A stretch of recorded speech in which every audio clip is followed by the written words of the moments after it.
Herland, by Charlotte Perkins, Stetson, Gilman. Chapter 1. A Not Unnatural Enterprise. This is written from memory, unfortunately. If I could have brought with me the material I so carefully prepared, this would be a very different story. Whole books full of notes, carefully copied records, first-hand descriptions, and the pictures. That's the worst loss. We had some bird's eyes of the cities and parks, a lot of lovely views of streets, of buildings, outside and in, and some of those gorgeous gardens, and, most important of all, of the women themselves. Nobody will ever believe how they looked. Descriptions aren't any good when it comes to women, and I never was good at descriptions anyhow. But it's got to be done somehow. The rest of the world needs to know about that country. I haven't said where it was for fear some self-appointed missionaries or traders or land-greedy expansionists will take it upon themselves to push in. They will not be wanted, I can tell them that, and will fare worse than we did if they do find it. It began this way. There were 3 of us, classmates and friends. Terry O'Nicholson, we used to call him the Old Nick, with good reason, Jeff Margrave, and I, Vandyck Jennings. We had known each other years and years, and in spite of our differences, we had a good deal in common. All of us were interested in science. Terry was rich enough to do as he pleased. His great aim was exploration. He used to make all kinds of a row, because there was nothing left to explore now, only patchwork and filling in, he said. He filled in well enough. Had all kinds of boats and motor cars, and was one of the best of our airmen. We never could have done the thing at all without Terry. Jeff Margrave was born to be a poet, a botanist, or both, but his folks persuaded him to be a doctor instead. He was a good one for his age, but his real interest was in what he loved to call the wonders of science. As for me, sociology is my major. You have to back that up with a lot of other sciences, of course. I'm interested in them all. Terry was strong on facts, geography and meteorology, and those Jeff could beat him any time on biology, and I didn't care what it was they talked about, so long as it connected with human life somehow. There are few things that don't. We 3 had a chance to join a big scientific expedition. They needed a doctor, and that gave Jeff an excuse for dropping his just-opening practice. They needed Terry's experience, his machine, and his money, and as for me, I got in through Terry's influence. The expedition was up among the 1,000 tributaries and enormous hinterland of a great river, up where the maps had to be made, savage dialects studied, and all manner of strange flora and fauna expected. But this story is not about that expedition. That was only the merest starter for ours. My interest was first roused by talk among our guides. I'm quick at languages, know a good many, and pick them up readily. What with that, and a really good interpreter we took with us, I made out quite a few legends and folk myths of these scattered tribes. And as we got farther and farther upstream, in a dark tangle of rivers, lakes, morasses, and dense forests, with here and there an unexpected long spur running out from the big mountains beyond, I noticed that more and more of these savages had a story about a strange and terrible woman-land in the high distance. Up yonder, over there, way up, was all the direction they could offer, but their legends all agreed on the main point, that there was this strange country where no men lived, only women and girl children. None of them had ever seen it. It was dangerous, deadly, they said, for any man to go there. But there were tales of long ago when some brave investigator had seen it. A big country, big houses, plenty people, or women. Had no one else gone? Yes, a good many, but they never came back. It was no place for men, of that they seemed sure. I told the boys about these stories, and they laughed at them. Naturally, I did myself. I knew the stuff that savage dreams are made of. But when we had reached our farthest point, just the day before, we all had to turn around and start for home again, as the best of expeditions must in time. We three made a discovery. The main encampment was on a spit of land running out into the main stream, or what we thought was the main stream. It had the same muddy color we had been seeing for weeks past, the same taste. I happened to speak of that river to our last guide, a rather superior fellow with quick, bright eyes. He told me that there was another river. Over there, Short River, Sweetwater, red and blue. I was interested in this and anxious to see if I had understood, so I showed him a red and blue pencil I carried and asked again. Yes, he pointed to the river and then to the southwestward. River, good water, red and blue. Terry was close by and interested in the fellow's pointing. "What does he say, Van?" "This." I told him. Terry blazed up at once. "Ask him how far it is." The man indicated a short journey. I judged about 2 hours, maybe 3. "Let's go," urged Terry. "Just us 3. Maybe we can really find something. Maybe cinnabar in it." "Maybe indigo," Jeff suggested, with his lazy smile. It was early yet. We had just breakfasted, and leaving word that we'd be back before night, we got away quietly, not wishing to be thought too gullible if we failed, and secretly hoping to have some nice little discovery all to ourselves. It was a long 2 hours, nearer 3. I fancy the savage could have done it alone much quicker. There was a desperate tangle of wood and water and a swampy patch we never should have found our way across alone. But there was one, and I could see Terry with compass and notebook, marking directions and trying to place landmarks. We came after a while to a sort of marshy lake, very big, so that the circling forest looked quite low and dim across it. Our guide told us that boats could go from there to our camp, but long way, all day. This water was somewhat clearer than that we had left, but we could not judge well from the margin.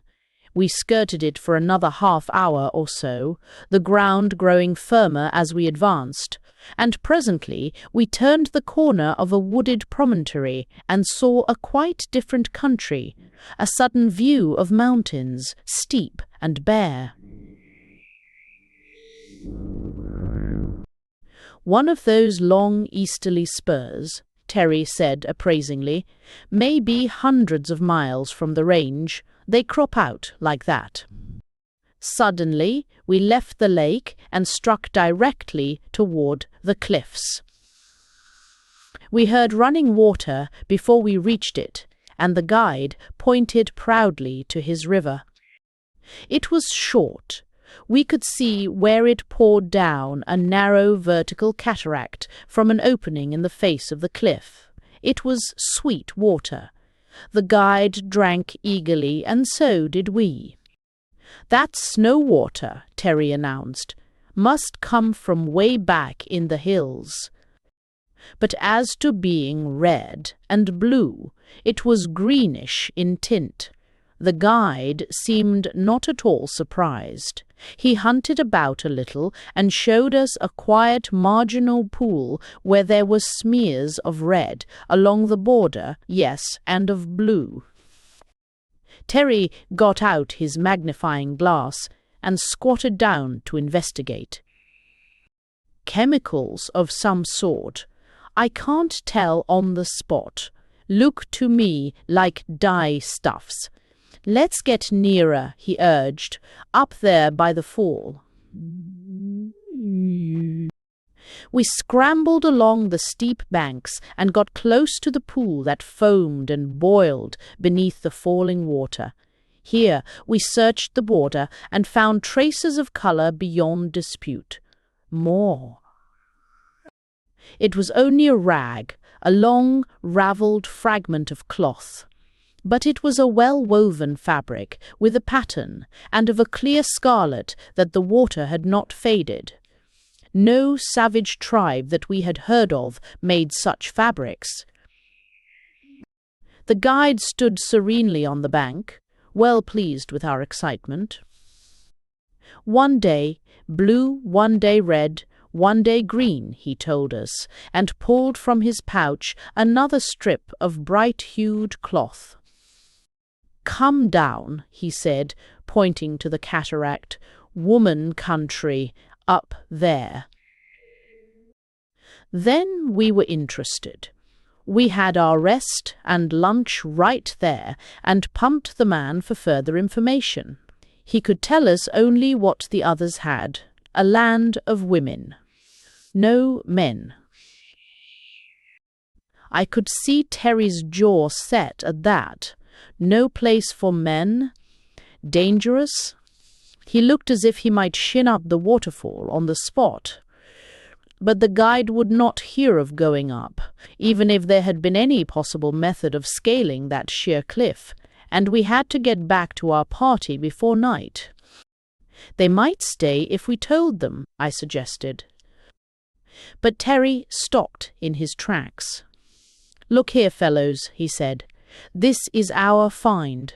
Let's not tell those cocky old professors. Let's go on home with them, and then come back. Just us."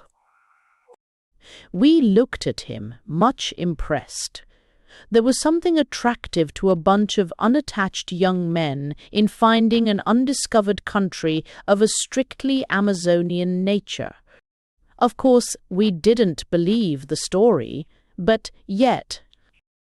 "There is no such cloth made by any of these local tribes," I announced, examining those rags with great care. "Somewhere up yonder they spin and weave and dye as well as we do." "That would mean a considerable civilization, Van. There couldn't be such a place, and not known about." "Oh, well, I don't know. What's that old republic up in the Pyrenees somewhere? Andorra. Precious few people know anything about that, and it's been minding its own business for 1,000 years. Then there's Montenegro, splendid little state.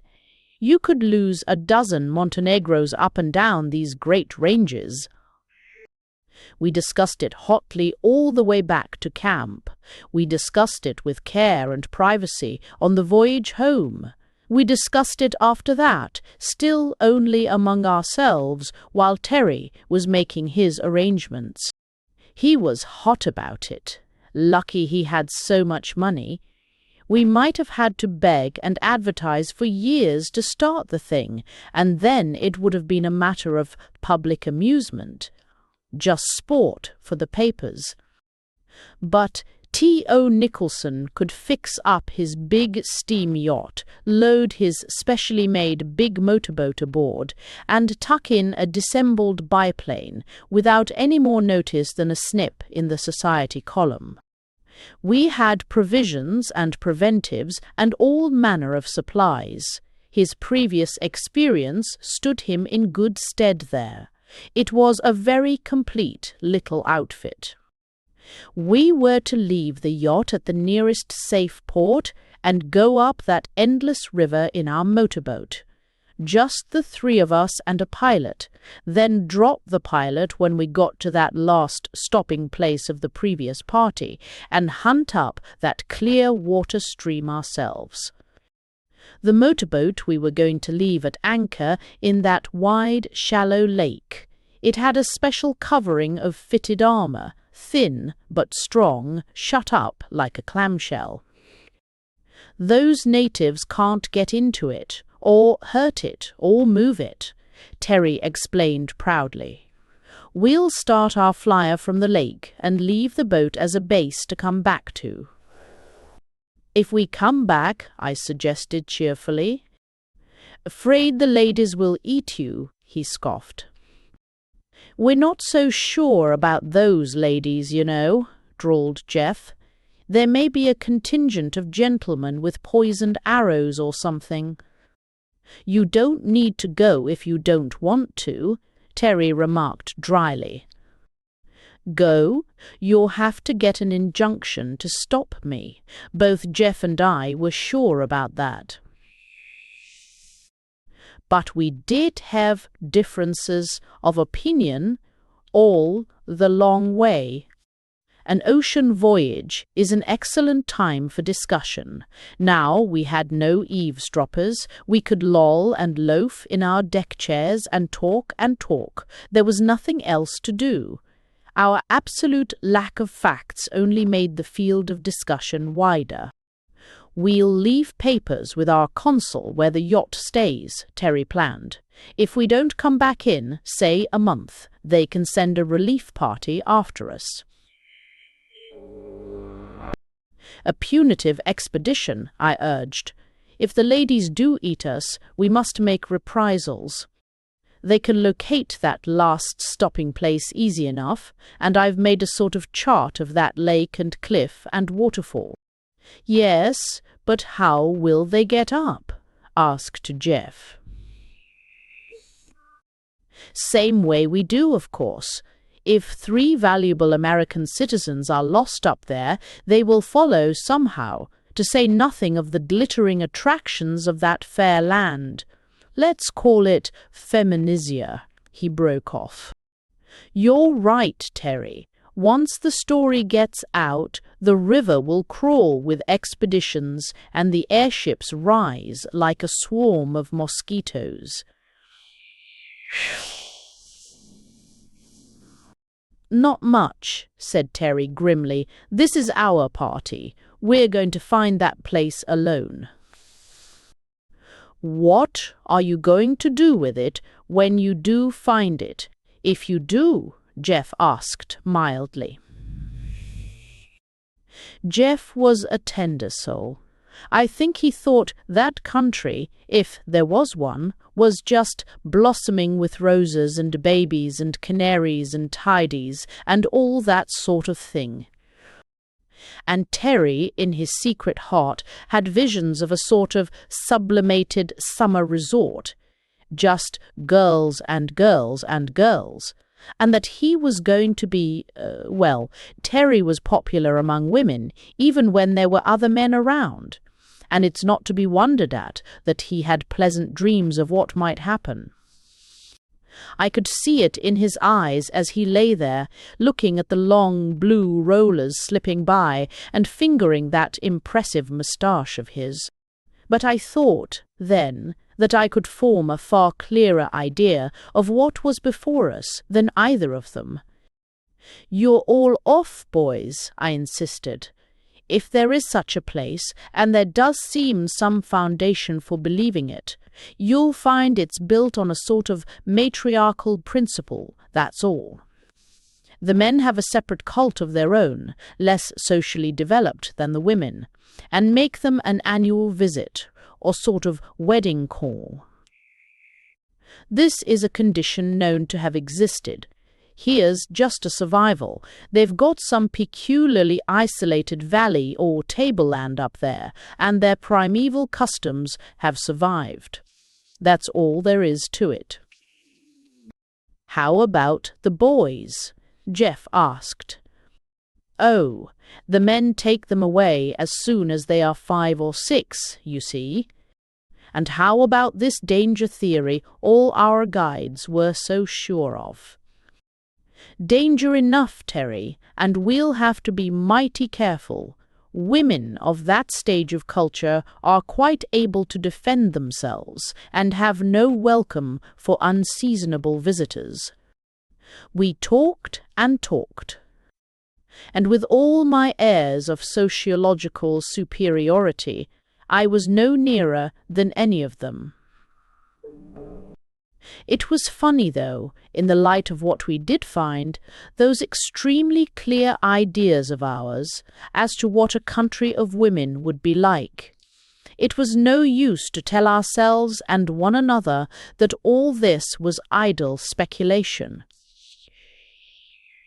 We were idle, and we did speculate, on the ocean voyage and the river voyage, too. Admitting the improbability, we'd begin solemnly, and then launch out again. They would fight among themselves, Terry insisted. Women always do. We mustn't look to find any sort of order and organization. "You're dead wrong," Jeff told him. "It will be like a nunnery under an abbess, a peaceful, harmonious sisterhood." I snorted derision at this idea. "Nuns, indeed, your peaceful sisterhoods were all celibate, Jeff, and under vows of obedience. These are just women and mothers, and where there's motherhood, you don't find sisterhood. Not much." "No, sir, they'll scrap," agreed Terry. "Also, we mustn't look for inventions and progress. It'll be awfully primitive." "How about that cloth mill?" Jeff suggested. "Oh, cloth. Women have always been spinsters, but there they stop, you'll see." We joked Terry about his modest impression that he would be warmly received, but he held his ground. "You'll see," he insisted. "I'll get solid with them all, and play one bunch against another. I'll get myself elected king in no time. Who? Solomon will have to take a back seat." "Where do we come in on that deal?" I demanded. "Aren't we viziers or anything?" "Couldn't risk it," he asserted solemnly. "You might start a revolution." "Probably would." "No, you'll have to be beheaded, or bowstrung, or whatever the popular method of execution is." "You'd have to do it yourself, remember," grinned Jeff. "No husky black slaves and Mamelukes, and there'd be 2 of us and only 1 of you. Eh, Van?" Jeff's ideas and Terry's were so far apart that sometimes it was all I could do to keep the peace between them. Jeff idealized women in the best Southern style. He was full of chivalry and sentiment and all that. And he was a good boy. He lived up to his ideals. You might say Terry did too, if you can call his views about women anything so polite as ideals. I always liked Terry. He was a man's man, very much so, generous and brave and clever, but I don't think any of us in college days was quite pleased to have him with our sisters. We weren't very stringent. But Terry was the limit. Later on, why, of course, a man's life is his own, we held, and asked no questions.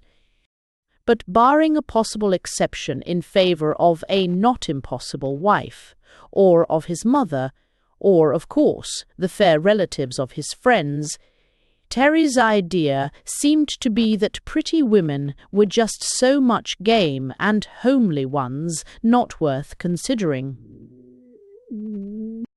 It was really unpleasant sometimes to see the notions he had. But I got out of patience with Jeff, too. He had such rose-colored halos on his women folks.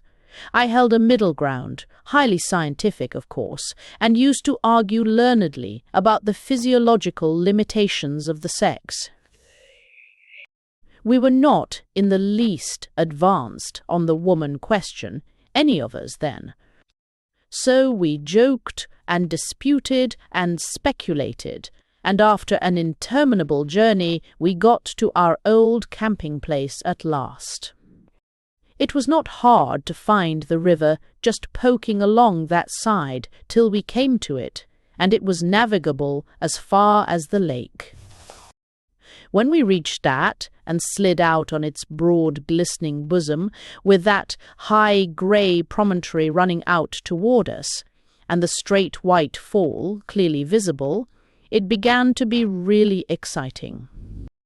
There was some talk, even then, of skirting the rock wall and seeking a possible footway up, but the marshy jungle made that method look not only difficult but dangerous. Terry dismissed the plan sharply. "Nonsense, fellows. We've decided that. It might take months. We haven't got the provisions.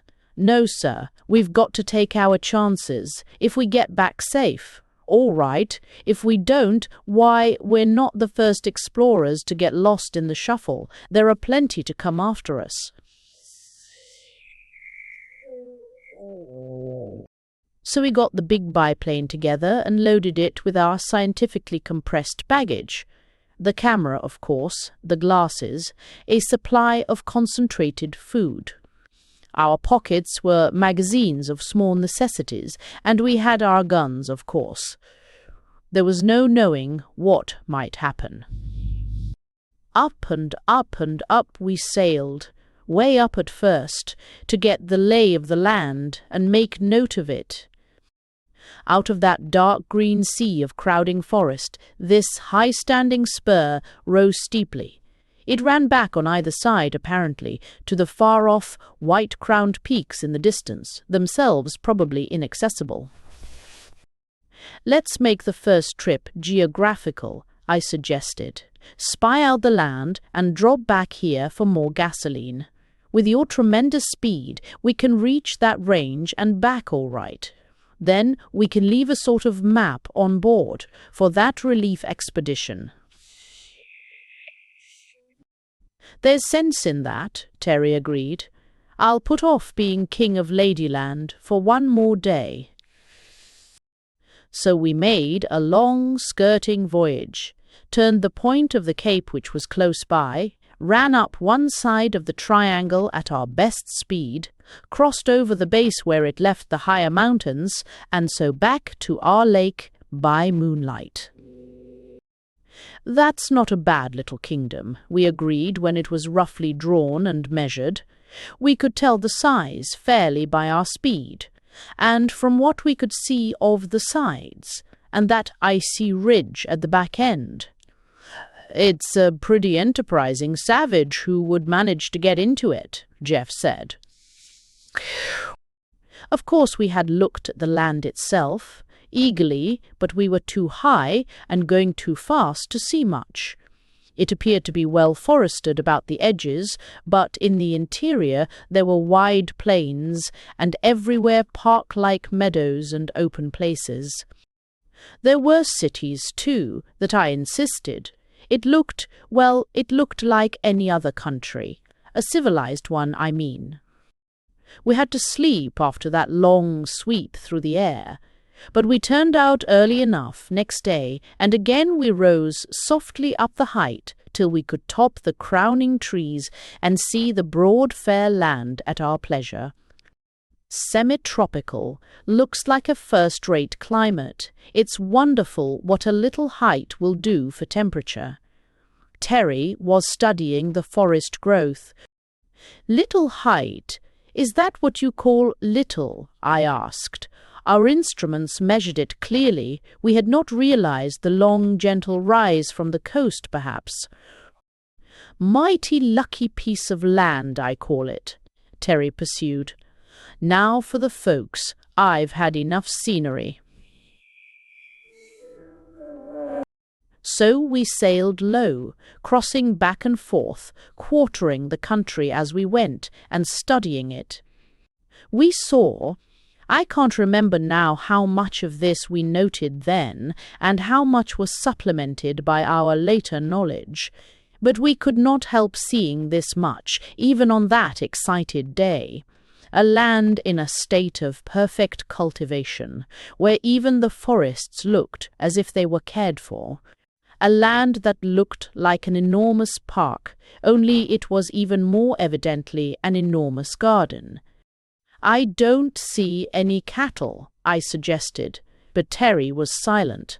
We were approaching a village. I confess that we paid small attention to the clean, well-built roads, to the attractive architecture, to the ordered beauty of the little town. We had our glasses out. Even Terry, setting his machine for a spiral glide, clapped the binoculars to his eyes. They heard our whirring screw. They ran out of the houses. They gathered in from the fields, swift, running light figures, crowds of them. We stared and stared until it was almost too late to catch the levers, sweep off and rise again, and then we held our peace for a long run upward. "Gosh," said Terry after a while. "Only women there, and children," Jeff urged excitedly. "But they look. Why, this is a civilized country," I protested. "There must be men." "Of course there are men," said Terry. "Come on, let's find 'em." He refused to listen to Jeff's suggestion that we examine the country further before we risked leaving our machine. "There's a fine landing place right there where we came over," he insisted, and it was an excellent one, a wide, flat-topped rock overlooking the lake and quite out of sight from the interior. "They won't find this in a hurry," he asserted, as we scrambled with the utmost difficulty down to safer footing. "Come on, boys, there were some good lookers in that bunch." Of course, it was unwise of us. It was quite easy to see afterward that our best plan was to have studied the country more fully before we left our swooping airship and trusted ourselves to mere foot service. We had been talking about this country for over a year, hardly believing that there was such a place, and now we were in it. It looked safe and civilized enough, and among those upturned, crowding faces, though some were terrified enough, there was great beauty. "Come on," cried Terry, pushing forward. "Oh, come on, here goes for Herland." Chapter 2. A Rash Advances. Not more than 10 or 15 miles, we judged it from our landing rock to that last village. For all our eagerness, we thought it wise to keep to the woods and go carefully. Even Terry's ardor was held in check by his firm conviction that there were men to be met, and we saw to it that each of us had a good stock of cartridges. They may be scarce, and they may be hidden away somewhere, some kind of a matriarchate, as Jeff tells us. For that matter, they may live up in the mountains yonder and keep the women in this part of the country, sort of a national harem. But there are men somewhere. Didn't you see the babies? We had all seen babies, children, big and little, everywhere that we had come near enough to distinguish the people. And though by dress we could not be sure of all the grown persons, still there had not been one man that we were certain of. I always liked that Arab saying, "First tie your camel and then trust in the Lord," Jeff murmured. So we all had our weapons in hand and stole cautiously through the forest. "Talk of civilization," he cried softly in restrained enthusiasm. "I never saw a forest so petted, even in Germany. Look, there's not a dead bough. The vines are trained, actually. And see here." He stopped and looked about him, calling Jeff's attention to the kinds of trees. They left me for a landmark and made a limited excursion on either side. Food-bearing, practically all of them, they announced, returning, the rest splendid hardwood. "Haul this, a forest, it's a truck farm." "Good thing to have a botanist on hand," I agreed. "Sure there are no medicinal ones, or any for pure ornament." As a matter of fact, they were quite right. These towering trees were under as careful cultivation as so many cabbages. In other conditions we should have found those woods full of fair foresters and fruit-gatherers, but an airship is a conspicuous object, and by no means quiet. All we found moving in those woods, as we started through them, were birds, some gorgeous, some musical, all so tame that it seemed almost to contradict our theory of cultivation, at least until we came upon occasional little glades where carved stone seats and tables stood in the shade beside clear fountains, with shallow bird baths always added. "They don't kill birds, and apparently they do kill cats," Terry declared. "Must be men here. Hark." We had heard something not in the least like a bird song and very much like a suppressed whisper of laughter. A little happy sound, instantly smothered. We stood like so many pointers and then used our glasses swiftly. "It couldn't have been far off," said Terry excitedly. "How about this big tree?" There was a very large and beautiful tree in the glade we had just entered, with thick, wide-spreading branches that sloped out in lapping fans like a beech or pine. It was trimmed underneath some 20 feet up, and stood there like a huge umbrella with circling seats beneath. "Look," he pursued, "there are short stumps of branches left to climb on. There's someone up that tree, I believe." We stole near, cautiously. "Look out for a poisoned arrow in your eye," I suggested. But Terry pressed forward, sprang up on the seat back, and grasped the trunk. "In my heart, more likely," he answered. "Gee, look, boys." We rushed close in and looked up. There, among the boughs overhead, was something, more than one something, that clung motionless, close to the great trunk at first, and then, as one and all we started up the tree, separated into 3 swift-moving figures and fled upward. As we climbed, we could catch glimpses of them scattering above us. By the time we had reached about as far as 3 men together dared push, they had left the main trunk and moved outward, each one balanced on a long branch that dipped and swayed beneath the weight. We paused, uncertain. If we pursued further, the boughs would break under the double burden. We might shake them off, perhaps, but none of us was so inclined. In the soft, dappled light of these high regions, breathless with our rapid climb, we rested a while, eagerly studying our objects of pursuit, while they in turn, with no more terror than a set of frolicsome children in a game of tag sat as lightly as so many big bright birds on their precarious perches and, frankly, curiously stared at us.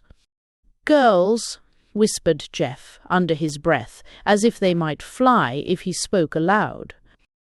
"Peaches," added Terry, scarcely louder. "Peacherinos, apricot nectarines." Whoo! They were girls, of course. No boys could ever have shown that sparkling beauty, and yet none of us was certain at first.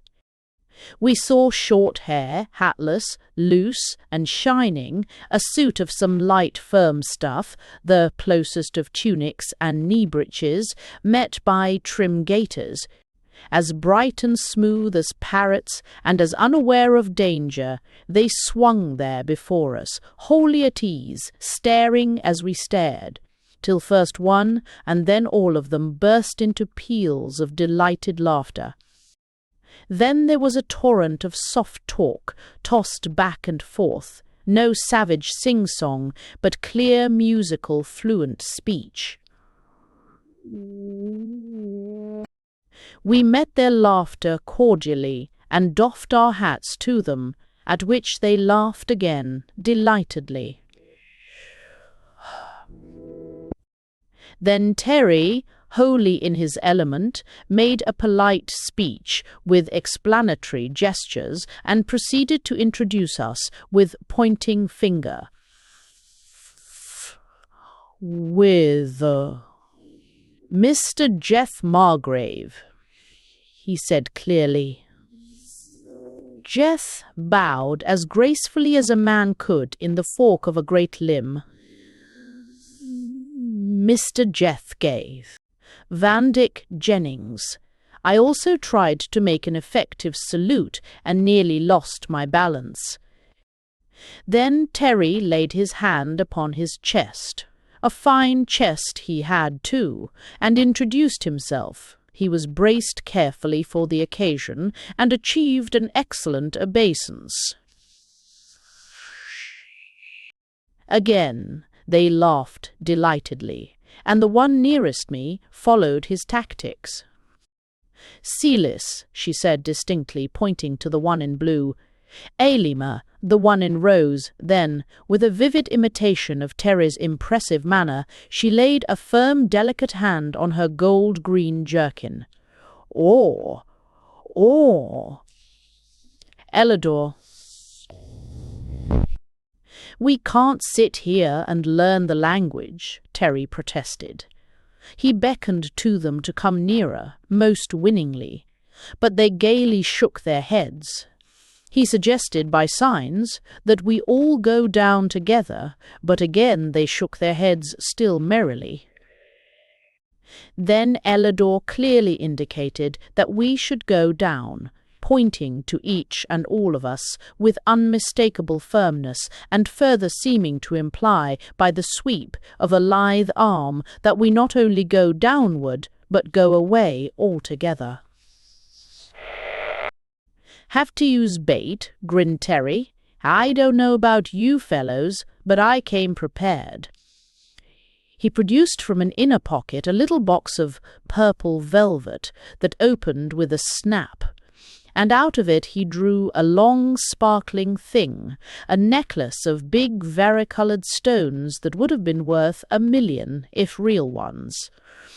He held it up, swung it, glittering in the sun, offered it first to one, then to another, holding it out as far as he could reach toward the girl nearest him.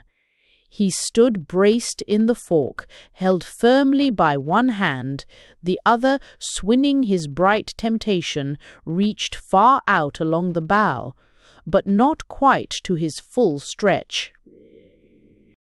She was visibly moved, I noted, hesitated, spoke to her companions. They chattered softly together, one evidently warning her, the other encouraging. Then, softly and slowly, she drew nearer. Her eyes were splendid, wide, fearless, as free from suspicion as a child's who has never been rebuked.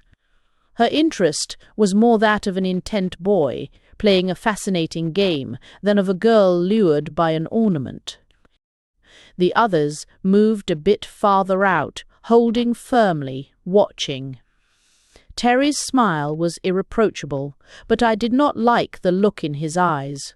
It was like a creature about to spring. I could already see it happen. The dropped necklace, the sudden clutching hand, the girl's sharp cry as he seized her and drew her in.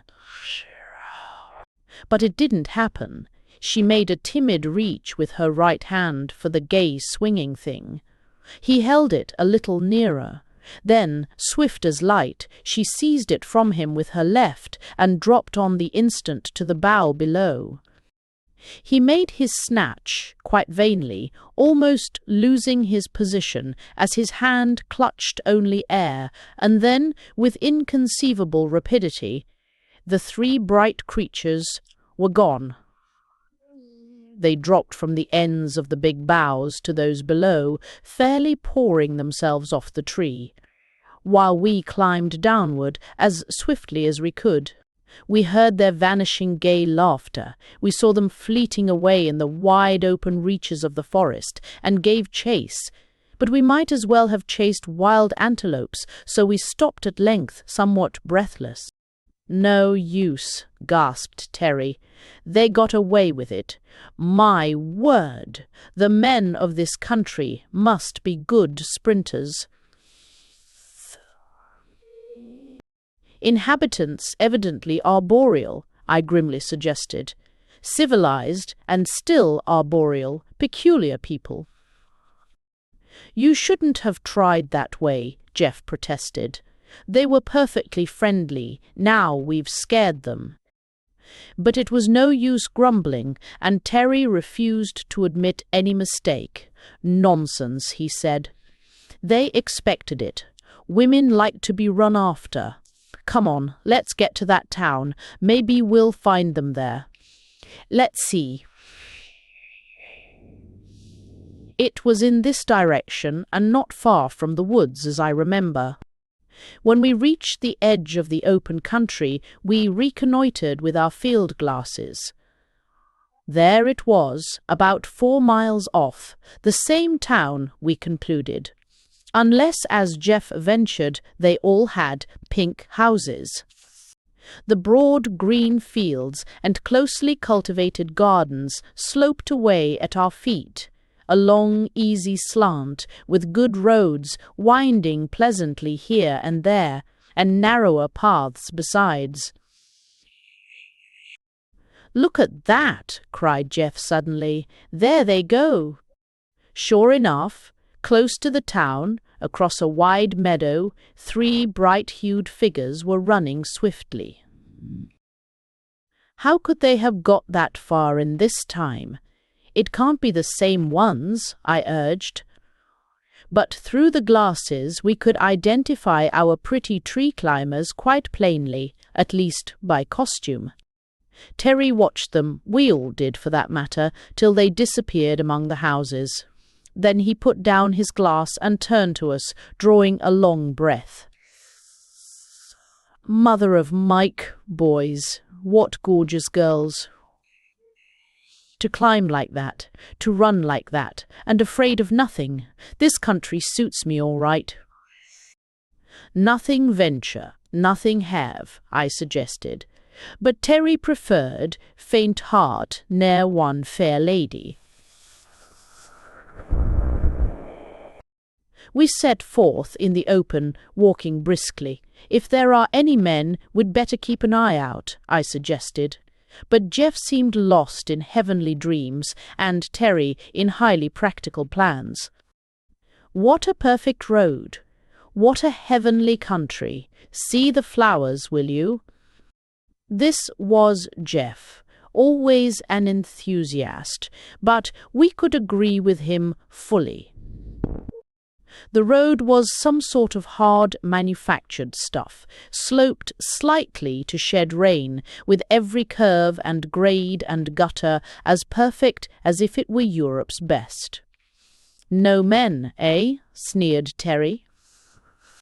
On either side, a double row of trees shaded the footpaths. Between the trees, bushes or vines, all fruit-bearing, now and then seats and little wayside fountains, everywhere flowers. "We'd better import some of these ladies and set 'em to parking the United States," I suggested. "Mighty nice place they've got here." We rested a few moments by one of the fountains, tested the fruit that looked ripe, and went on, impressed, for all our gay bravado, by the sense of quiet potency which lay about us. Here was evidently a people highly skilled, efficient, caring for their country as a florist cares for his costliest orchids. Under the soft, brilliant blue of that clear sky, in the pleasant shade of those endless rows of trees, we walked unharmed, the placid silence broken only by the birds. Presently there lay before us, at the foot of a long hill, the town or village we were aiming for. We stopped and studied it. Jeff drew a long breath. "I wouldn't have believed a collection of houses could look so lovely," he said. "They've got architects and landscape gardeners in plenty, that's sure," agreed Terry. I was astonished myself. You see, I come from California, and there's no country lovelier. But when it comes to towns, I have often groaned at home to see the offensive mess man made in the face of nature, even though I'm no art sharp like Jeff. It was built mostly of a sort of dull rose-coloured stone, with here and there some clear white houses, and it lay abroad among the green groves and gardens like a broken rosary of pink coral. "Those big white ones are public buildings, evidently," Terry declared. "This is no savage country, my friend. But no men. Boys, it behooves us to go forward, most politely." The place had an odd look, more impressive as we approached. "It's like an exposition. It's too pretty to be true. Plenty of palaces, but where are the homes? Oh, there are little ones enough, but it certainly was different from any towns we had ever seen." "There's no dirt," said Jeff suddenly. "There's no smoke," he added after a little. "There's no noise," I offered, but Terry snubbed me. "That's because they are laying low for us. We better be careful how we go in there." Nothing could induce him to stay out, however, so we walked on. Everything was beauty, order, perfect cleanness, and the pleasantest sense of home over it all. As we neared the centre of the town, the houses stood thicker, ran together as it were, grew into rambling palaces, grouped among parks and open squares, something as college buildings stand in their quiet greens. And then, turning a corner, we came into a broad paved space, and saw before us a band of women standing close together in even order, evidently waiting for us. We stopped a moment and looked back. The street behind was closed by another band, marching steadily, shoulder to shoulder.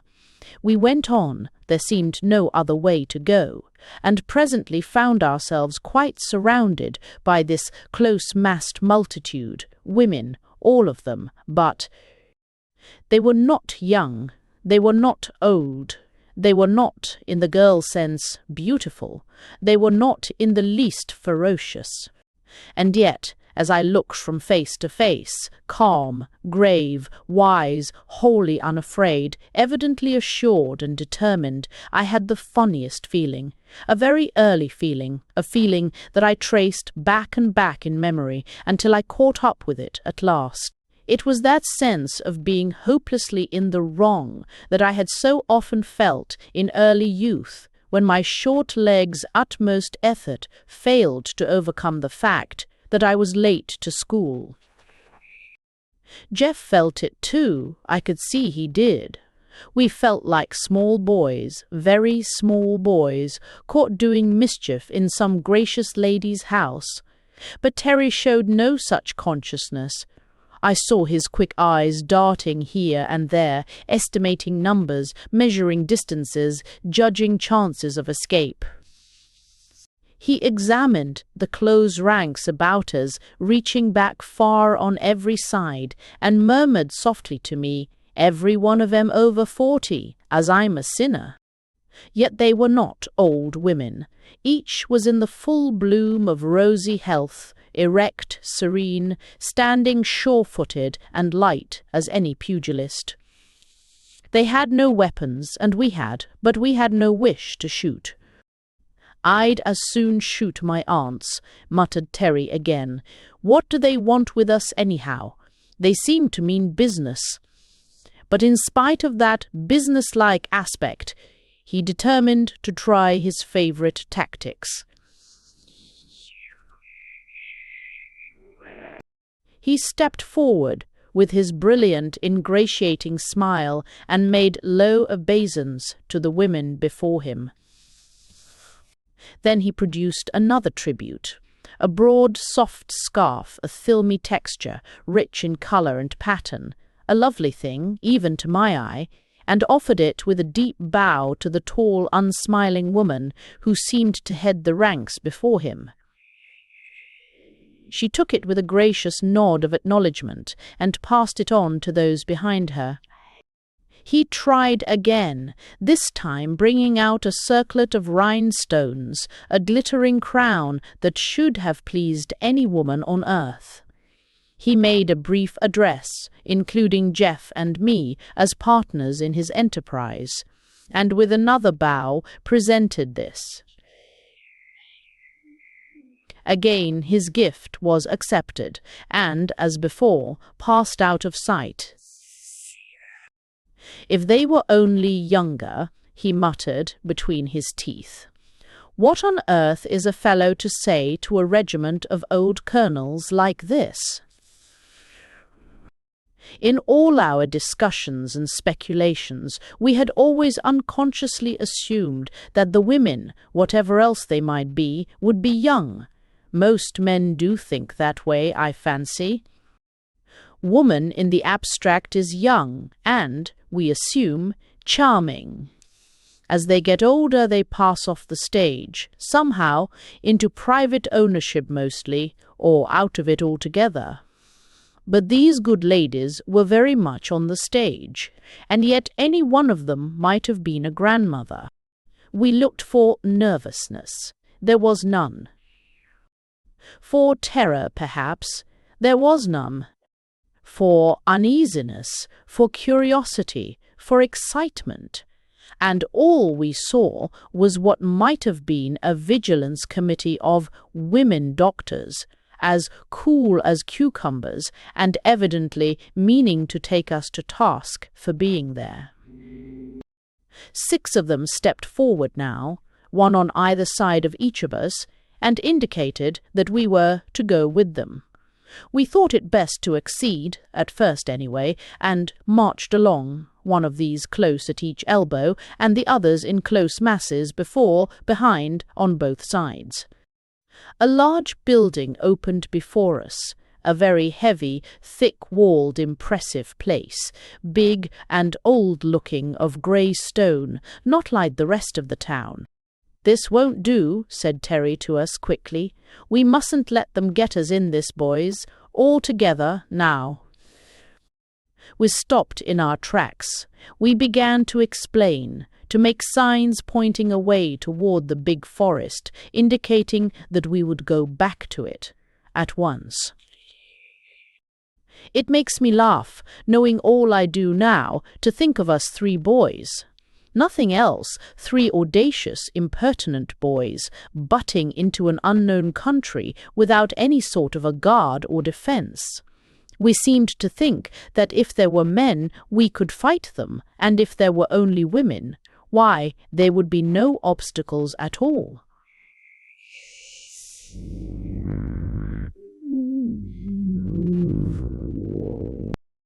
Jeff, with his gentle, romantic, old-fashioned notions of women as clinging vines.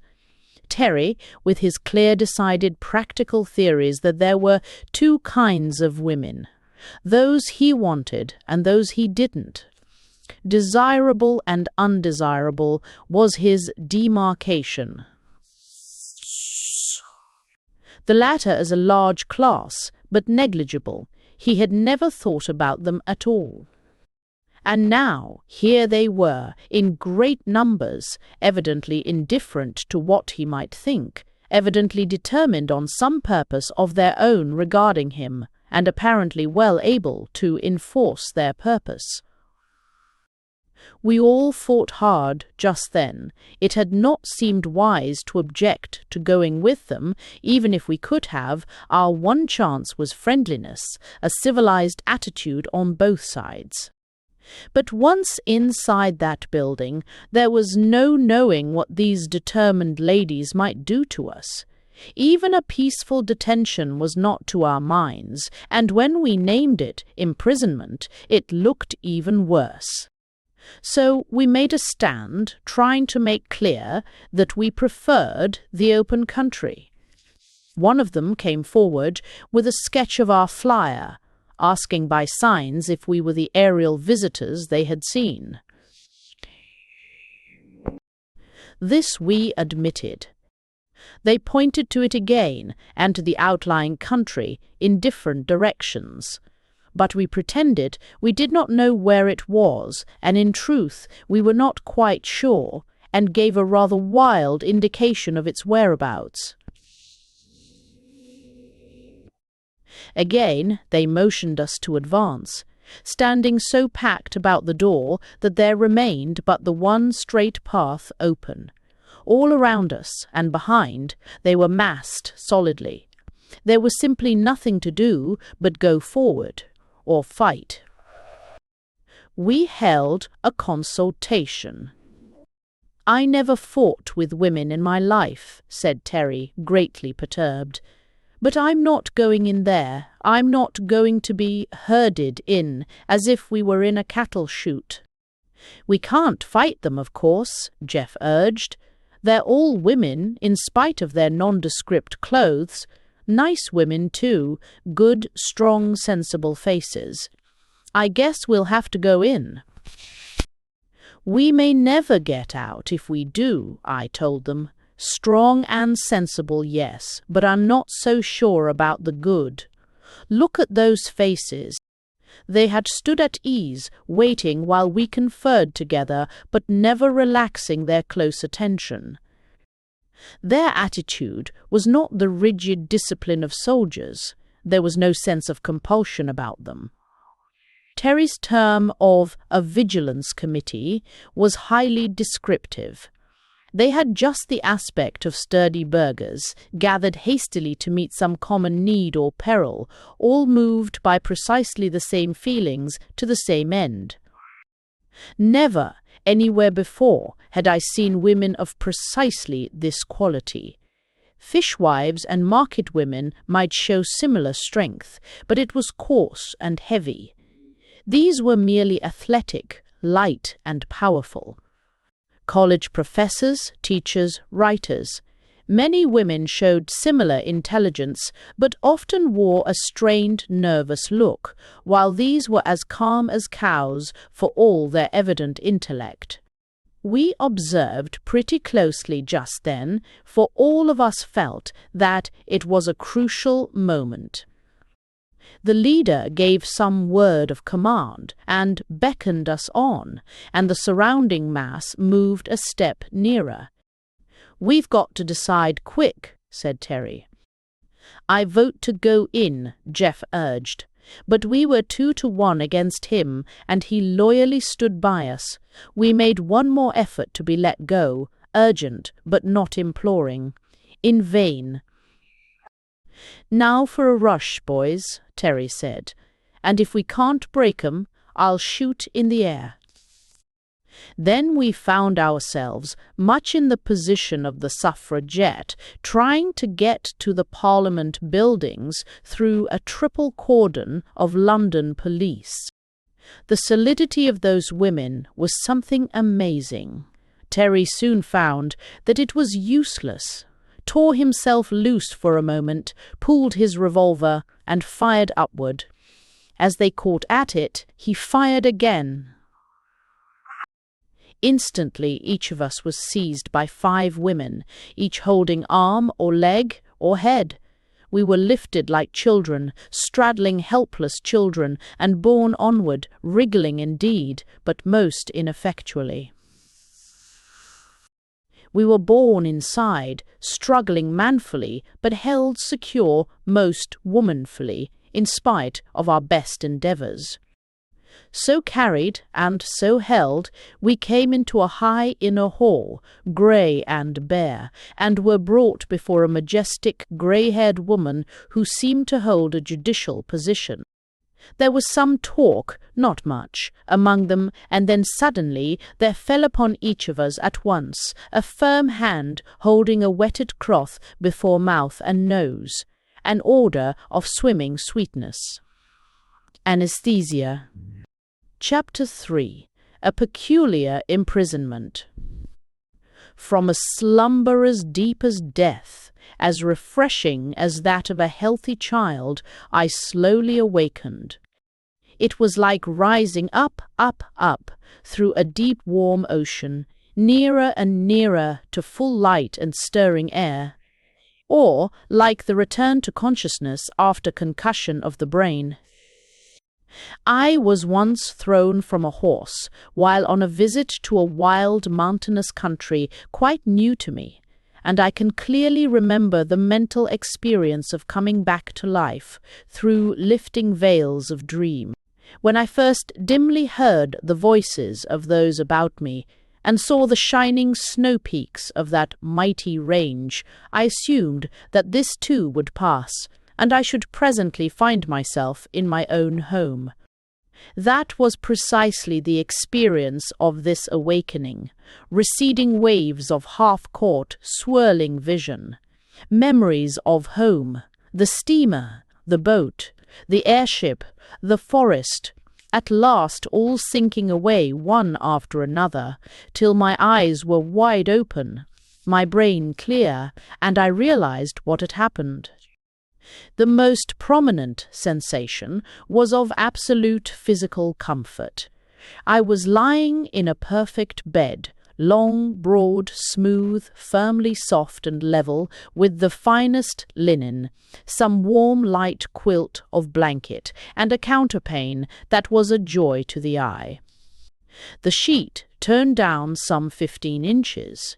Yet I could stretch my feet at the foot of the bed, free but warmly covered.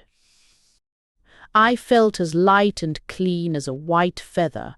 It took me some time to conscientiously locate my arms and legs, to feel the vivid sense of life radiate from the wakening centre to the extremities. A big room, high and wide, with many lofty windows whose closed blinds let through soft green-lit air. A beautiful room, in proportion, in colour, in smooth simplicity, a scent of blossoming gardens outside. I lay perfectly still, quite happy, quite conscious, and yet not actively realizing what had happened, till I heard Terry. "Gosh," was what he said. I turned my head. There were 3 beds in this chamber, and plenty of room for them. Terry was sitting up, looking about him, alert as ever. His remark, though not loud, roused Jeff also. Terry swung his legs out of bed, stood up, stretched himself mightily. He was in a long nightrobe, a sort of seamless garment, undoubtedly comfortable. We all found ourselves so covered. Shoes were beside each bed, also quite comfortable and good-looking. though by no means like our own. We looked for our clothes. They were not there, nor anything of all the varied contents of our pockets. A door stood somewhat ajar. It opened into a most attractive bathroom, copiously provided with towels, soap, mirrors, and all such convenient comforts, with indeed our toothbrushes and combs, our notebooks, and, thank goodness, our watches, but no clothes.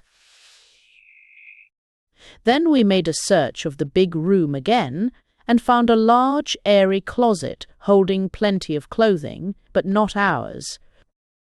"A council of war," demanded Terry. "Come on back to bed. The bed's all right anyhow. Now then, my scientific friend, let us consider our case dispassionately." He meant me, but Jeff seemed most impressed. "They haven't hurt us in the least," he said. "They could have killed us, or anything, and I never felt better in my life." "That argues that they are all women," I suggested, "and highly civilized. You know you hit one in the last scrimmage. I heard her sing out, and we kicked awfully." Terry was grinning at us. "So you realize what these ladies have done to us?" he pleasantly inquired. "They have taken away all our possessions, all our clothes. Every stitch. We have been stripped and washed and put to bed like so many yearling babies by these highly civilized women." Jeff actually blushed. He had a poetic imagination. Terry had imagination enough, of a different kind. So had I, also different. I always flattered myself. I had the scientific imagination, which, incidentally, I considered the highest sort. One has a right to a certain amount of egotism, if founded on fact and kept to one's self, I think. "No use kicking, boys," I said. "They've got us, and apparently they're perfectly harmless. It remains for us to cook up some plan of escape, like any other bottled heroes. Meanwhile, we've got to put on these clothes." The garments were simple in the extreme, and absolutely comfortable, physically, though of course we all felt like soups in the theatre. There was a one-piece cotton undergarment, thin and soft, that reached over the knees and shoulders, something like the one-piece pajamas some fellows wear, and a kind of half-hose that came up to just under the knee and stayed there. Had elastic tops of their own and covered the edges of the first. Then there was a thicker variety of union suit, a lot of them in the closet, of varying weights and somewhat sturdier material. Evidently they would do at a pinch with nothing further. Then there were tunics, knee-length, and some long robes. Needless to say, we took tunics. We bathed and dressed quite cheerfully. "Not half bad," said Terry, surveying himself in a long mirror. His hair was somewhat longer than when we left the last barber, and the hats provided were much like those seen on the prince in the fairy tale, lacking the plume.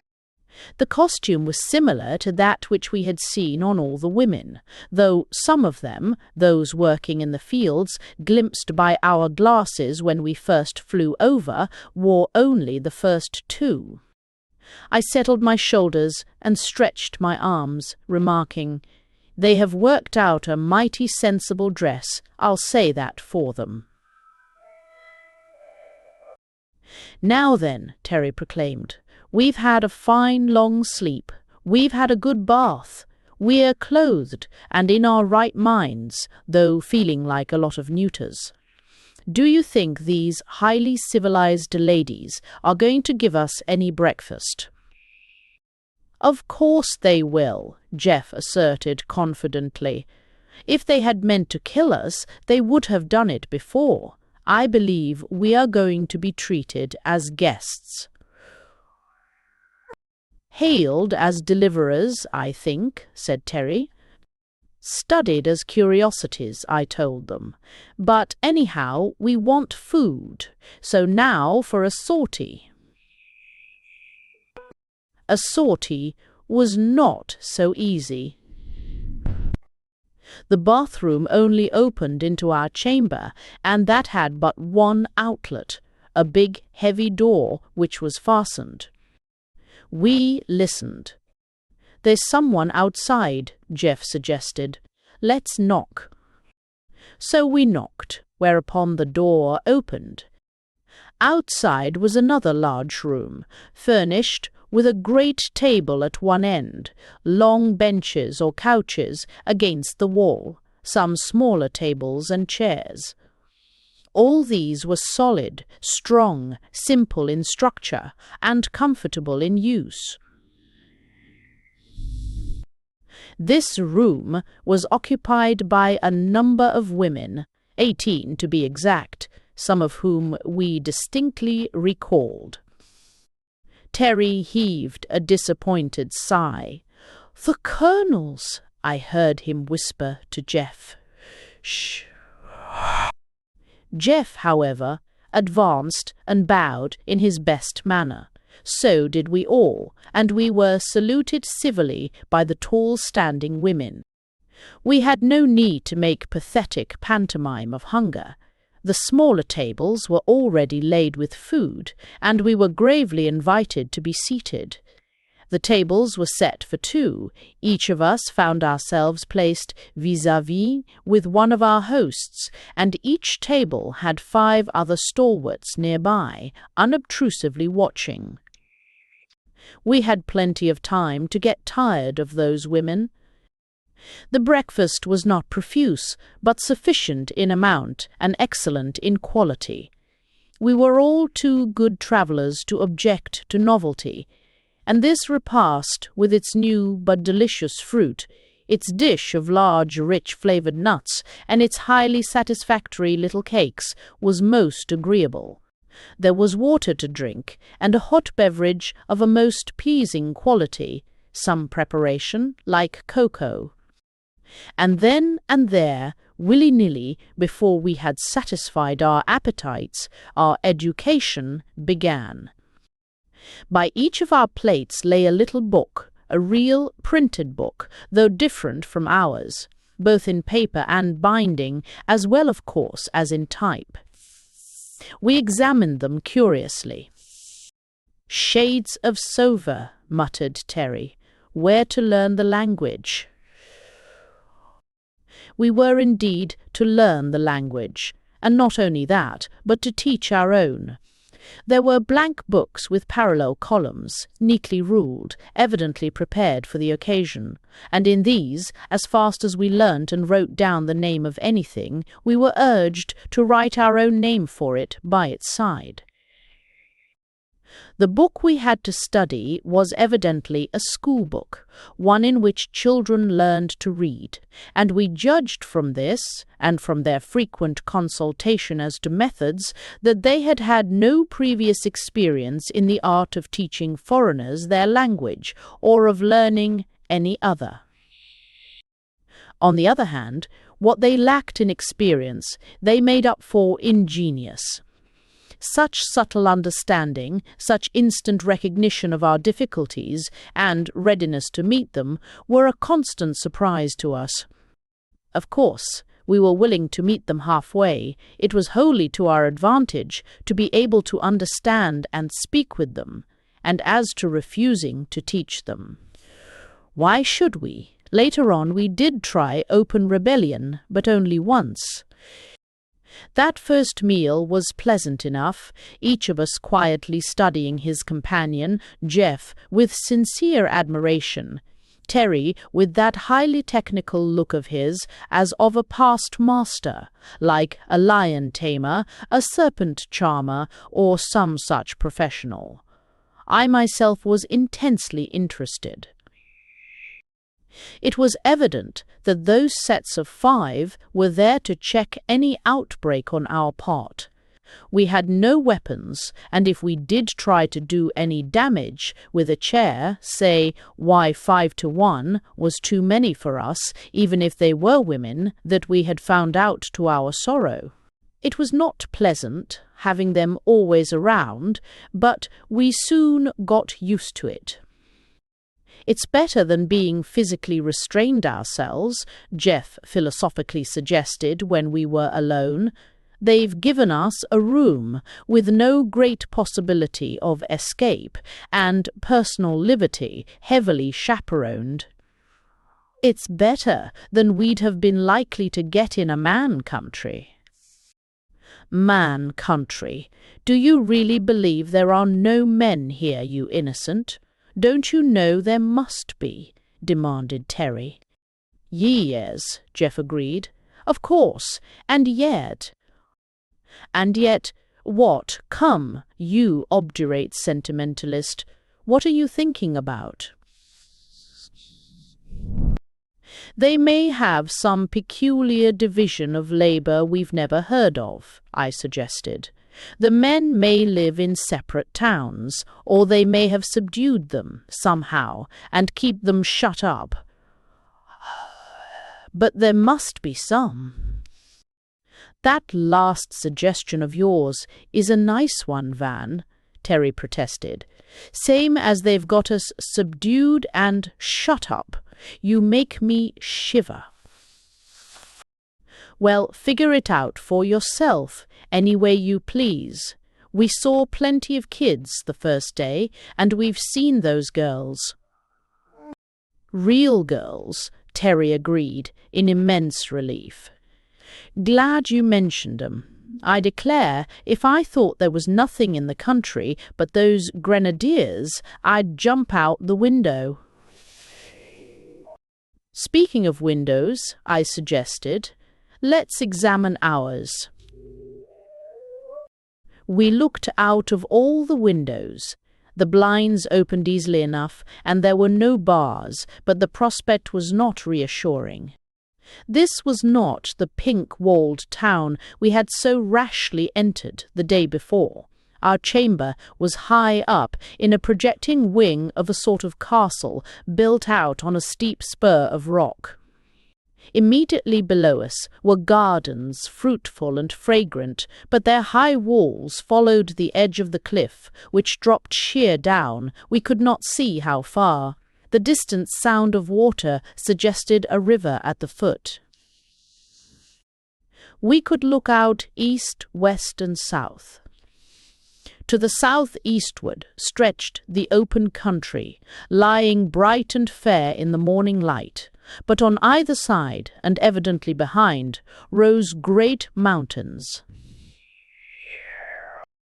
This thing is a regular fortress, and no women built it, I can tell you that, said Terry.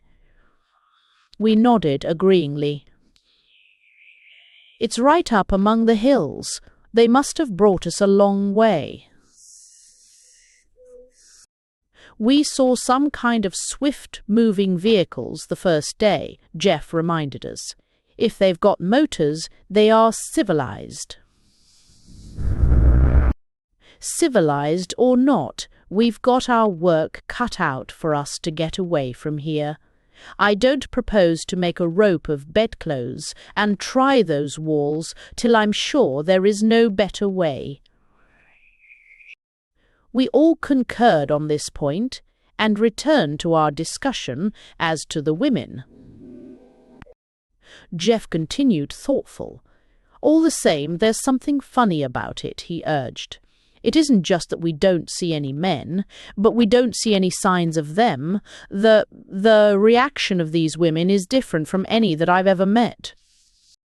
There is something in what you say, Jeff, I agreed. There is a different atmosphere.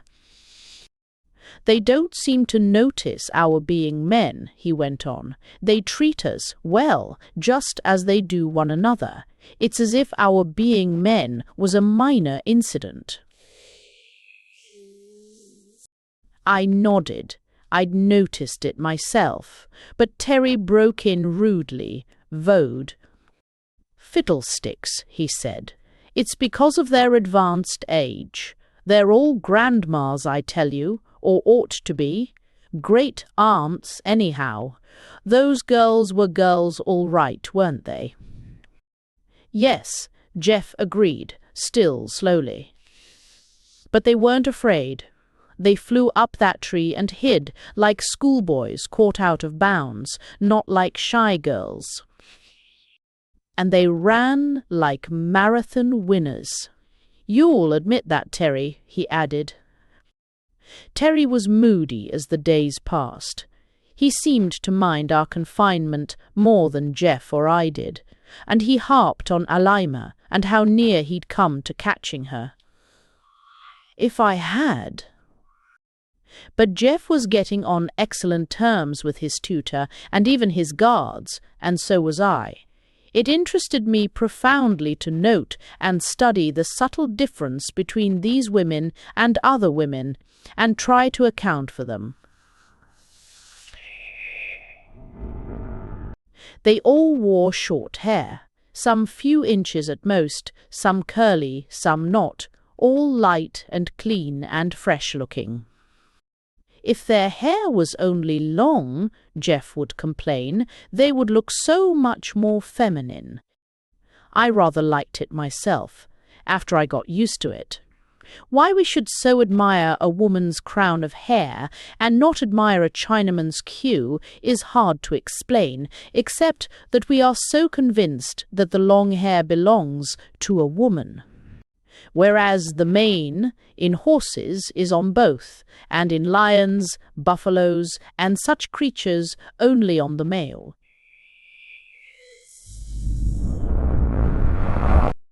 Our time was quite pleasantly filled.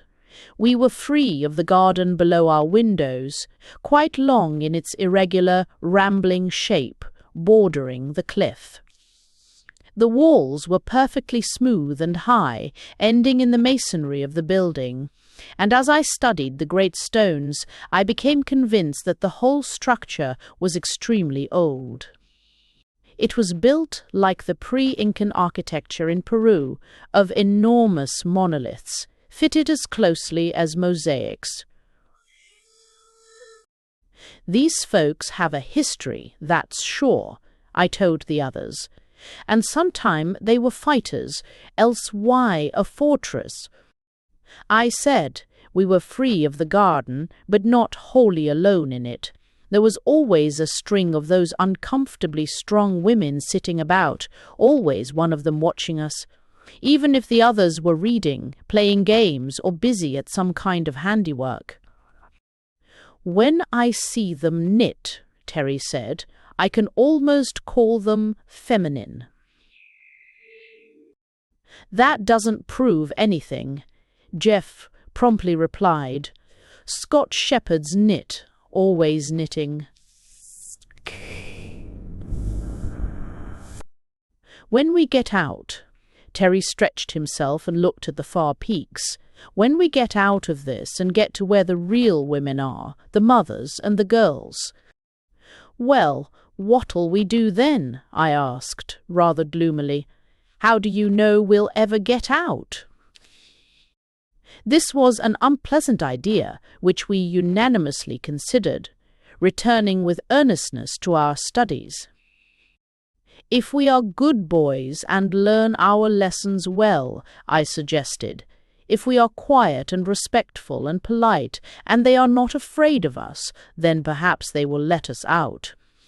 And anyway, when we do escape, it is of immense importance that we know the language. Personally, I was tremendously interested in that language, and seeing they had books was eager to get at them, to dig into their history, if they had one. It was not hard to speak, smooth and pleasant to the ear, and so easy to read and write that I marvelled at it. They had an absolutely phonetic system. The whole thing was as scientific as Esperanto, yet bore all the marks of an old and rich civilization. We were free to study as much as we wished, and were not left merely to wander in the garden for recreation, but introduced to a great gymnasium, partly on the roof and partly in the story below. Here we learned real respect for our tall guards. No change of costume was needed for this work, save to lay off outer clothing. The first one was as perfect a garment for exercise as need be devised, absolutely free to move in, and, I had to admit, much better looking than our usual one. 40, over 40, some of 'em 50, I bet. And look at 'em, grumbled Terry in reluctant admiration. There were no spectacular acrobatics, such as only the young can perform, but for all-around development they had a most excellent system. A good deal of music went with it, with posture dancing and sometimes gravely beautiful processional performances. Jeff was much impressed by it. We did not know then how small a part of their physical culture methods this really was, but found it agreeable to watch and to take part in. Oh yes, we took part all right. It wasn't absolutely compulsory, but we thought it better to please. Terry was the strongest of us, though I was wiry and had good staying power, and Jeff was a great sprinter and hurdler, but I can tell you those old ladies gave us cards and spades. They ran like deer, by which I mean that they ran not as if it was a performance, but as if it was their natural gait. We remembered those fleeting girls of our first bright adventure, and concluded that it was. They leaped like deer, too, with a quick folding motion of the legs, drawn up, and turned to one side with a sidelong twist of the body. I remembered the sprawling spread-eagle way in which some of the fellows used to come over the line, and tried to learn the trick. We did not easily catch up with these experts, however. Never thought I'd live to be bossed by a lot of elderly lady acrobats, Terry protested. They had games, too, a good many of them, but we found them rather uninteresting at first. It was like two people playing solitaire to see who would get it first, more like a race or a competitive examination than a real game with some fight in it. I philosophized a bit over this and told Terry it argued against their having any men about. There isn't a man-size game in the lot, I said. But they are interesting. I like them, Jeff objected, and I'm sure they are educational. I'm sick and tired of being educated, Terry protested. Fancy going to a dame school at our age. I want to get out. But we could not get out, and we were being educated swiftly. Our special tutors rose rapidly in our esteem. They seemed of rather finer quality than the guards, though all were on terms of easy friendliness. Mine was named Summel, Jeff's Zava, and Terry's Moadine. We tried to generalize from the names those of the guards and of our three girls, but got nowhere. They sound well enough, and they're mostly short, but there's no similarity of termination, and no two alike. However, our acquaintance is limited as yet. There were many things we meant to ask, as soon as we could talk well enough. Better teaching I never saw. From morning to night there was Summel, always on call except between 2 and 4, always pleasant with a steady, friendly kindness that I grew to enjoy very much. Jeff said Mizzavar he would put on a title, though they apparently had none, was a darling, that she reminded him of his Aunt Esther at home, but Terry refused to be won and rather jeered at his own companion when we were alone. "I'm sick of it," he protested. "Sick of the whole thing. Here we are, cooped up as helpless as a bunch of 3-year-old orphans, and being taught what they think is necessary, whether we like it or not. Confound their old-maid impudence." Nevertheless, we were taught. They brought in a raised map of their country, beautifully made, and increased our knowledge of geographical terms. But when we inquired for information as to the country outside, they smilingly shook their heads. They brought pictures, not only the engravings in the books, but colored studies of plants and trees and flowers and birds. They brought tools and various small objects. We had plenty of material in our school. If it had not been for Terry, we would have been much more contented. But as the weeks ran into months, he grew more and more irritable. "Don't act like a bear with a sore head," I begged him. "We're getting on finely. Every day we can understand them better, and pretty soon we can make a reasonable plea to be let out." "Let out," he stormed. "Let out. Like children kept after school. I want to get out, and I'm going to. I want to find the men of this place and fight, or the girls." "Guess it's the girls you're most interested in," Jeff commented. "What are you going to fight with? Your fists?" "Yes, or sticks and stones. I'd just like to." And Terry squared off and tapped Jeff softly on the jaw. "Just for instance," he said. "Anyhow," he went on, "we could get back to our machine and clear out." "If it's there," I cautiously suggested. "Oh, don't croak, Van. If it isn't there, we'll find our way down somehow. The boat's there, I guess." It was hard on Terry, so hard that he finally persuaded us to consider a plan of escape. It was difficult, it was highly dangerous, but he declared that he'd go alone if we wouldn't go with him, and of course we couldn't think of that. It appeared he had made a pretty careful study of the environment.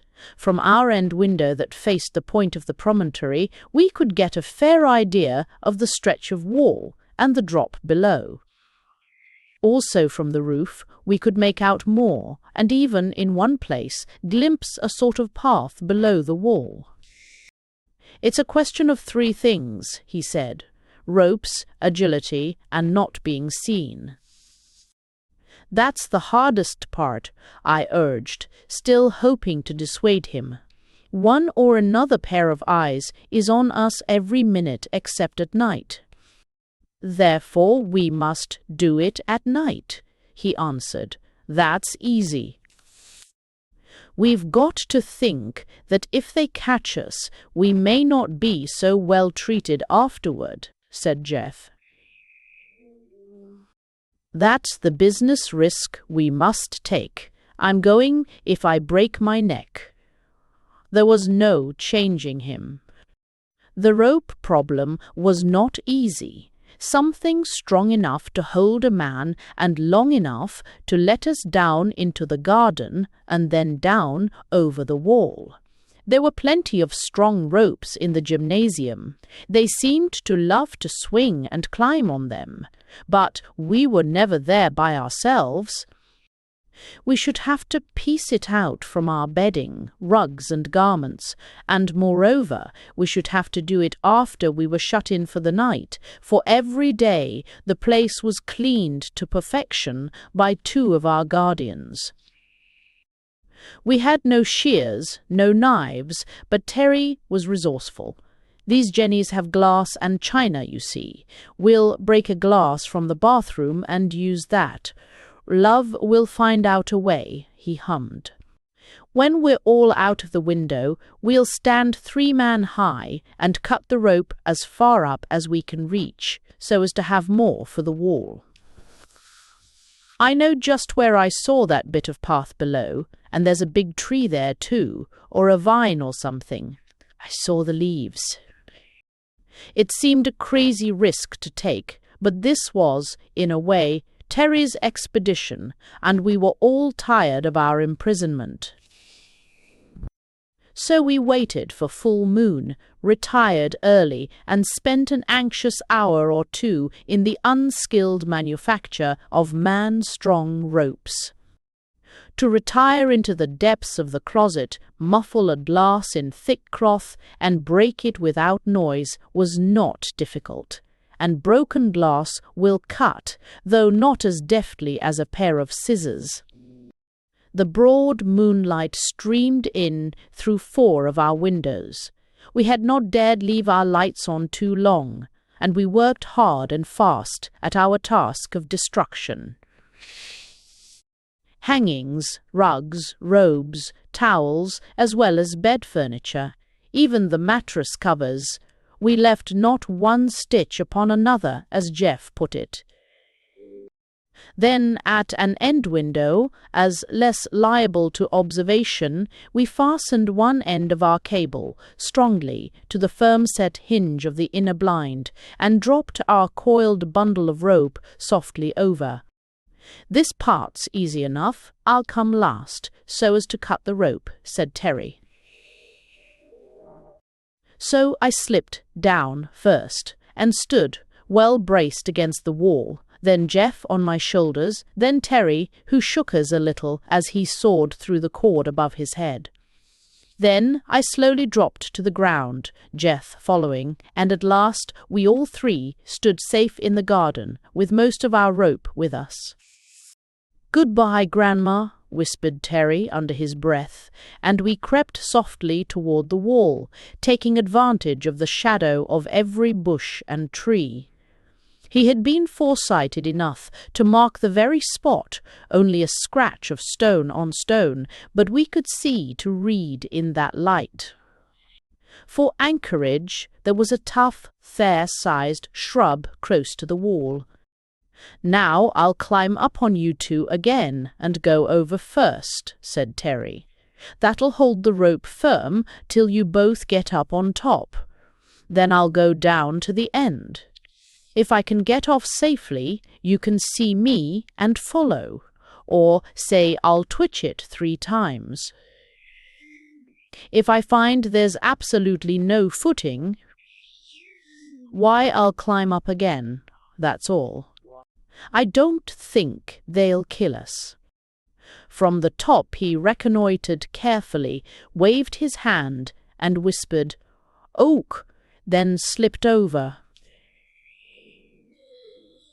Jeff climbed up, and I followed, and we rather shivered to see how far down that swaying, wavering figure dropped, hand under hand, till it disappeared in a mass of foliage far below. Then there were 3 quick pulls, and Jeff and I, not without a joyous sense of recovered freedom, successfully followed our leader. Chapter 4. Our Venture. We were standing on a narrow, irregular, all too slanting little ledge, and should doubtless have ignominiously slipped off and broken our rash necks but for the vine. This was a thick-leaved, wide-spreading thing, a little like Amphelopsis. "It's not quite vertical here, you see," said Terry, full of pride and enthusiasm. "This thing never would hold our direct weight, but I think if we sort of slide down on it, one at a time, sticking in with hands and feet, we'll reach that next ledge alive. As we do not wish to get up our rope again, and can't comfortably stay here." "I approve," said Jeff solemnly. Terry slid down first, said he'd show us how a Christian meets his death. Luck was with us. We had put on the thickest of those intermediate suits, leaving our tunics behind, and made this scramble quite successfully, though I got a pretty heavy fall just at the end, and was only kept on the second ledge by main force.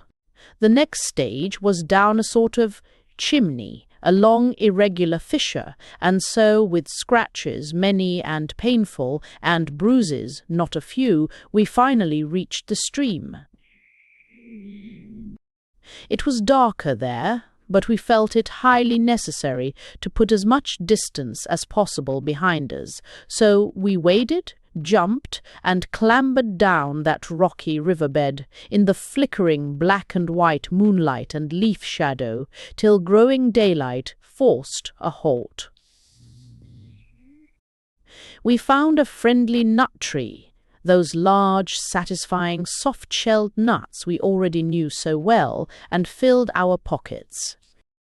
I see that I have not remarked that these women had pockets in surprising number and variety. They were in all their garments, and the middle one in particular was shingled with them. So we stocked up with nuts till we bulged like Prussian privates in marching order, drank all we could hold, and retired for the day. It was not a very comfortable place, not at all easy to get at, just a sort of crevice high up along the steep bank, but it was well veiled with foliage and dry. After our exhaustive 3 or 4 hour scramble and the good breakfast food, we all lay down along that crack-heads and tails, as it were, and slept till the afternoon sun almost toasted our faces. Terry poked a tentative foot against my head. "How are you, Van? Alive yet?" "Very much so," I told him, and Jeff was equally cheerful. We had room to stretch, if not to turn around, but we could very carefully roll over, one at a time, behind the sheltering foliage. It was no use to leave there by daylight. We could not see much of the country, but enough to know that we were now at the beginning of the cultivated area, and no doubt there would be an alarm sent out far and wide. Terry chuckled softly to himself, lying there on that hot, narrow little rim of rock. He dilated on the discomfiture of our guards and tutors, making many discourteous remarks. I reminded him that we had still a long way to go before getting to the place where we'd left our machine, and no probability of finding it there, but he only kicked me, mildly, for a croaker. "If you can't boost, don't knock," he protested. "I never said 'twould be a picnic, but I'd run away in the Antarctic ice fields rather than be a prisoner." We soon dozed off again. The long rest and penetrating dry heat were good for us, and that night we covered a considerable distance, keeping always in the rough forested belt of land which we knew bordered the whole country. Sometimes we were near the outer edge and caught sudden glimpses of the tremendous depths beyond.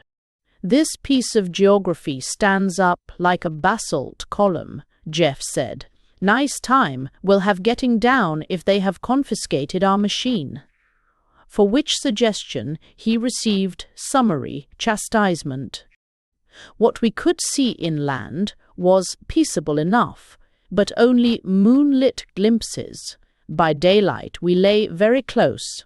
As Terry said, we did not wish to kill the old ladies, even if we could, and, short of that, they were perfectly competent to pick us up bodily and carry us back, if discovered.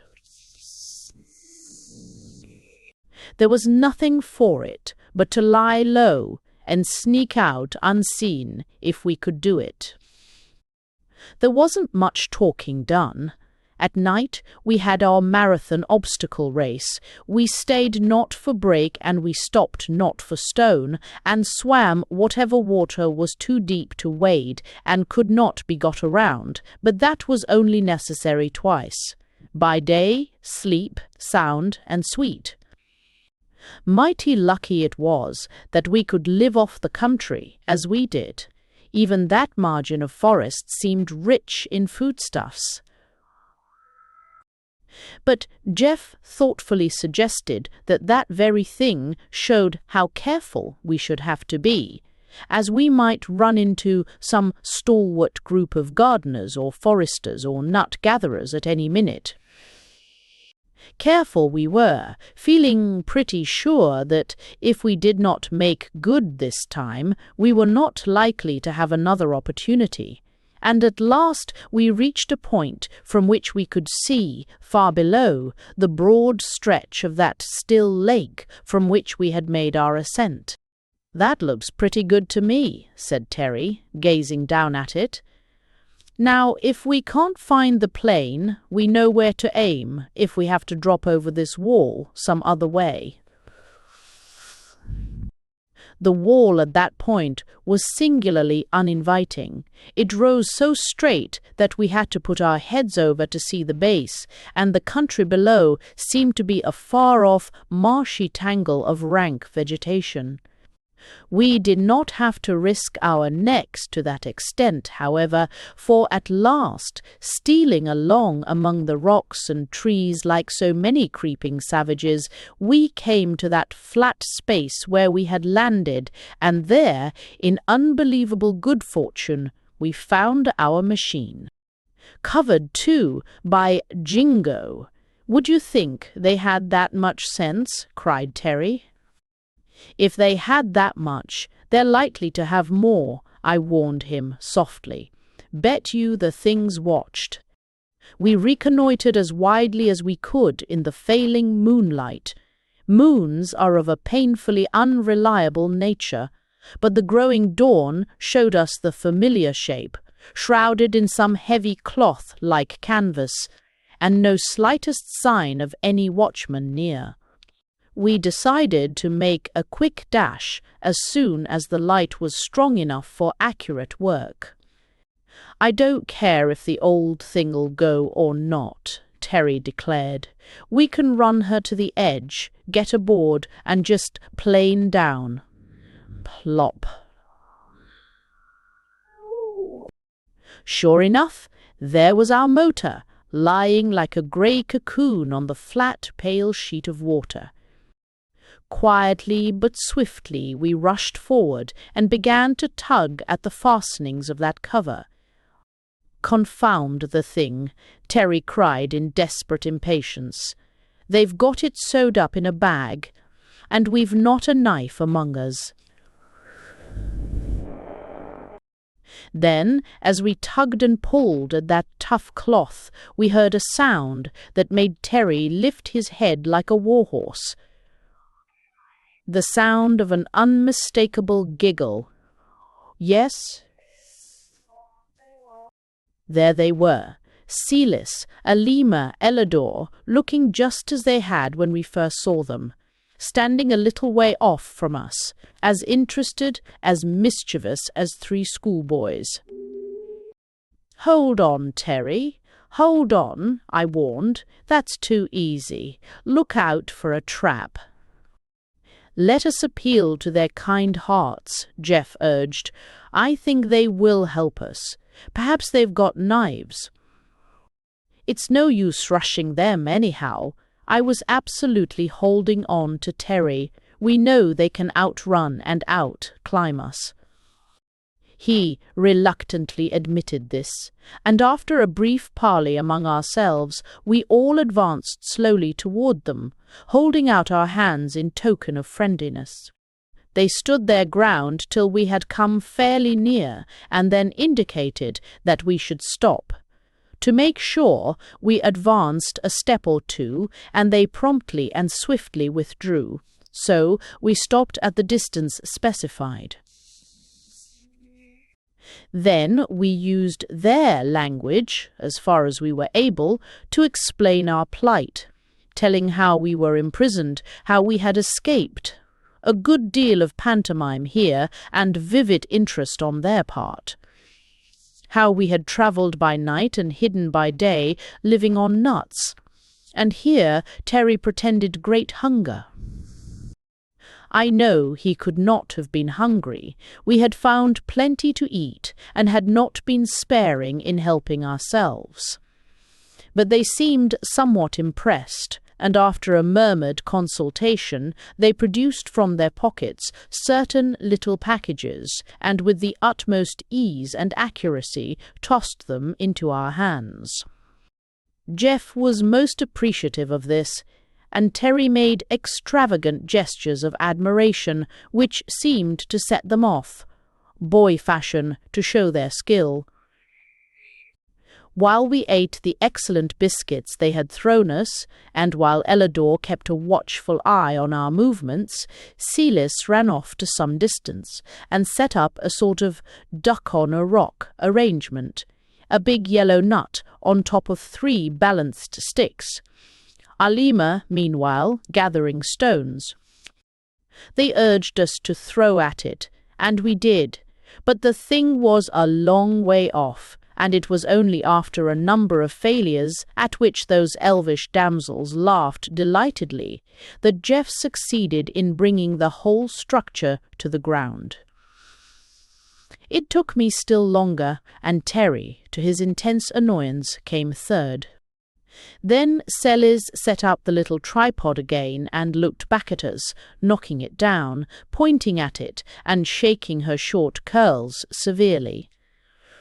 "No," she said, "bad, wrong." We were quite able to follow her. Then she set it up once more, put the fat nut on top, and returned to the others, and there those aggravating girls sat and took turns throwing little stones at that thing, while one stayed by as a setter-up. And they just popped that nut off 2 times out of 3 without upsetting the sticks. Pleased as punch they were, too, and we pretended to be, but weren't. We got very friendly over this game, but I told Terry we'd be sorry if we didn't get off while we could, and then we begged for knives. It was easy to show what we wanted to do, and they each proudly produced a sort of strong clasp knife from their pockets. "Yes," we said eagerly, "that's it, please." We had learned quite a bit of their language, you see, and we just begged for those knives, but they would not give them to us. "It's no sort of use," I said. "Come on, let's get a sharp stone or something. We must get this thing off." So we hunted about and found what edged fragments we could and hacked away, but it was like trying to cut sailcloth with a clamshell. Terry hacked and dug, but said to us under his breath, "Boys, we're in pretty good condition. Let's make a life-and-death dash and get hold of those girls. We've got to." They had drawn rather nearer to watch our efforts, and we did take them rather by surprise. Also, as Terry said, our recent training had strengthened us in wind and limb, and for a few desperate moments those girls were scared, and we almost triumphant. But just as we stretched out our hands, the distance between us widened. They had got their pace apparently, and then, though we ran at our utmost speed, and much farther than I thought wise, they kept just out of reach all the time. We stopped breathless at last at my repeated admonitions. "This is stark foolishness," I urged. "They are doing it on purpose. Come back, or you'll be sorry."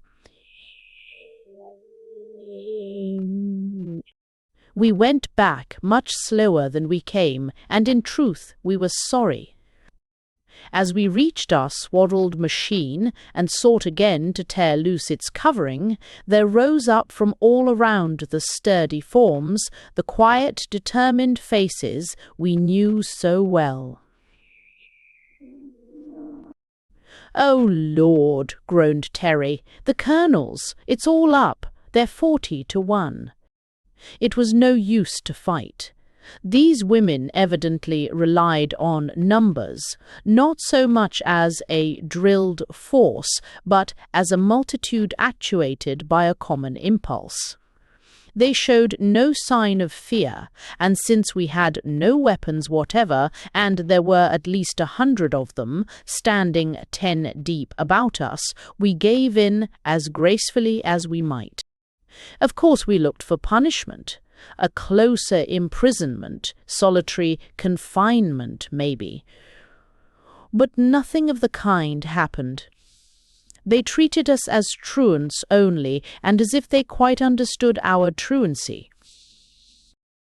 Back we went, not under an anesthetic this time, but skimming along in electric motors, enough like ours to be quite recognizable, each of us in a separate vehicle with one able-bodied lady on either side and 3 facing him.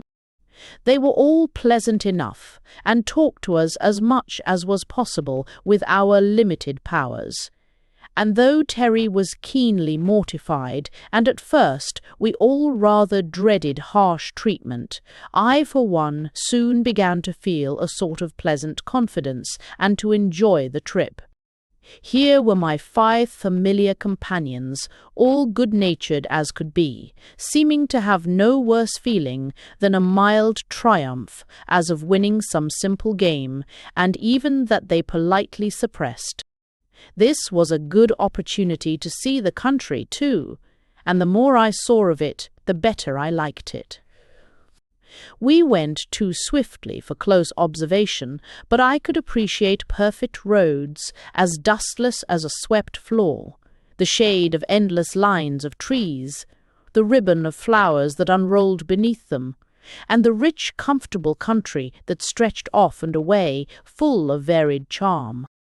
We rolled through many villages and towns, and I soon saw that the park-like beauty of our first-seen city was no exception. Our swift, high-sweeping view from the plain had been most attractive, but lacked detail, and in that first day of struggle and capture we noticed little. But now we were swept along at an easy rate of some 30 miles an hour, and covered quite a good deal of ground. We stopped for lunch in quite a sizable town, and here, rolling slowly through the streets, we saw more of the population. They had come out to look at us everywhere we had passed, but here were more, and when we went in to eat, in a big garden place with little shaded tables among the trees and flowers, many eyes were upon us, and everywhere, open country, village or city, only women. Old women and young women, and a great majority who seemed neither young nor old, but just women, young girls, also, though these, and the children, seeming to be in groups by themselves generally, were less in evidence. We caught many glimpses of girls and children in what seemed to be schools or in playgrounds, and so far as we could judge, there were no boys. We all looked carefully. Everyone gazed at us politely, kindly, and with eager interest. No one was impertinent. We could catch quite a bit of the talk now, and all they said seemed pleasant enough. Well, before nightfall, we were all safely back in our big room. The damage we had done was quite ignored. The beds as smooth and comfortable as before, new clothing and towels supplied. The only thing those women did was to illuminate the gardens at night and to set an extra watch. But they called us to account next day. Our 3 tutors, who had not joined in the recapturing expedition, had been quite busy in preparing for us, and now made explanation. They knew well we would make for our machine, and also that there was no other way of getting down, alive. So our flight had troubled no one. All they did was to call the inhabitants to keep an eye on our movements all along the edge of the forest between the 2 points. It appeared that many of those nights we had been seen, by careful ladies, sitting snugly in big trees by the riverbed, or up among the rocks.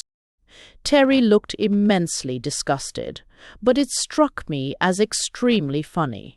Here we had been risking our lives, hiding and prowling like outlaws, living on nuts and fruit, getting wet and cold at night, and dry and hot by day, and all the while these estimable women had just been waiting for us to come out.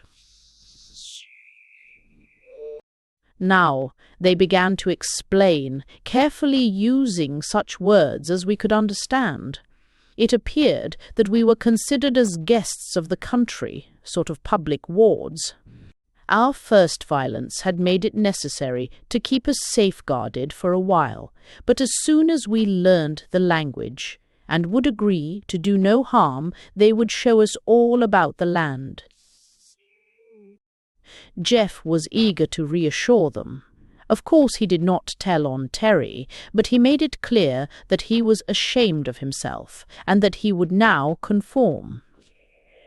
As to the language, we all fell upon it with redoubled energy. They brought us books in greater numbers, and I began to study them seriously. Pretty punk literature, Terry burst forth one day, when we were in the privacy of our own room. Of course, one expects to begin on child stories, but I would like something more interesting now. Can't expect stirring romance and wild adventure without men, can you? I asked. Nothing irritated Terry more than to have us assume that there were no men, but there were no signs of them in the books they gave us, or the pictures. "Shut up," he growled. "What infernal nonsense you talk. I'm going to ask 'em outright. We know enough now." In truth, we had been using our best efforts to master the language, and were able to read fluently and to discuss what we read with considerable ease. That afternoon we were all sitting together on the roof. We three and the tutors gathered about a table, no guards about. We had been made to understand some time earlier that if we would agree to do no violence, they would withdraw their constant attendance, and we promised most willingly. So there we sat, at ease, all in similar dress, our hair by now as long as theirs, only our beards to distinguish us. We did not want those beards, but had so far been unable to induce them to give us any cutting instruments.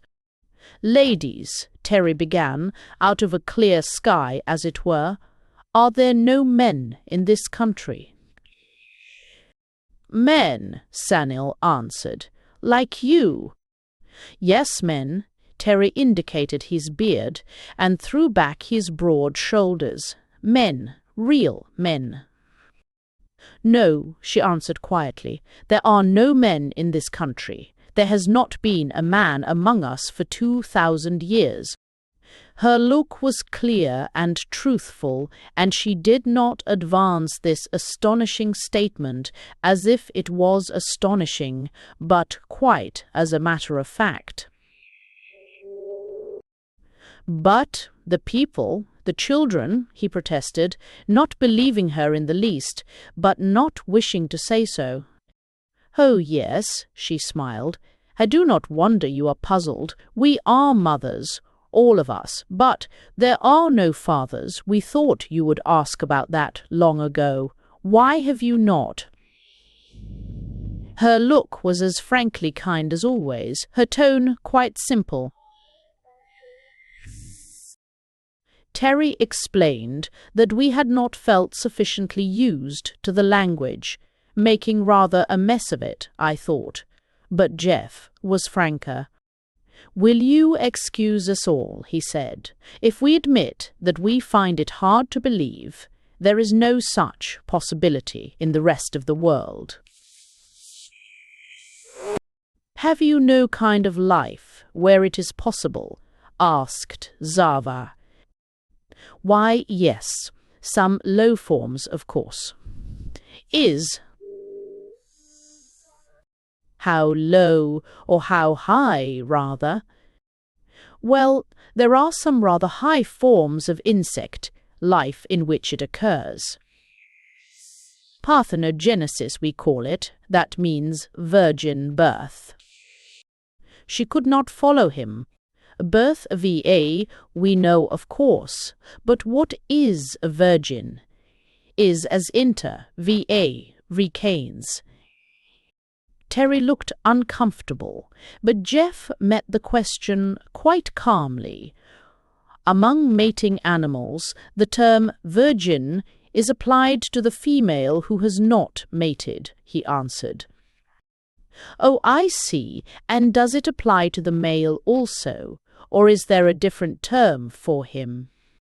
He passed this over rather hurriedly, saying that the same term would apply but was seldom used. No, she said, but one cannot mate without the other surely. Is not each then virgin before mating? And tell me, have you any forms of life in which there is birth from a father only? I know of none, he answered, and I inquired seriously. You ask us to believe that for 2,000 years there have been only women here, and only girl babies born. Exactly, answered Summel, nodding gravely. Of course, we know that among other animals it is not so, that there are fathers as well as mothers, and we see that you are fathers, that you come from a people who are of both kinds. We have been waiting, you see, for you to be able to speak freely with us and teach us about your country and the rest of the world. You know so much, you see, and we know only our own land. In the course of our previous studies, we had been at some pains to tell them about the big world outside, to draw sketches, maps, to make a globe even out of a spherical fruit and show the size and relation of the countries, and to tell of the numbers of their people. All this had been scant and in outline, but they quite understood. I find I succeed very poorly in conveying the impression I would like to of these women. So far from being ignorant, they were deeply wise. That we realized more and more, and for clear reasoning, for real brain scope and power, they were a number one, but there were a lot of things they did not know. They had the evenest tempers, the most perfect patience and good nature. One of the things most impressive about them all was the absence of irritability. So far, we had only this group to study, but afterward I found it a common trait. We had gradually come to feel that we were in the hands of friends, and very capable ones at that. But we couldn't form any opinion yet of the general level of these women. We want you to teach us all you can, Samuel went on, her firm, shapely hands clasped on the table before her, her clear, quiet eyes meeting ours frankly.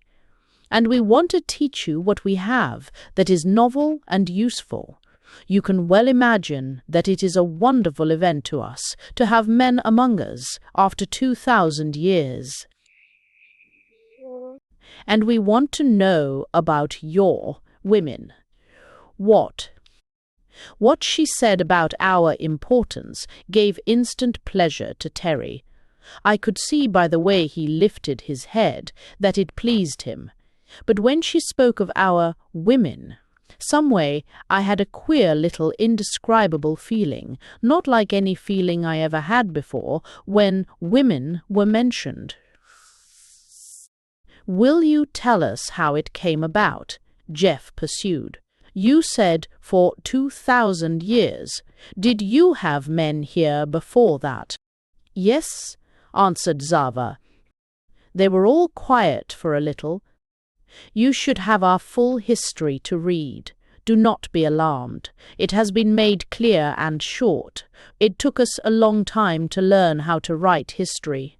Oh, how I should love to read yours. She turned with flashing, eager eyes, looking from one to the other of us. It would be so wonderful, would it not? to compare the history of 2,000 years to see what the differences are between us, who are only mothers, and you, who are mothers and fathers too. Of course we see, with our birds, that the father is as useful as the mother almost. But among insects we find him of less importance, sometimes very little. Is it not so with you? Oh yes, birds and bugs, Terry said, but not among animals. Have you no animals? We have cats, she said. The father is not very useful. Have you no cattle, sheep, horses? I drew some rough outlines of these beasts and showed them to her. We had in the very old days these, said Semele, and sketched with swift, sure touches a sort of sheep or llama, and these, dogs of 2 or 3 kinds, that, pointing to my absurd but recognizable horse. What became of them? Asked Jeth. We do not want them any more. They took up too much room. We need all our land to feed our people. It is such a little country, you know. Whatever do you do without milk? Terry demanded incredulously. Milk. We have milk in abundance, our own. But I mean for cooking. For grown people, Terry blundered, while they looked amazed and a shade displeased. Jeff came to the rescue. We keep cattle for their milk as well as for their meat, he explained. Cow's milk is a staple article of diet. There is a great milk industry to collect and distribute it. Still they looked puzzled. I pointed to my outline of a cow.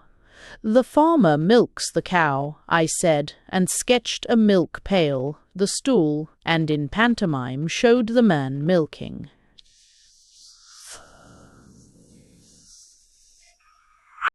Has the cow no child? Asked Summer earnestly. Oh, yes, of course, a calf, that is. Is there milk for the calf and you too? It took some time to make clear to those 3 sweet-faced women the process which robs the cow of her calf, and the calf of its true food, and the talk led us into a further discussion of the meat business. They heard it out, looking very white, and presently begged to be excused. Chapter 5. A Unique History. It is no use for me to try to piece out this account with adventures. If the people who read it are not interested in these amazing women and their history, they will not be interested at all. As for us, 3 young men to a whole landful of women, what could we do? We did get away, as described, and were peacefully brought back again without, as Terry complained, even the satisfaction of hitting anybody. There were no adventures because there was nothing to fight. There were no wild beasts in the country, and very few tame ones. Of these, I might as well stop to describe the one common pet of the country. Cats, of course. But such cats! What do you suppose these Lady Burbanks had done with their cats? By the most prolonged and careful selection and exclusion, they had developed a race of cats that did not sing. That's a fact. The most those poor dumb brutes could do was to make a kind of squeak when they were hungry or wanted the door open and, of course, to purr, and make the various mother noises to their kittens. Moreover, they had ceased to kill birds. They were rigorously bred to destroy mice and moles and all such enemies of the food supply, but the birds were numerous and safe. While we were discussing birds, Terry asked them if they used feathers for their hats, and they seemed amused at the idea. He made a few sketches of our women's hats, with plumes and quills and those various tickling things that stick out so far, and they were eagerly interested, as at everything about our women. As for them, they said they only wore hats for shade when working in the sun, and those were big light straw hats, something like those used in China and Japan. In cold weather they wore caps or hoods. But for decorative purposes, don't you think they would be becoming? Pursued Terry, making as pretty a picture as he could of a lady with a plumed hat. They by no means agreed to that, asking quite simply if the men wore the same kind. We hastened to assure her that they did not, drew for them our kind of headgear. And do no men wear feathers in their hats? Only Indians, Jeff explained. Savages, you know. And he sketched a war bonnet to show them. And soldiers, I added, drawing a military hat with plumes. They never expressed horror or disapproval, nor indeed much surprise, just a keen interest, and the notes they made, miles of them. But to return to our pussycats. We were a good deal impressed by this achievement in breeding, and when they questioned us, I can tell you we were well pumped for information. We told of what had been done for dogs and horses and cattle, but that there was no effort applied to cats except for show purposes. I wish I could represent the kind, quiet, steady, ingenious way they questioned us. It was not just curiosity. They weren't a bit more curious about us than we were about them, if as much. But they were bent on understanding our kind of civilization, and their lines of interrogation would gradually surround us and drive us in till we found ourselves up against some admissions we did not want to make. Are all these breeds of dogs you have made useful? They asked. Oh, useful? Why, the hunting dogs and watchdogs and sheepdogs are useful, and sled dogs, of course. And ratters, I suppose, but we don't keep dogs for their usefulness. The dog is the friend of man, we say. We love them. That they understood. We love our cats that way.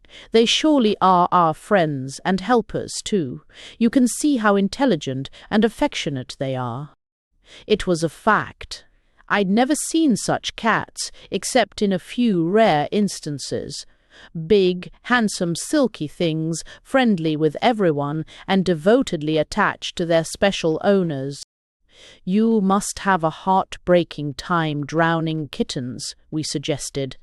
But they said, oh no, you see we care for them as you do for your valuable cattle. The fathers are few compared to the mothers, just a few very fine ones in each town.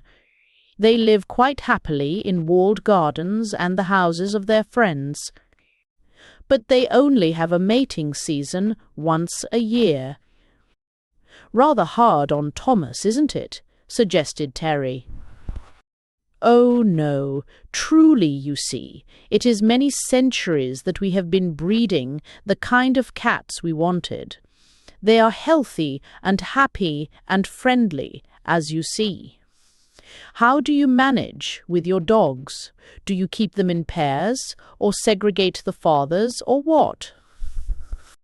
Then we explained that, well, that it wasn't a question of fathers exactly, that nobody wanted a mother dog, that practically all our dogs were males. There was only a very small percentage of females allowed to live. Then Zava, observing Terry with her grave, sweet smile, quoted back at him, "Rather hard on Thomas, isn't it? Do they enjoy it, living without mates? Are your dogs as uniformly healthy and sweet-tempered as our cats?" Jeff laughed, eyeing Terry mischievously. As a matter of fact, we began to feel Jeff something of a traitor. He so often flopped over and took their side of things. Also, his medical knowledge gave him a different point of view somehow.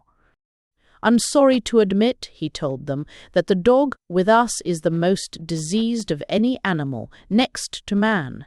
And as to temper, there are always some dogs who bite people, especially children." That was pure malice. You see, children were the raison d'être in this country. All our interlocutors sat up straight at once. They were still gentle, still restrained, but there was a note of deep amazement in their voices. "Do we understand that you keep an animal, an unmated male animal, that bites children? About how many are there of them, please?" "Thousands in a large city," said Jeff, "and nearly every family has one in the country." Terry broke in at this. "You must not imagine they are all dangerous. It's not 1 in 100 that ever bites anybody. Why, they are the best friends of the children. A boy doesn't have half a chance that hasn't a dog to play with." "And the girls?" asked Semel. "Oh, girls, why they like them too," he said, but his voice flattered a little. "They always noticed little things like that, we found later." Little by little, they wrung from us the fact that the friend of man in the city was a prisoner, was taken out for his meager exercise on a leash, was liable not only to many diseases, but to the one destroying horror of rabies, and, in many cases, for the safety of the citizens, had to go muzzled. Jeff maliciously added vivid instances he had known or read of injury and death from mad dogs. They did not scold or fuss about it. Calm as judges those women were, but they made notes. Moadine read them to us. "Please tell me if I have the facts correct," she said. "Or in your country, and in others too?" "Yes," we admitted, "in most civilized countries. In most civilized countries, a kind of animal is kept which is no longer useful." "They are a protection," Terry insisted. "They bark if burglars try to get in." Then she made notes of burglars and went on, "Because of the love which people bear to this animal." Zava interrupted here. "Is it the men or the women who love this animal so much?" "Both," insisted Terry. "Equally?" she inquired. And Jeff said, "Nonsense, Terry. You know men like dogs better than women do, as a whole. Because they love it so much, especially men. This animal is kept shut up or chained." "Why?" suddenly asked Samel. "We keep our father cats shut up because we do not want too much fathering. But they are not chained. They have large grounds to run in." "A valuable dog would be stolen if he was let loose," I said. "We put collars on them with the owner's name in case they do stray. Besides, they get into fights. A valuable dog might easily be killed by a bigger one." "I see," she said. "They fight when they meet. Is that common?" We admitted that it was. "They are kept shut up or chained. She paused again and asked, "Is not a dog fond of running? Are they not built for speed?" That we admitted too, and Jeff, still malicious, enlightened them further. "I've always thought it was a pathetic sight, both ways, to see a man or a woman taking a dog to walk at the end of a string." "Have you bred them to be as neat in their habits as cats are?" was the next question. And when Jeff told them of the effect of dogs on sidewalk merchandise and the streets generally, they found it hard to believe. You see, their country was as neat as a Dutch kitchen, and as to sanitation, but I might as well start in now with as much as I can remember of the history of this amazing country before further description. And I'll summarize here a bit as to our opportunities for learning it. I will not try to repeat the careful, detailed account I lost. I'll just say that we were kept in that fortress a good 6 months all told, and after that 3 in a pleasant enough city where, to Terry's infinite disgust, there were only colonels and little children. No young women whatever. Then we were under surveillance for 3 more, always with a tutor or a guard or both. But those months were pleasant because we were really getting acquainted with the girls. That was a chapter, or will be. I will try to do justice to it. We learned their language pretty thoroughly, had to, and they learned ours much more quickly and used it to hasten our own studies.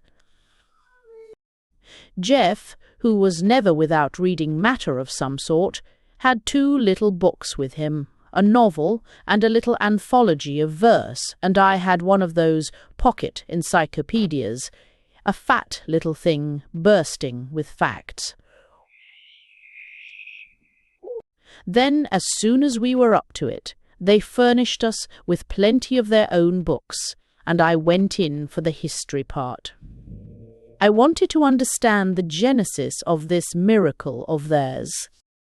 And this is what happened, according to their records. As to geography, at about the time of the Christian era, this land had a free passage to the sea. I'm not saying where, for good reasons, but there was a fairly easy pass through that wall of mountains behind us, and there is no doubt in my mind that these people were of Aryan stock and were once in contact with the best civilization of the old world. They were white, but somewhat darker than our northern races because of their constant exposure to sun and air. The country was far larger then, including much land beyond the pass and a strip of coast.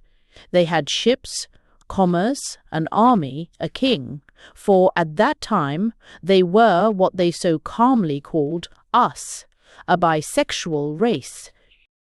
What happened to them first was merely a succession of historic misfortunes, such as have befallen other nations often enough. They were decimated by war, driven up from their coastline till finally the reduced population, with many of the men killed in battle, occupied this hinterland and defended it for years in the mountain passes.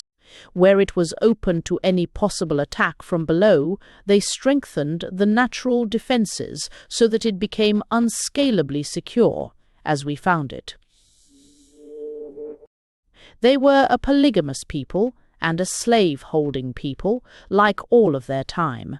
And during the generation or 2 of this struggle to defend their mountain home, they built the fortresses, such as the one we were held in, and other of their oldest buildings, some still in use. Nothing but earthquakes could destroy such architecture, huge solid blocks holding by their own weight. They must have had efficient workmen, and enough of them in those days. They made a brave fight for their existence, but no nation can stand up against what the steamship companies call an act of God.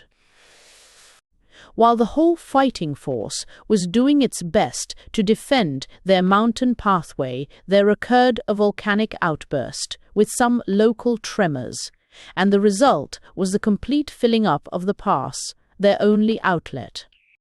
Instead of a passage, a new ridge, sheer and high, stood between them and the sea. They were walled in, and beneath that wall lay their whole little army. Very few men were left alive, save the slaves, and these now seized their opportunity, rose in revolt, killed their remaining masters, even to the youngest boy, killed the old women too, and the mothers, intending to take possession of the country with the remaining young women and girls. But this succession of misfortunes was too much for those infuriated virgins. There were many of them, and but few of these would-be masters. So the young women, instead of submitting, rose in sheer desperation and slew their brutal conquerors. This sounds like Titus Andronicus, I know, but that is their account. I suppose they were about crazy. Can you blame them? There was literally no one left on this beautiful high garden land, but a bunch of hysterical girls and some older slave women. That was about 2,000 years ago. At first, there was a period of sheer despair. The mountains towered between them and their old enemies, but also between them and escape. There was no way up or down or out. They simply had to stay there. Some were for suicide, but not the majority. They must have been a plucky lot as a whole, and they decided to live, as long as they did live. Of course they had hope, as youth must, that something would happen to change their fate. So they set to work, to bury the dead, to plough and sow, to care for one another. Speaking of burying the dead, I will set down while I think of it that they had adopted cremation in about the 13th century for the same reason that they had left off raising cattle. They could not spare the room. They were much surprised to learn that we were still burying, asked our reasons for it, and were much dissatisfied with what we gave.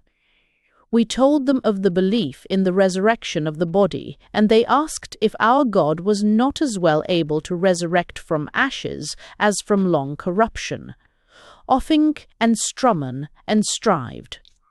We told them of how people thought it repugnant to have their loved ones burn, and they asked if it was less repugnant to have them decay.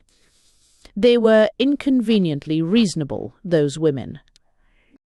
Well, that original bunch of girls set to work to clean up the place and make their living as best they could. Some of the remaining slave women rendered invaluable service, teaching such trades as they knew. They had such records as were then kept, all the tools and implements of the time, and a most fertile land to work in. There were a handful of the younger matrons who had escaped slaughter, and a few babies were born after the cataclysm, but only 2 boys, and they both died. For 5 or 10 years they worked together, growing stronger and wiser and more mutually attached. And then the miracle happened. One of these young women bore a child. Then they decided it must be a direct gift from the gods, and placed the proud mother in the temple of Maia, their goddess of motherhood, under strict watch.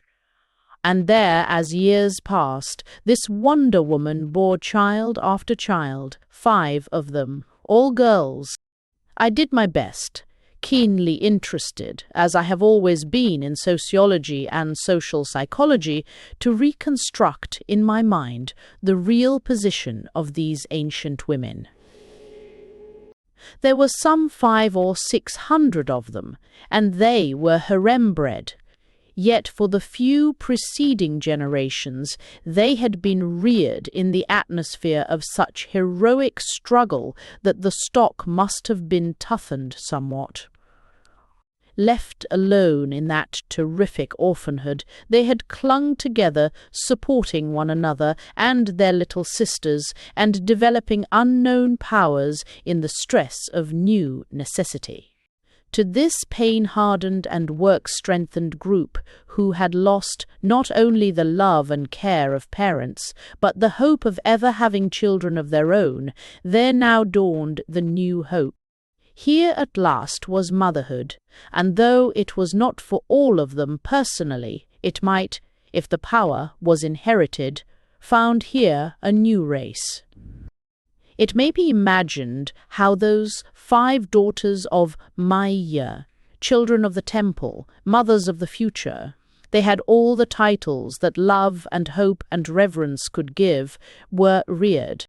The whole little nation of women surrounded them with loving service and waited, between a boundless hope and an equally boundless despair, to see if they too would be mothers. And they were. As fast as they reached the age of 25, they began bearing. Each of them, like her mother, bore 5 daughters. Presently there were 25 new women, mothers in their own right, and the whole spirit of the country changed from mourning and mere courageous resignation to proud joy.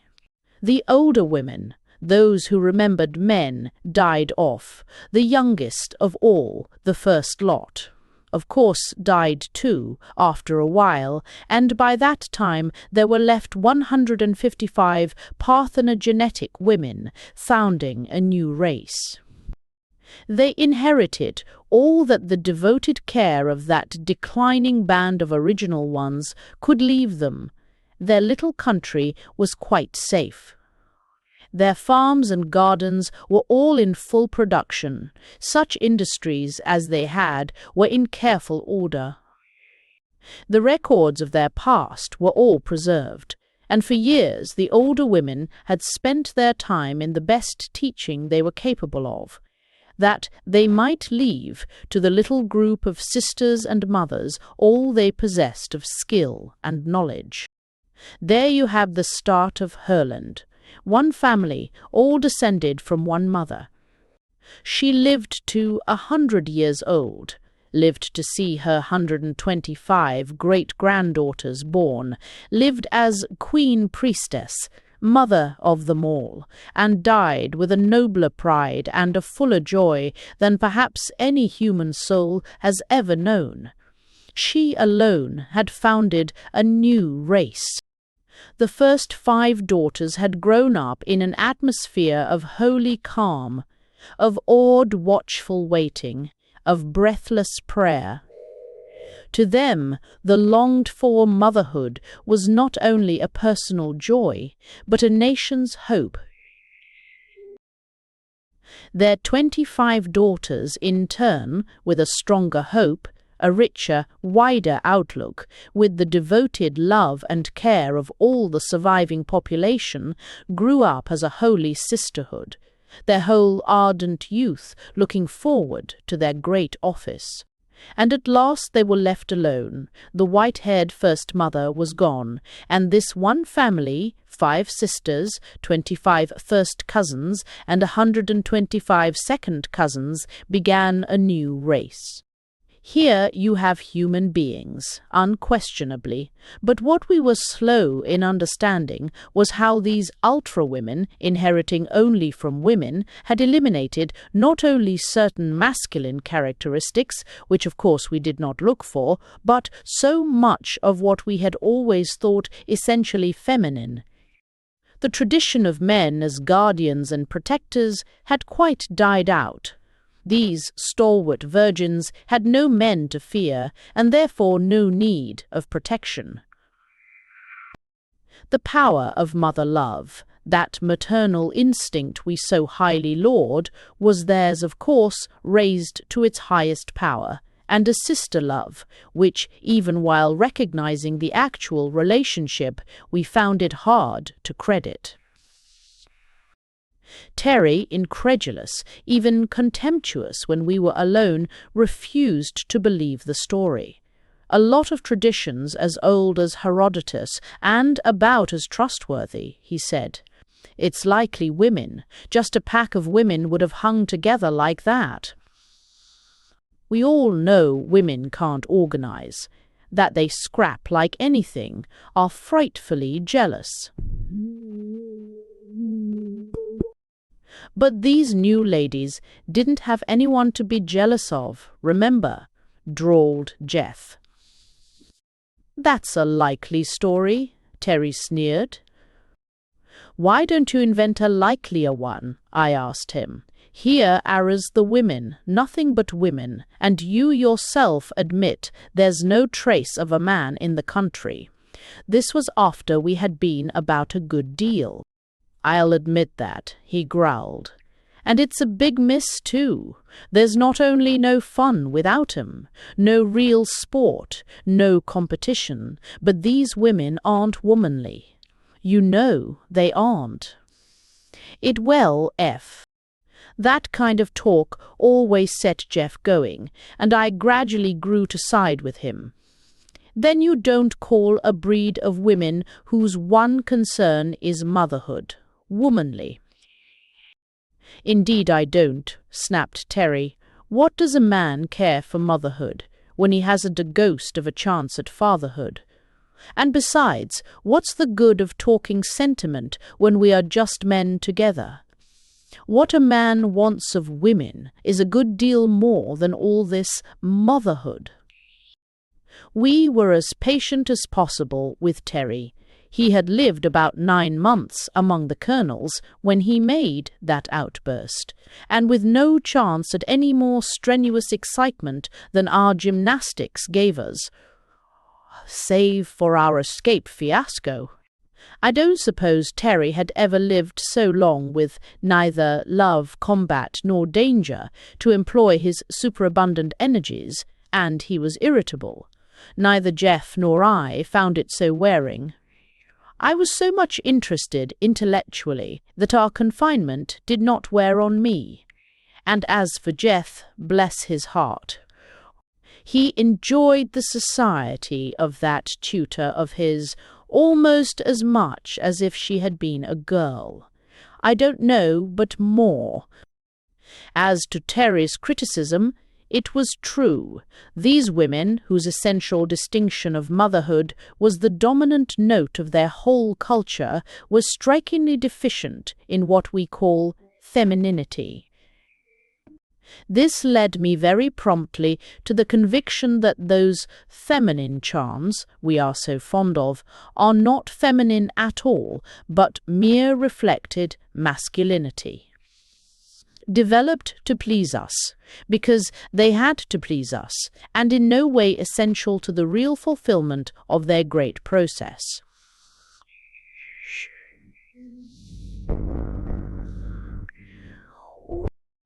Just you wait till I get out, he muttered. Then we both cautioned him. Look here, Terry, my boy, you be careful. They've been mighty good to us. But do you remember the anesthesia?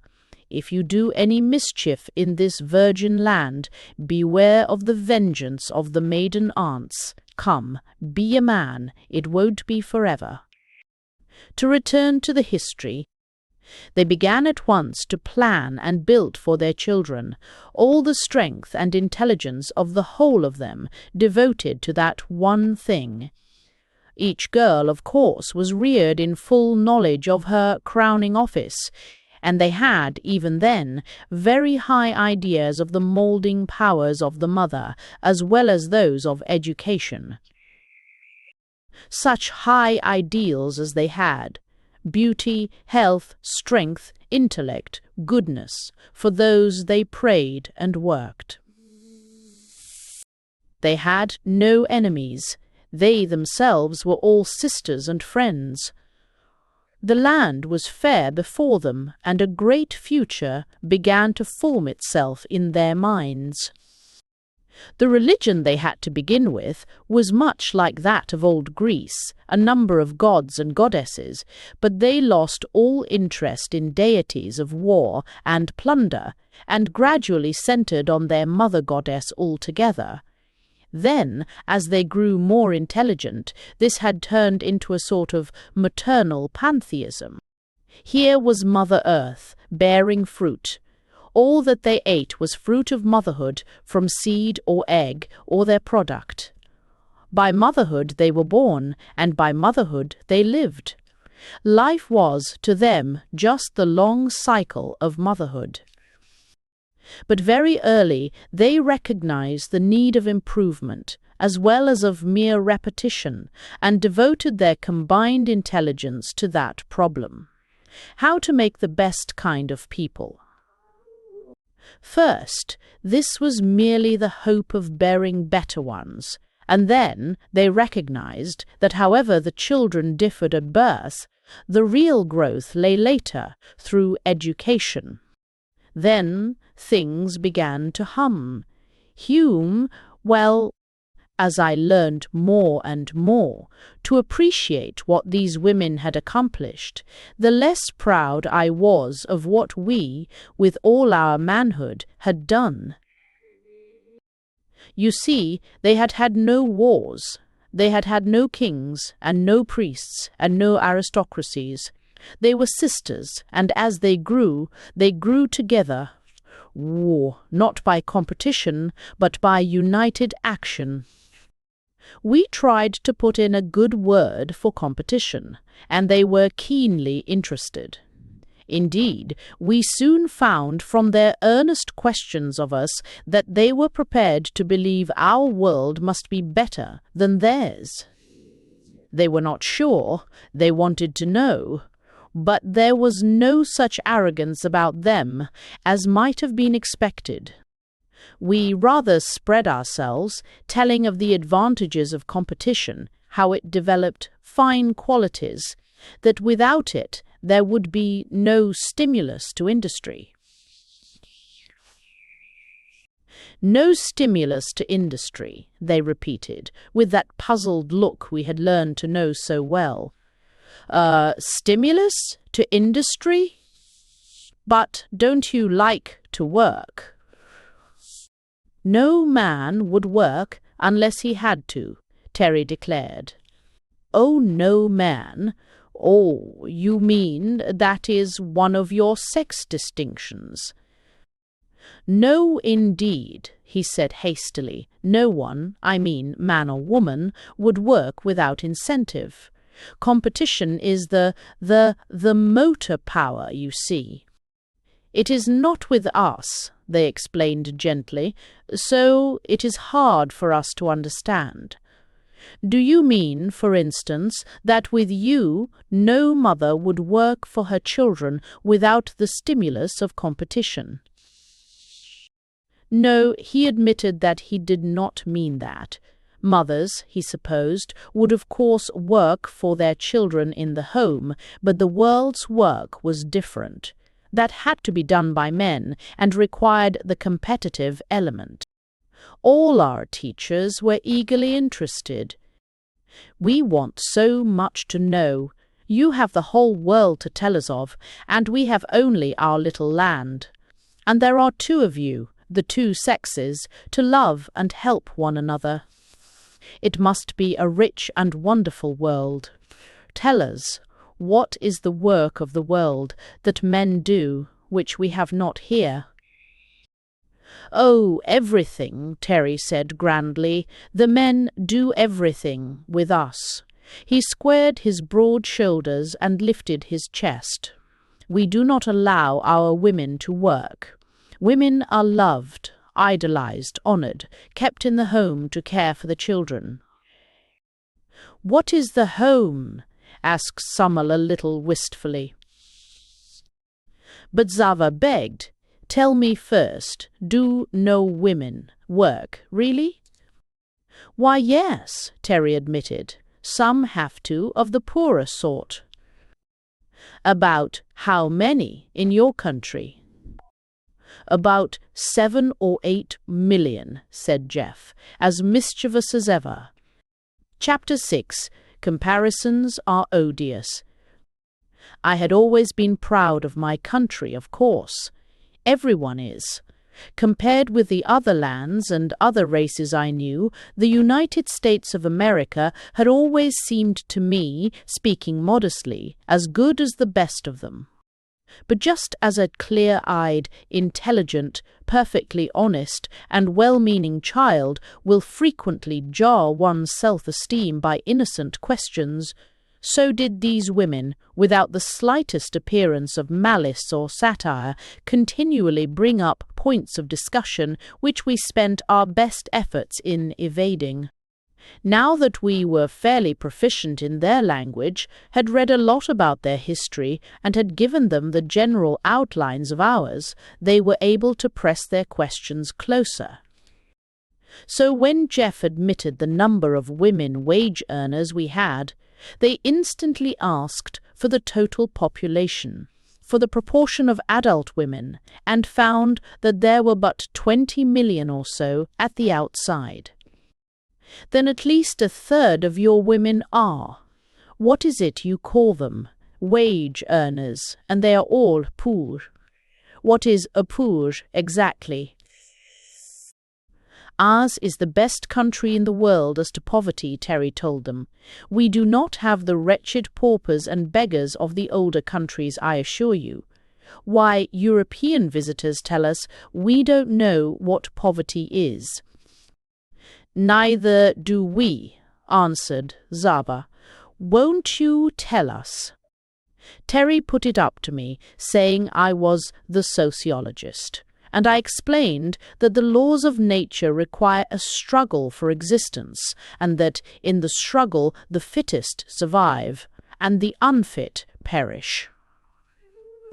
In our economic struggle, I continued, there was always plenty of opportunity for the fittest to reach the top, which they did in great numbers, particularly in our country.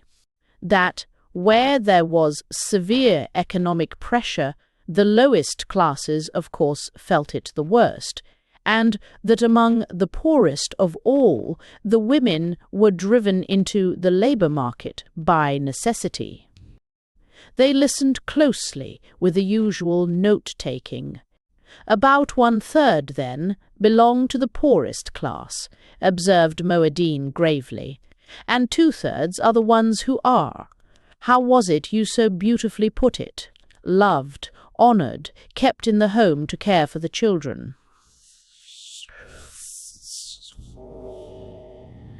This inferior 1/3 have no children, I suppose. Jeff, he was getting as bad as they were, solemnly replied that, on the contrary, the poorer they were, the more children they had. That, too, he explained, was a law of nature. Reproduction is in inverse proportion to individuation.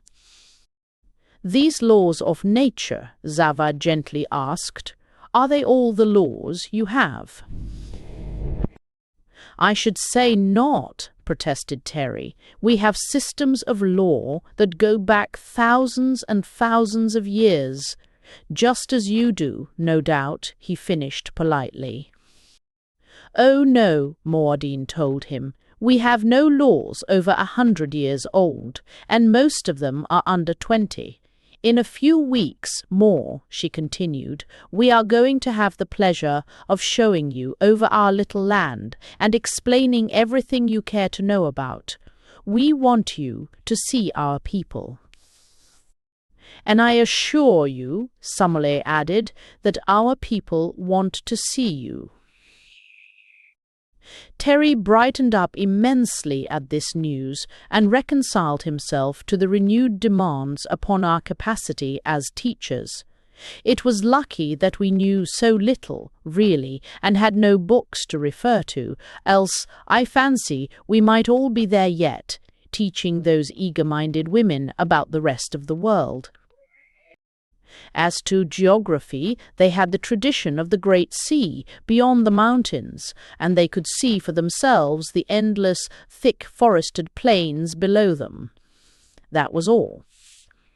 But from the few records of their ancient condition, not before the flood, with them, but before that mighty quake which had cut them off so completely, they were aware that there were other peoples and other countries.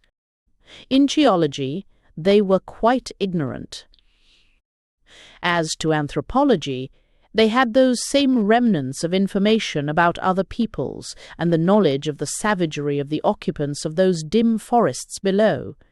Nevertheless, they had inferred, marvellously keen on inference and deduction their minds were, the existence and development of civilization in other places, much as we infer it on other planets.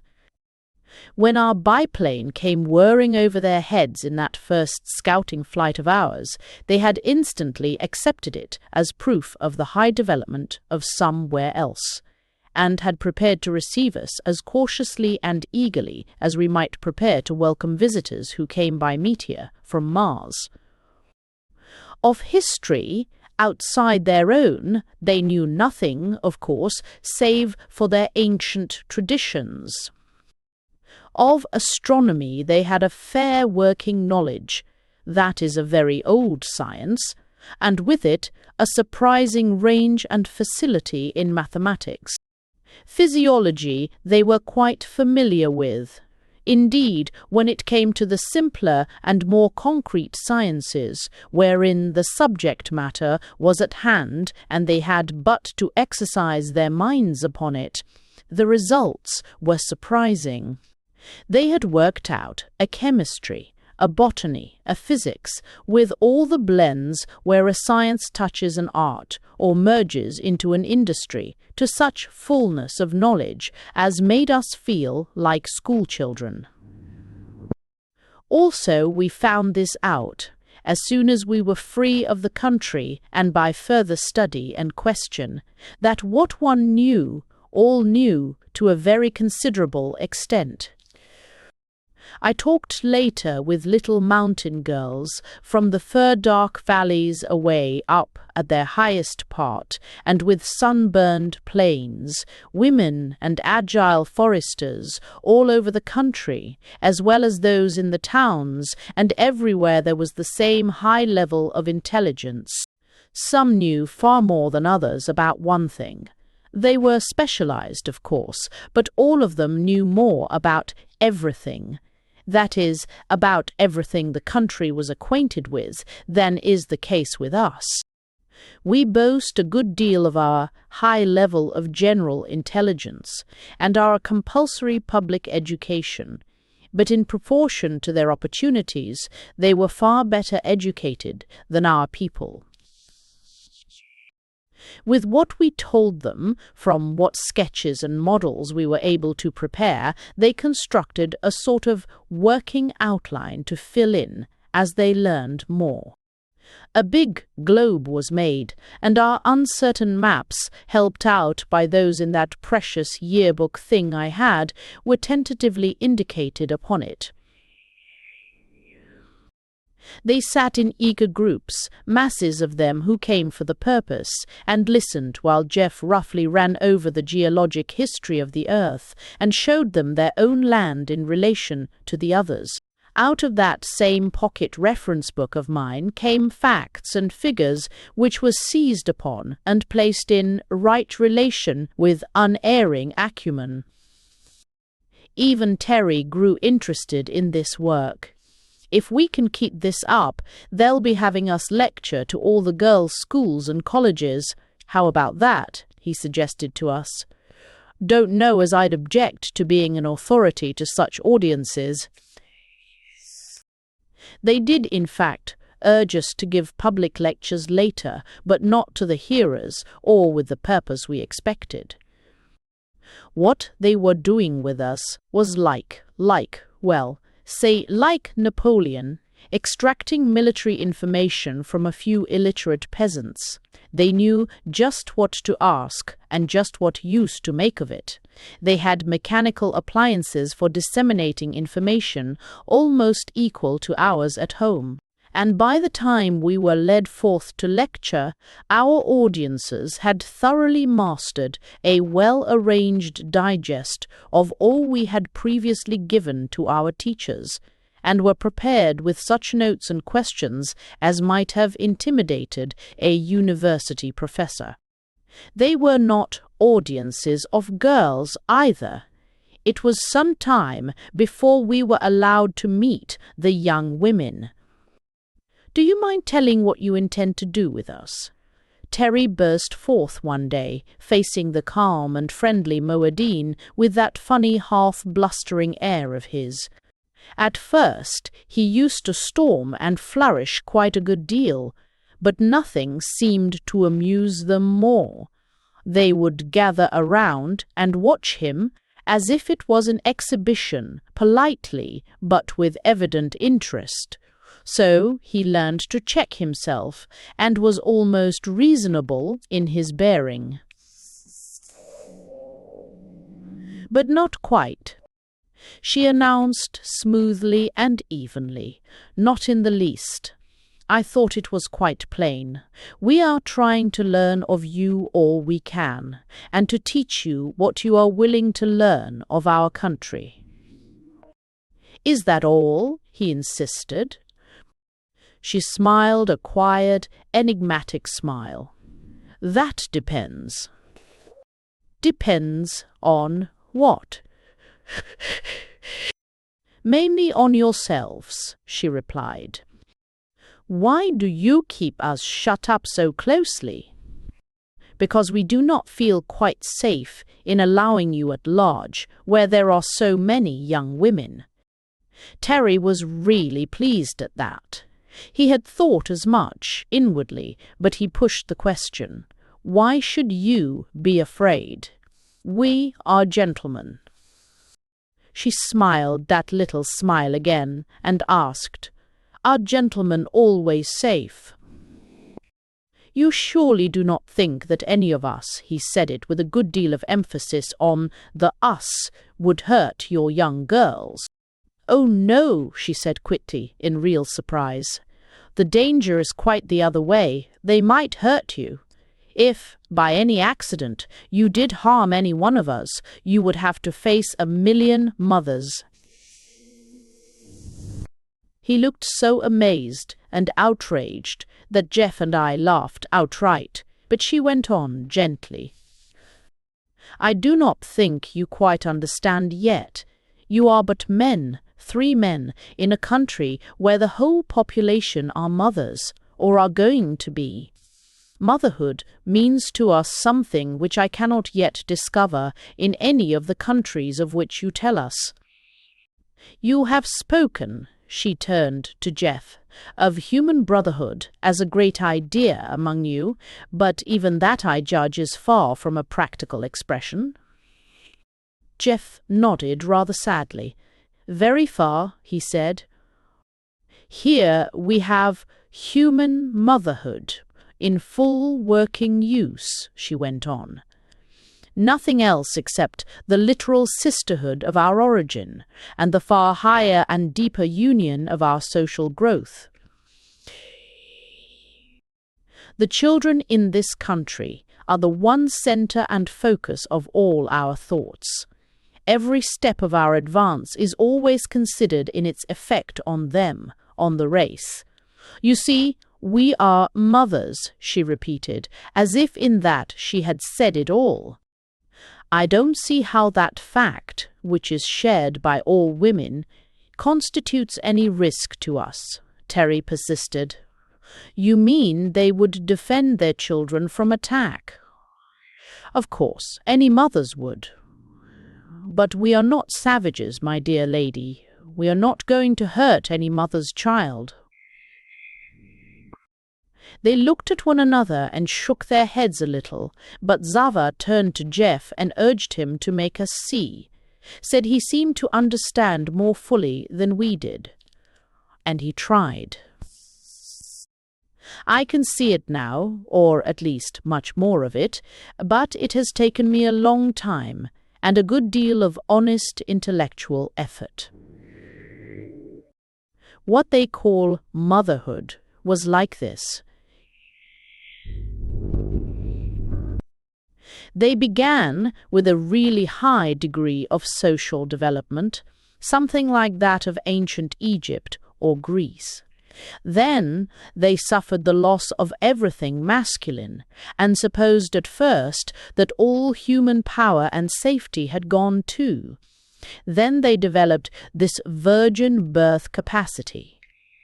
Then, since the prosperity of their children depended on it, the fullest and subtlest coordination began to be practiced. I remember how long Terry balked at the evident unanimity of these women, the most conspicuous feature of their whole culture. "It's impossible," he would insist. "Women cannot cooperate.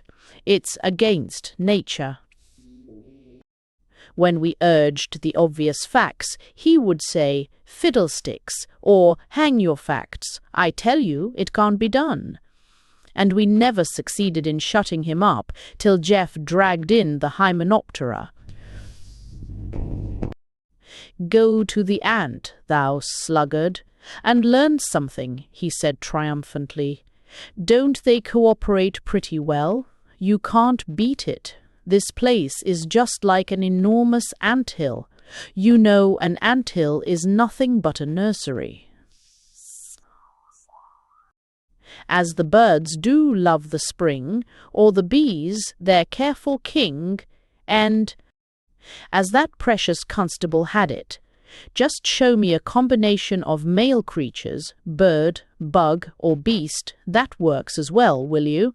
Or one of our masculine countries, where the people work together as well as they do here. I tell you, women are the natural cooperators, not men." Terry had to learn a good many things he did not want to go back to my little analysis of what happened.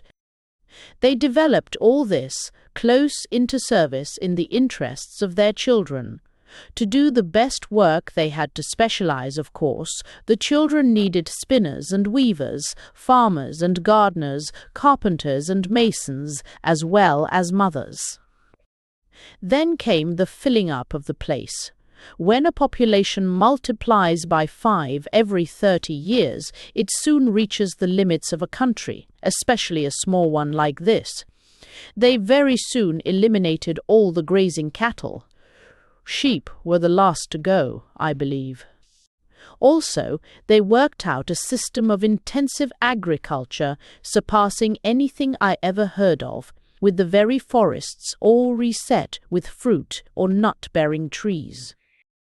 Do what they would, however, there soon came a time when they were confronted with the problem of the pressure of population, in an acute form.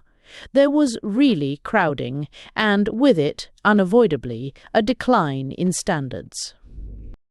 And how did those women meet it? Not by a struggle for existence, which would result in an everlasting, writhing mass of underbred people trying to get ahead of one another. Some few on top, temporarily, many constantly crushed out underneath. A hopeless substratum of paupers and degenerates, and no serenity or peace for anyone. No possibility for really noble qualities among the people at large. Neither did they start off on predatory excursions to get more land from somebody else, or to get more food from somebody else to maintain their struggling mass.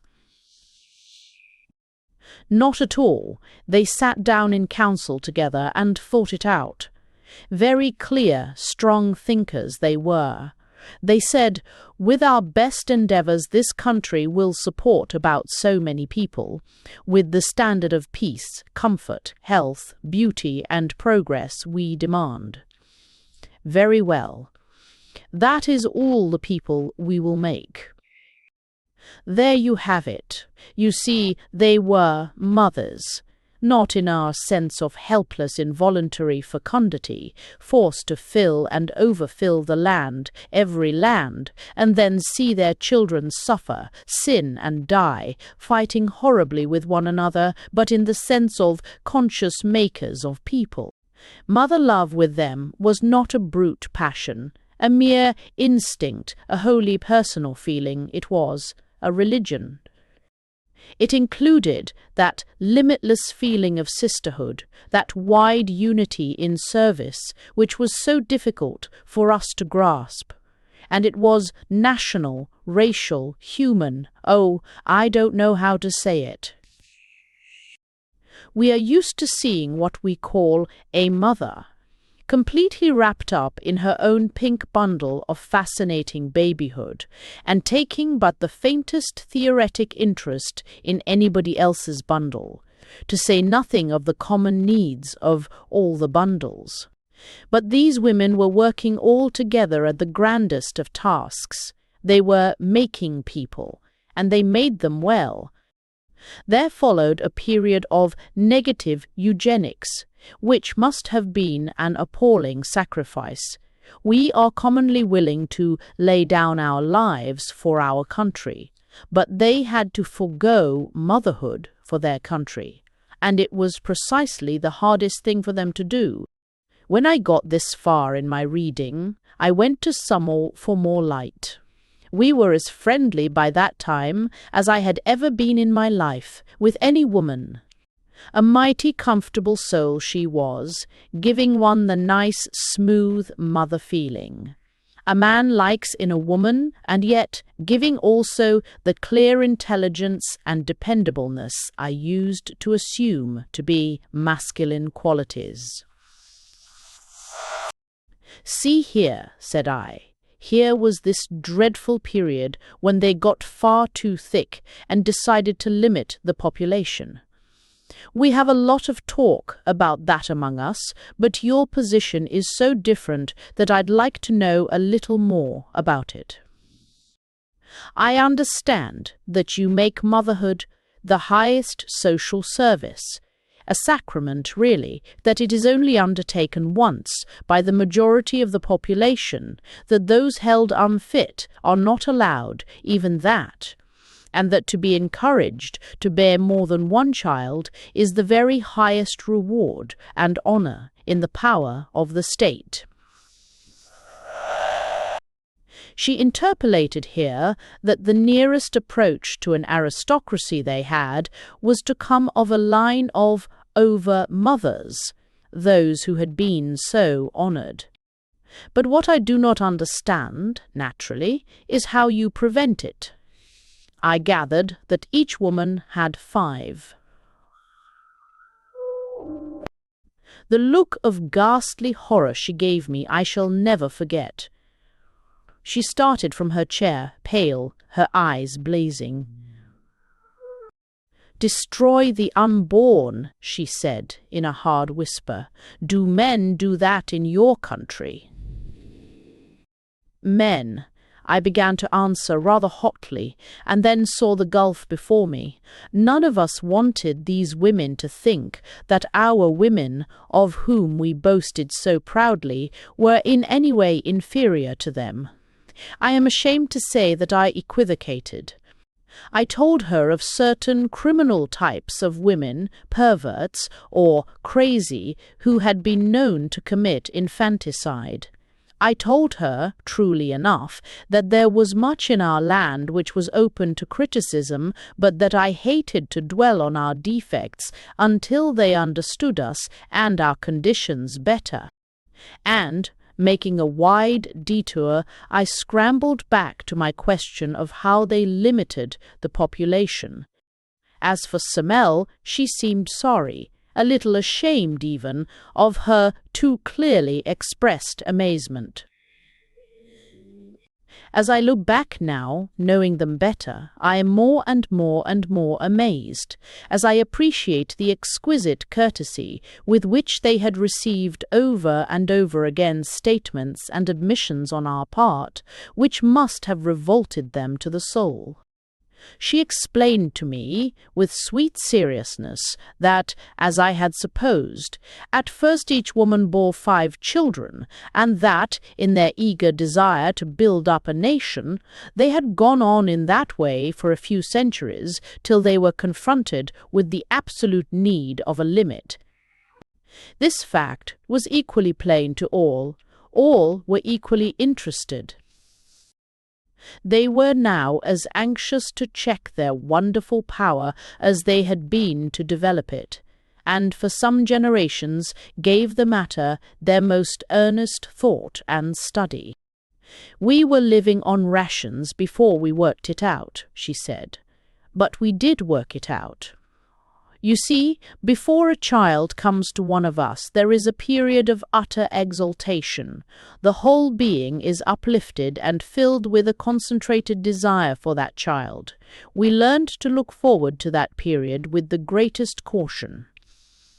Often our young women, those to whom motherhood had not yet come, would voluntarily defer it.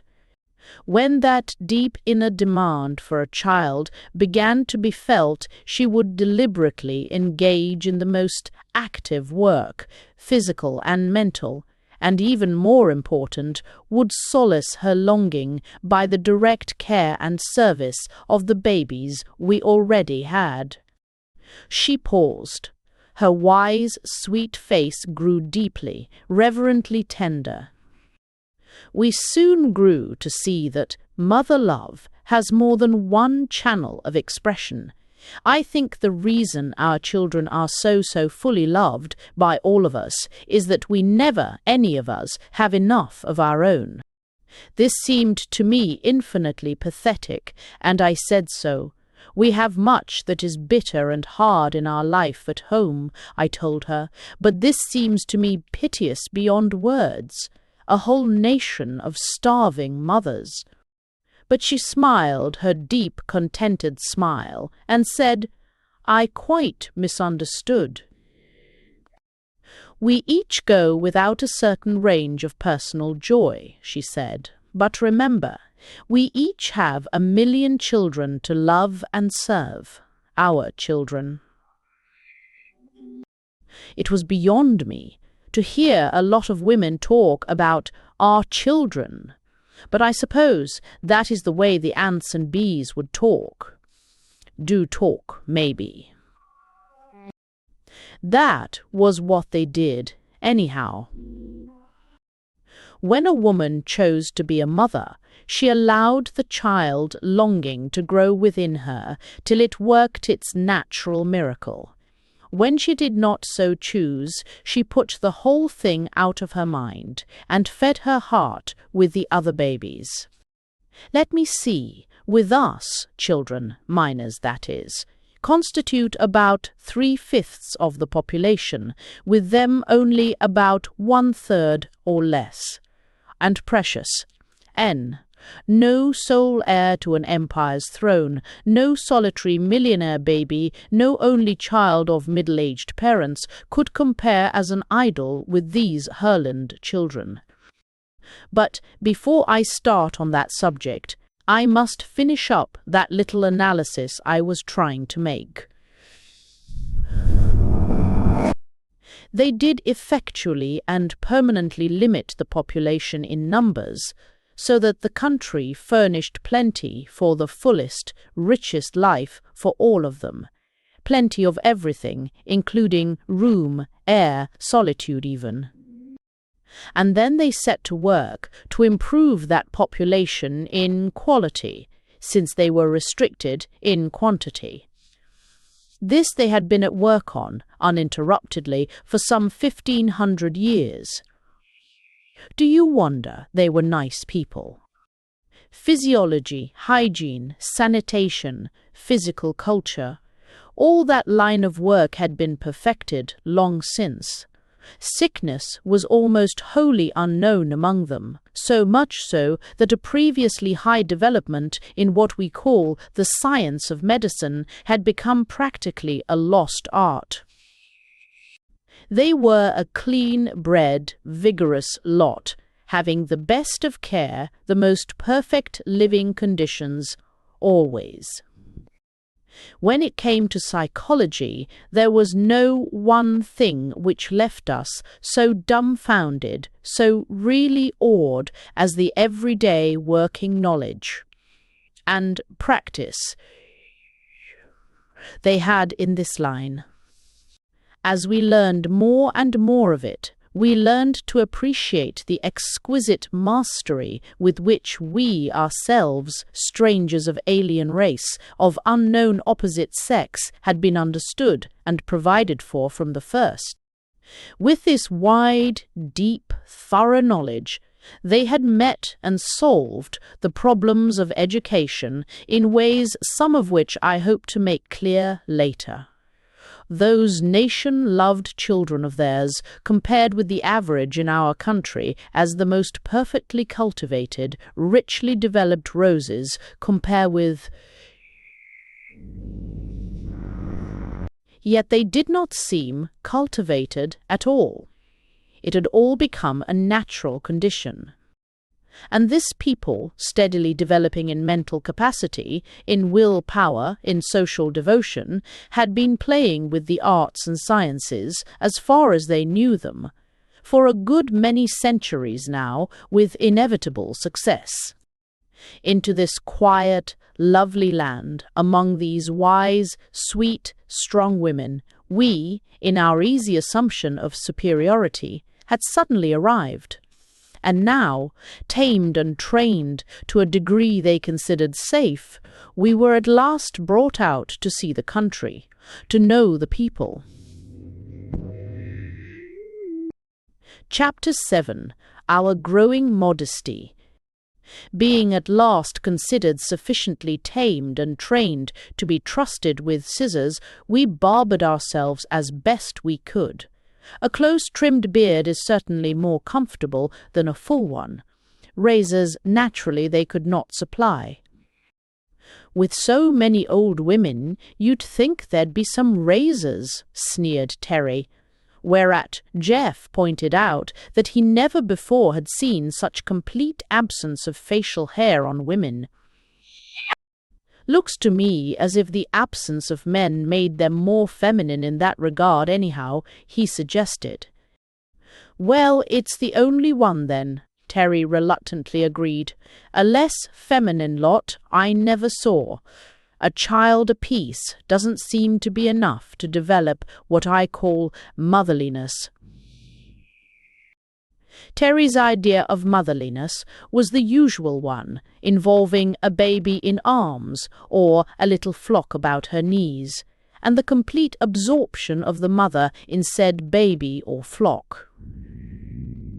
A motherliness which dominated society, which influenced every art and industry, which absolutely protected all childhood and gave to it the most perfect care and training, did not seem motherly. We had become well used to the clothes. They were quite as comfortable as our own, in some ways more so, and undeniably better looking. As to pockets, they left nothing to be desired. That second garment was fairly quilted with pockets.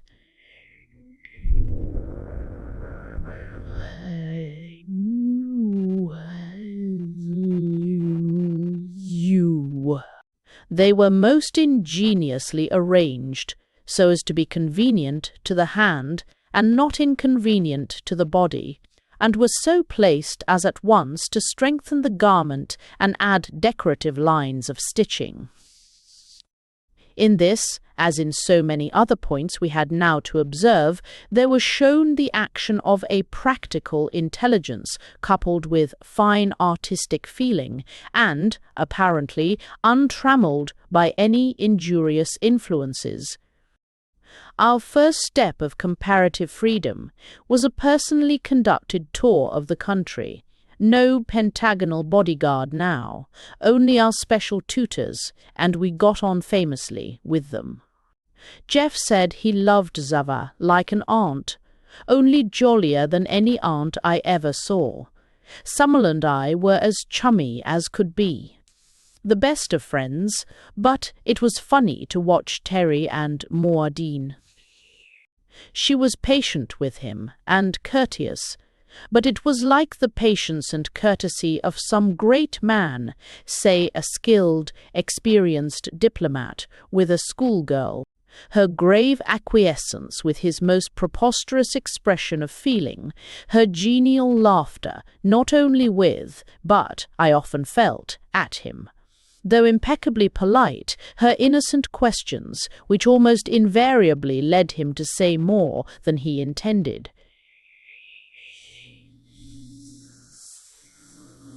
He never seemed to recognize that quiet background of superiority. When she dropped an argument, he always thought he had silenced her. When she laughed, he thought it tribute to his wit. I hated to admit to myself how much Terry had sunk in my esteem. Jeff felt it too, I am sure, but neither of us admitted it to the other.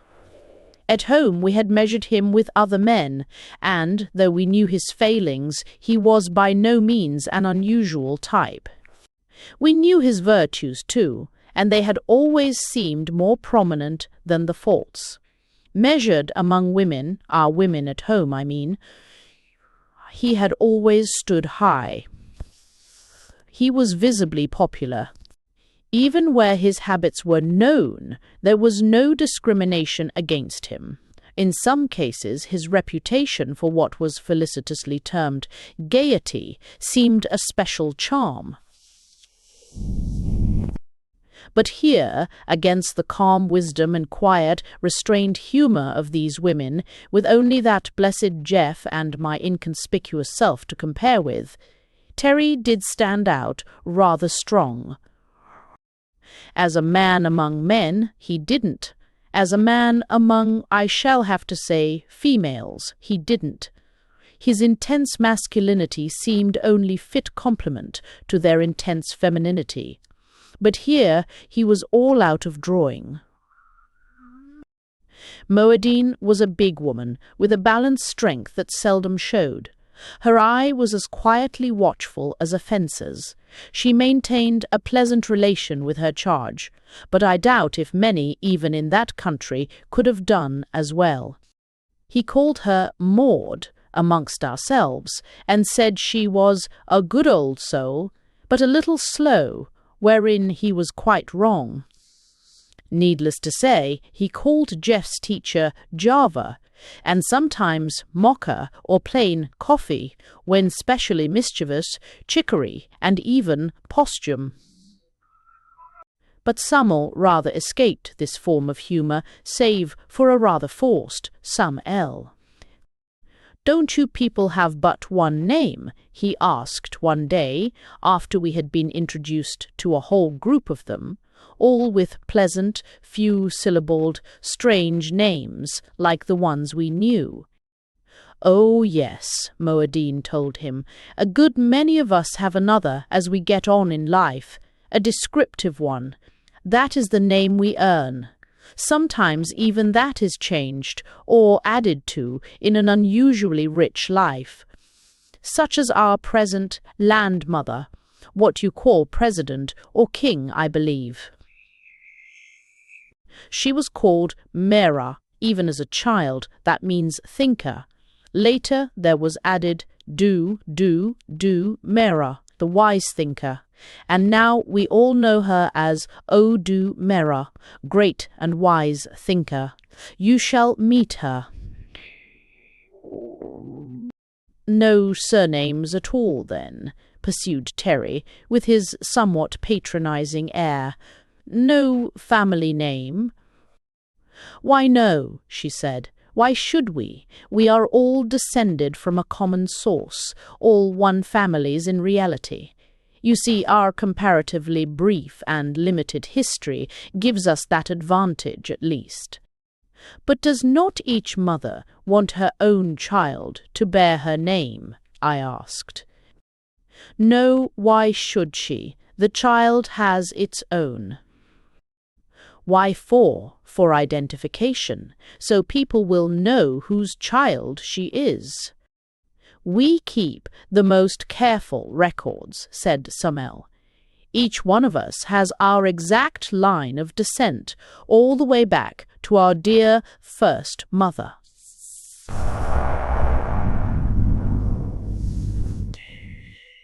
There are many reasons for doing that.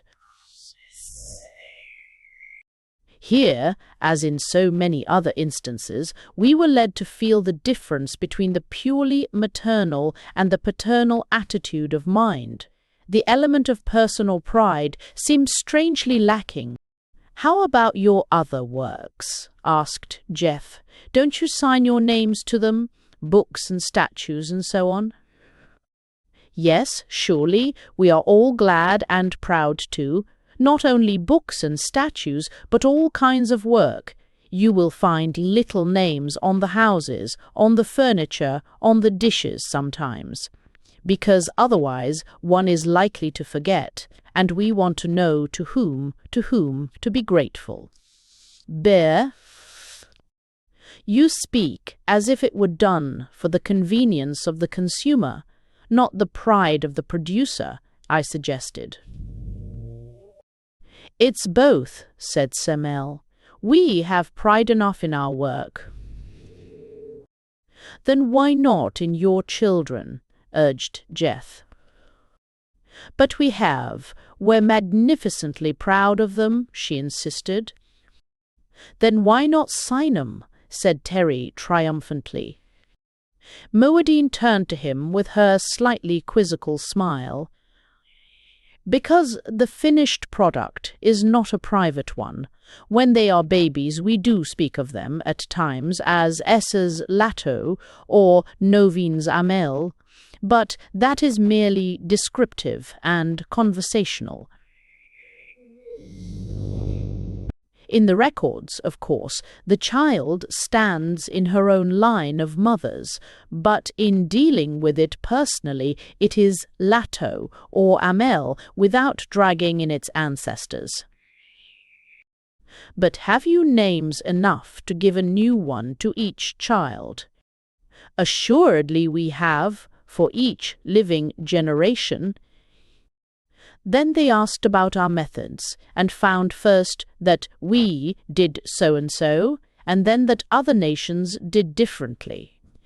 Upon which they wanted to know which method has been proved best.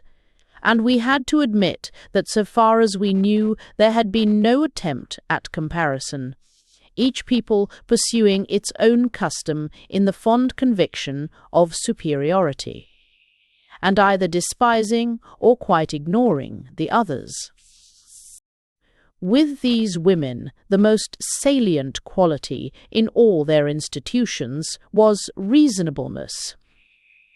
When I dug into the records to follow out any line of development, that was the most astonishing thing, the conscious effort to make it better. They had early observed the value of certain improvements, had easily inferred that there was room for more, and took the greatest pains to develop two kinds of minds, the critic and inventor. Those who showed an early tendency to observe, to discriminate, to suggest, were given special training for that function, and some of their highest officials spent their time in the most careful study of one or another branch of work, with a view to its further improvement. In each generation there was sure to arrive some new mind to detect faults and show need of alterations, and the whole corps of inventors was at hand to apply their special faculty at the point criticized and offer suggestions. We had learned by this time not to open a discussion on any of their characteristics without first priming ourselves to answer questions about our own methods, so I kept rather quiet on this matter of conscious improvement. We were not prepared to show our way was better. There was growing in our minds, at least in Jeff's and mine, a keen appreciation of the advantages of this strange country and its management. Terry remained critical. We laid most of it to his nerves. He certainly was irritable. The most conspicuous feature of the whole land was the perfection of its food supply. We had begun to notice from that very first walk in the forest, the first partial view from our plane. Now we were taken to see this mighty garden and shown its methods of culture. The country was about the size of Holland, some 10 or 12,000 square miles. One could lose a good many Hollands along the forest-smothered flanks of those mighty mountains. They had a population of about 3 million, are not a large one, but quality is something. 3 million is quite enough to allow for considerable variation, and these people varied more widely than we could at first account for. Terry had insisted that if they were parthenogenetic, they'd be as alike as so many ants or aphids. He urged their visible differences as proof that there must be men. But when we asked them, in our later, more intimate conversations, how they accounted for so much divergence without cross-fertilization, they attributed it partly to the careful education, which followed each slight tendency to differ, and partly to the law of mutation. This they had found in their work with plants and fully proven in their own case. Physically, they were more alike than we, as they lacked all morbid or excessive types. They were tall, strong, healthy, and beautiful as a race, but differed individually in a wide range of feature, coloring, and expression. But surely the most important growth is in mind, and in the things we make, urged Summel. Do you find your physical variation accompanied by a proportionate variation in ideas, feelings, and products, or, among people who look more alike, do you find their internal life and their work as similar? We were rather doubtful on this point, and inclined to hold that there was more chance of improvement in greater physical variation. It certainly should be, Zava admitted. We have always thought it a grave initial misfortune to have lost half our little world. Perhaps that is one reason why we have so striven for conscious improvement. But acquired traits are not transmissible, Terry declared. Weissman has proved that. They never disputed our absolute statements, only made notes of them.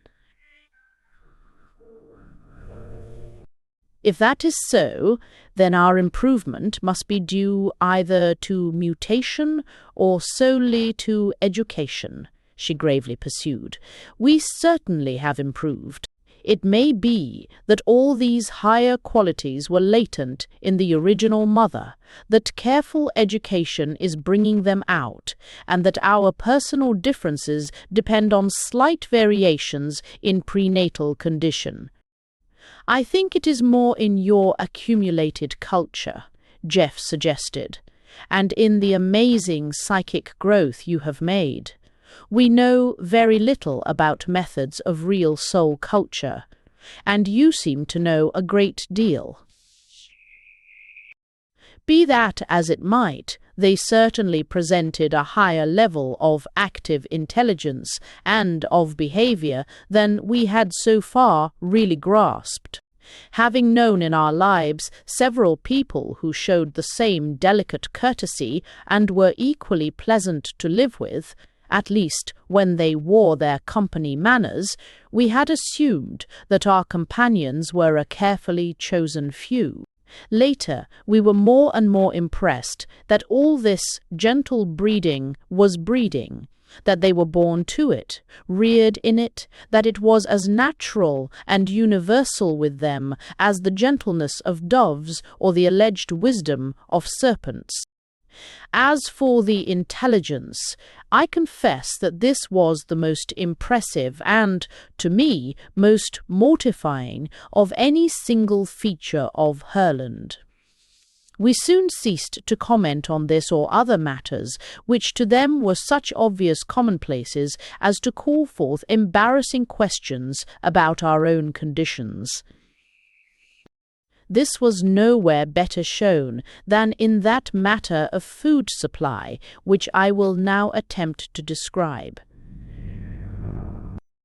Having improved their agriculture to the highest point, and carefully estimated the number of persons who could comfortably live on their square miles, having then limited their population to that number, one would think that was all there was to be done. But they had not thought so. To them, the country was a unit. It was theirs. They themselves were a unit, a conscious group. They thought in terms of the community. As such, their time sense was not limited to the hopes and ambitions of an individual life. Therefore, they habitually considered and carried out plans for improvement which might cover centuries. I had never seen, had scarcely imagined, human beings undertaking such a work as the deliberate replanting of an entire forest area with different kinds of trees. Yet this seemed to them the simplest common sense, like a man's ploughing up an inferior lawn and reseeding it. In the case of one tree, in which they took especial pride, it had originally no fruit at all, that is, none humanly edible, yet was so beautiful that they wished to keep it. For 900 years they had experimented, and now showed us this particularly lovely graceful tree, with a profuse crop of nutritious seeds. They had early decided that trees were the best food plants, requiring far less labor in tilling the soil, and bearing a larger amount of food for the same ground space, also doing much to preserve and enrich the soil. Due regard had been paid to seasonable crops, and their fruit and nuts, grains and berries kept on almost the year through. On the higher part of the country, near the backing wall of mountains, they had a real winter with snow. Toward the southeastern point, where there was a large valley with a lake whose outlet was subterranean, the climate was like that of California, and citrus fruits, figs and olives grew abundantly. What impressed me particularly was their scheme of fertilization. Here was this little shut-in piece of land where one would have thought an ordinary people would have been starved out long ago or reduced to an annual struggle for life. These careful culturists had worked out a perfect scheme of refeeding the soil with all that came out of it. All the scraps and leavings of their food, plant waste from lumber work or textile industry, all the solid matter from the sewage, properly treated and combined. Everything which came from the earth went back to it.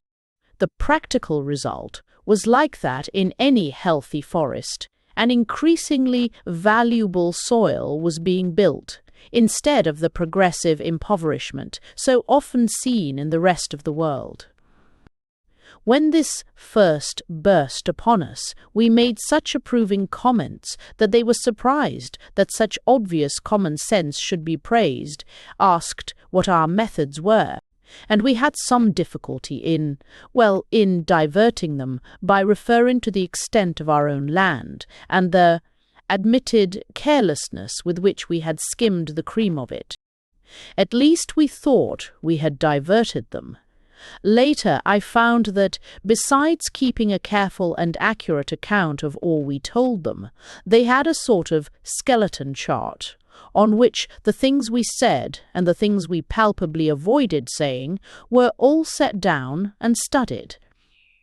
It really was child's play for those profound educators to work out a painfully accurate estimate of our conditions. In some lines, some of the things we had grown to accept as perfectly natural or as belonging to our human limitations, they literally could not have believed. And, as I have said, we had all of us joined in a tacit endeavour to conceal much of the social status at home. "Confound their grandmotherly minds," Terry said. "Of course they can't understand a man's world. They aren't human. They're just a pack of fey females." "I wish our grandfatherly minds had managed as well," said Jeff. "Do you really think it's to our credit that we have muddled along with all our poverty and disease and the like? They have peace and plenty, wealth and beauty, goodness and intellect. Pretty good people, I think." "You'll find they have their faults too," Terry insisted. And partly in self-defense, we all three began to look for those faults of theirs. We had been very strong on this subject before we got there, in those baseless speculations of ours. "Suppose there is a country of women only," Jeff had put it, over and over. "What'll they be like?" And we had been cocksure as to the inevitable limitations, the faults and vices of a lot of women. We had expected them to be given over to what we called feminine vanity, frills and furbelows, and we found they had evolved a costume more perfect than the Chinese dress, richly beautiful when so desired, always useful, of unfailing dignity and good taste. We had expected a dull, submissive monotony, and found a daring social inventiveness far beyond our own, and a mechanical and scientific development fully equal to ours. We had expected pettiness, and found a social consciousness besides which our nations looked like quarrelling children, feeble-minded ones at that. We had expected jealousy, and found a broad sisterly affection, a fair-minded intelligence, to which we could produce no parallel. We had expected hysteria, and found a standard of health and vigour, a calmness of temper to which the habit of profanity, for instance, was impossible to explain. All these things even Terry had to admit, but he still insisted that we should find out the other side pretty soon. "It stands to reason, doesn't it?" he argued. "The whole thing's deuced unnatural. I'd say impossible if we weren't in it. And an unnatural condition's sure to have unnatural results. You'll find some awful characteristics, see if you don't. For instance, we don't know yet what they do with their criminals, their defectives, their aged. You notice we haven't seen any. There's got to be something." I was inclined to believe that there had to be something, so I took the bull by the horns, the cow, I should say, and asked Sumla.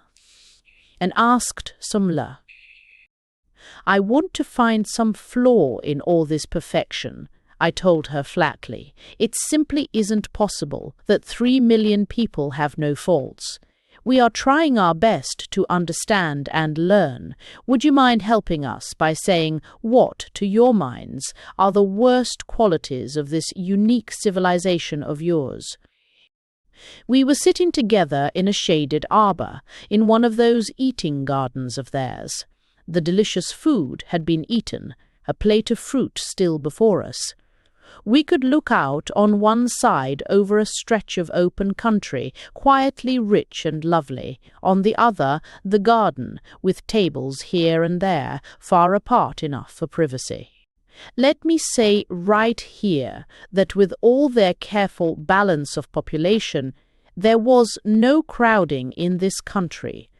There was room, space, a sunny, breezy freedom everywhere. Sommel set her chin upon her hand, her elbow on the low wall beside her, and looked off over the fair land. "Of course we have faults, all of us," she said. "In one way you might say that we have more than we used to. That is, our standard of perfection seems to get farther and farther away. But we are not discouraged, because our records do show gain. When we began, even with the start of one particularly noble mother, we inherited the characteristics of a long race record behind her, and they cropped out from time to time, alarmingly. But it is, yes, quite 600 years since we have had what you call a criminal. We have, of course, made it our first business to train out, to breed out, when possible, the lowest types." "Breed out?" I asked. "How could you? With parthenogenesis?"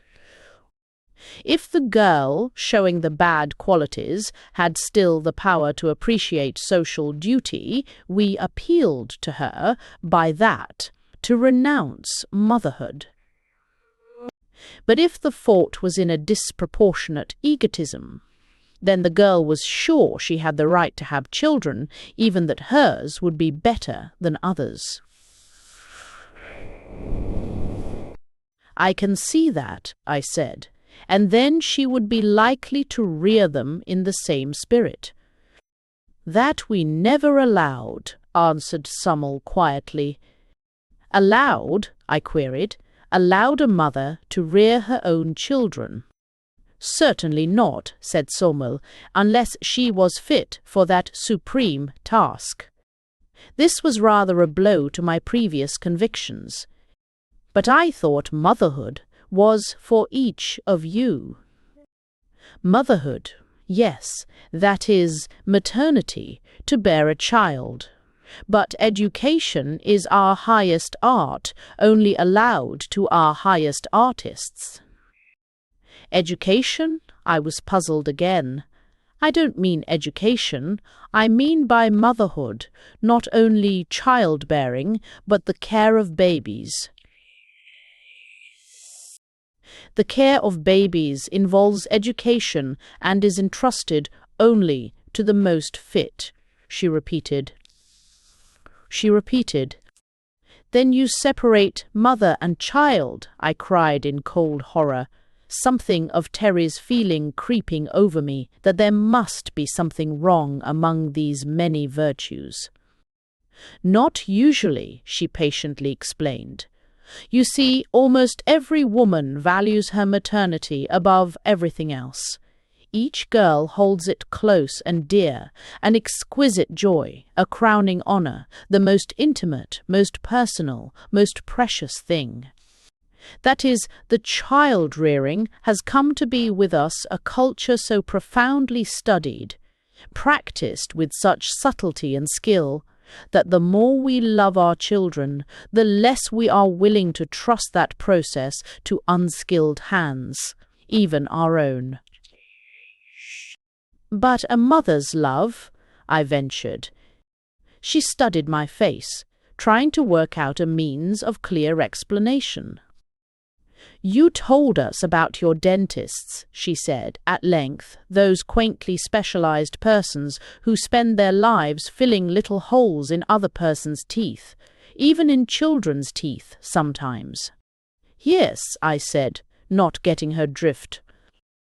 "Does mother love urge mothers, with you, to fill their own children's teeth, or to wish to?" "Why, no, of course not," I protested. "But that is a highly specialized craft. Surely the care of babies is open to any woman, any mother." "We do not think so," she gently replied.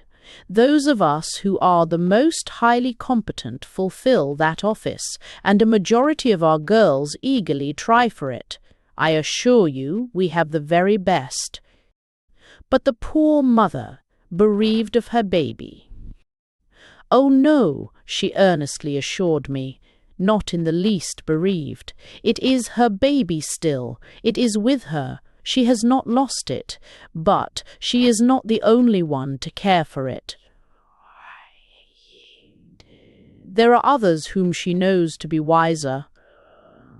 She knows it because she has studied as they did, practiced as they did, and honors their real superiority.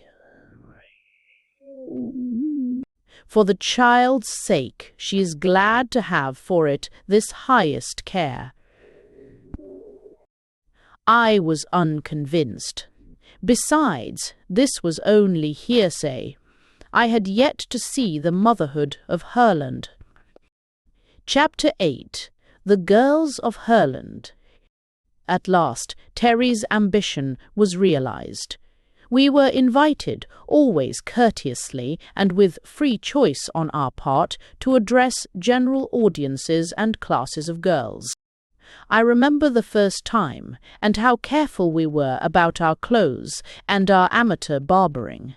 Terry, in particular, was fussy to a degree about the cut of his beard, and so critical of our combined efforts that we handed him the shears and told him to please himself.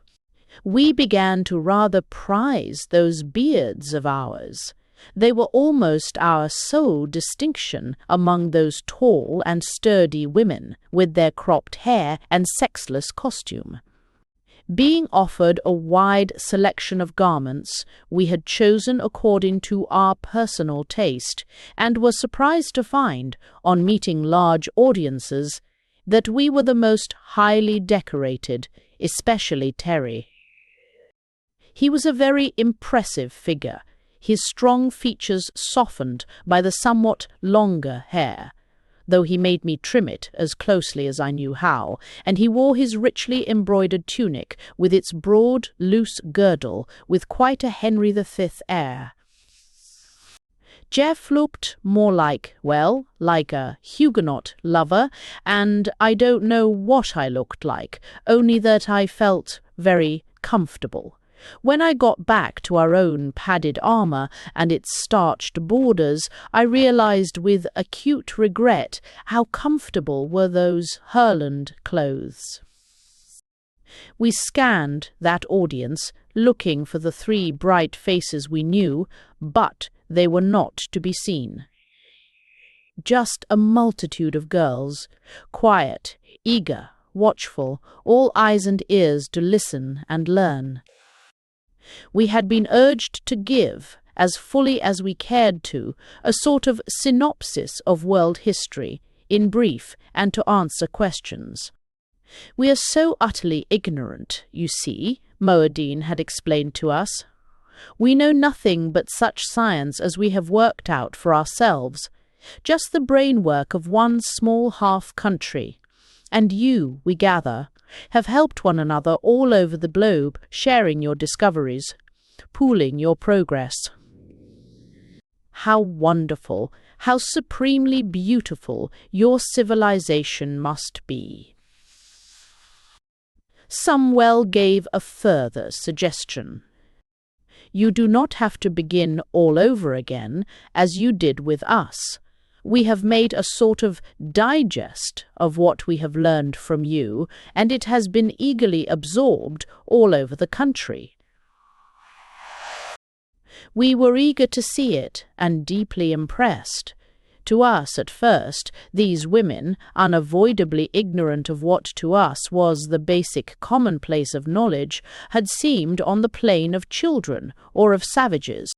What we had been forced to admit, with growing acquaintance, was that they were ignorant, as Plato and Aristotle were, but with a highly developed mentality quite comparable to that of ancient Greece.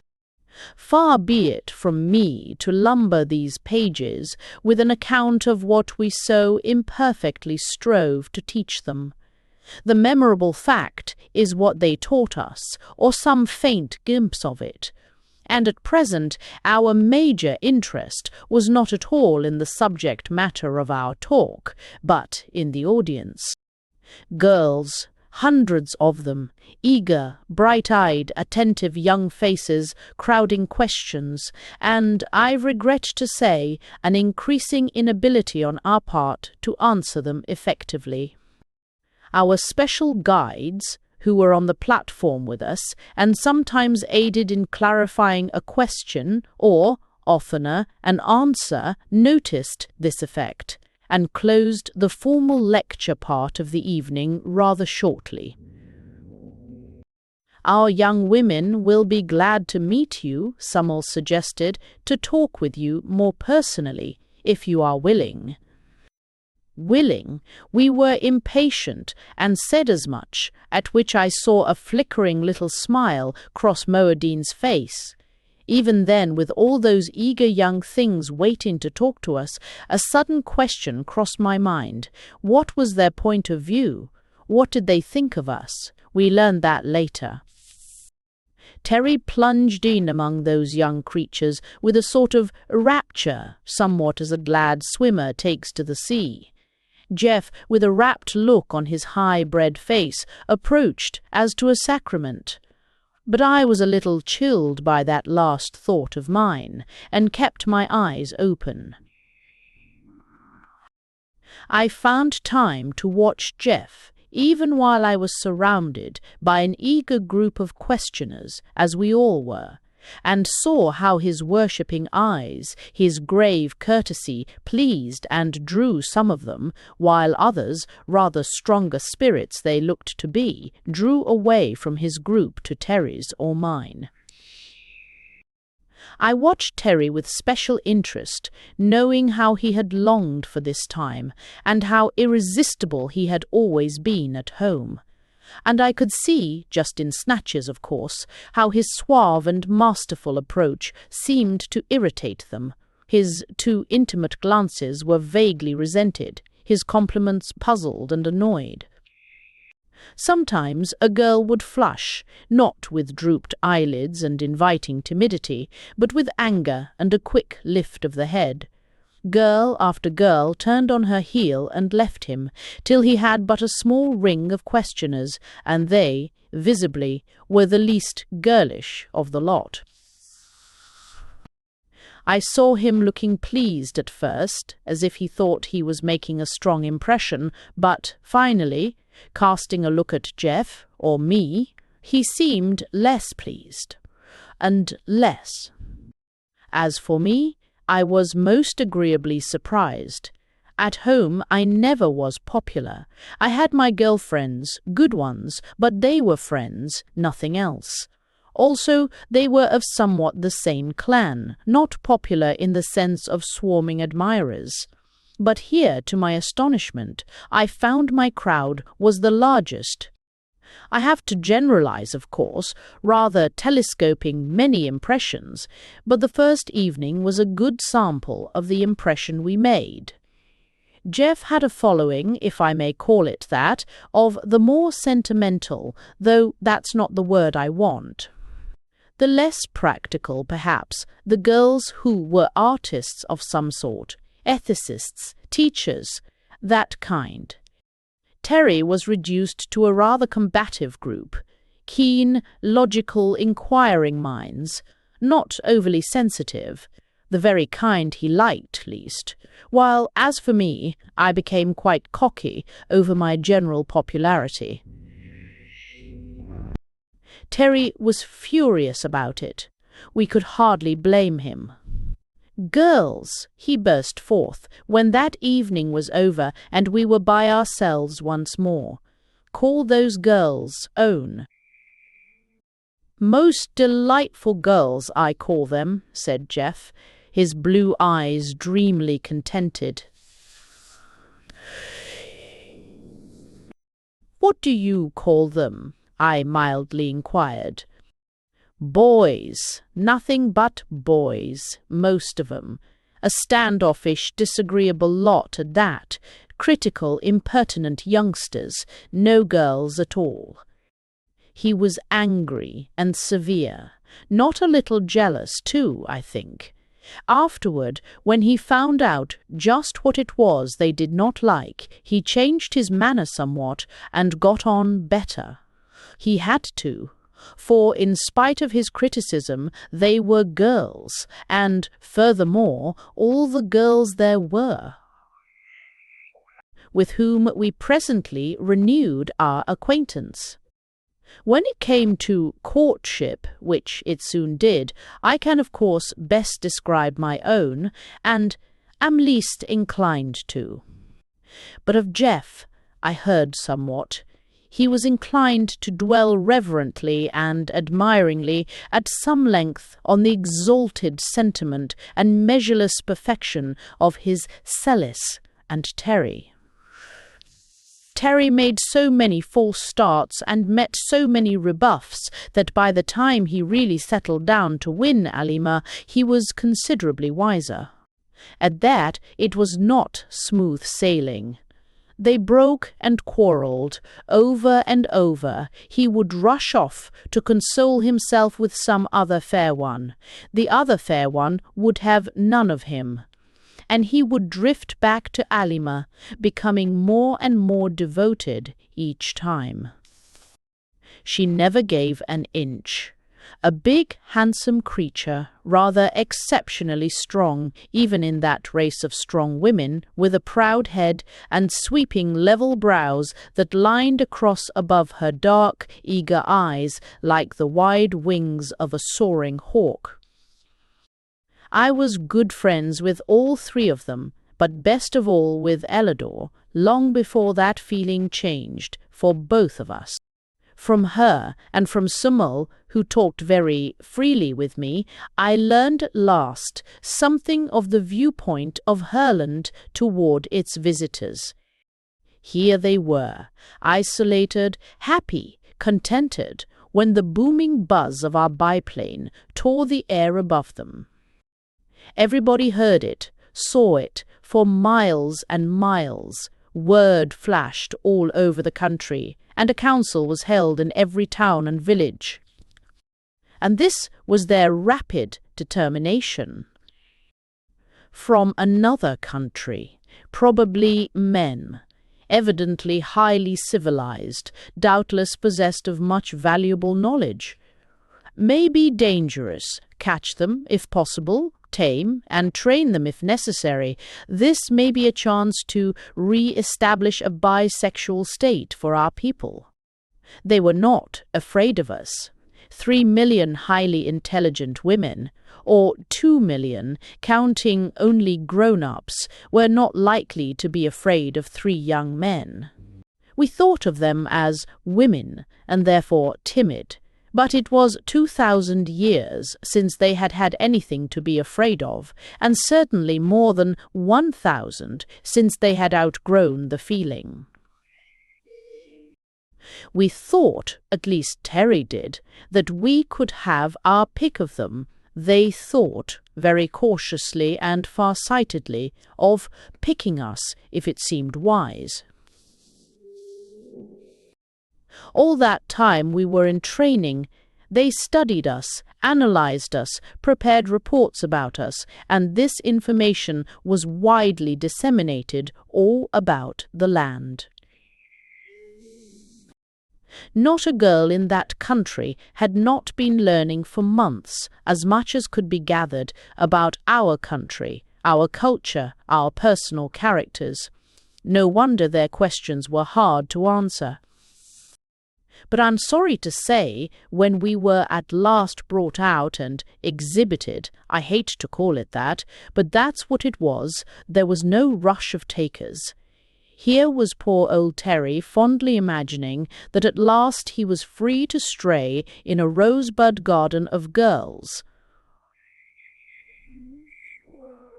The rosebuds were all with keen, appraising eye, studying us.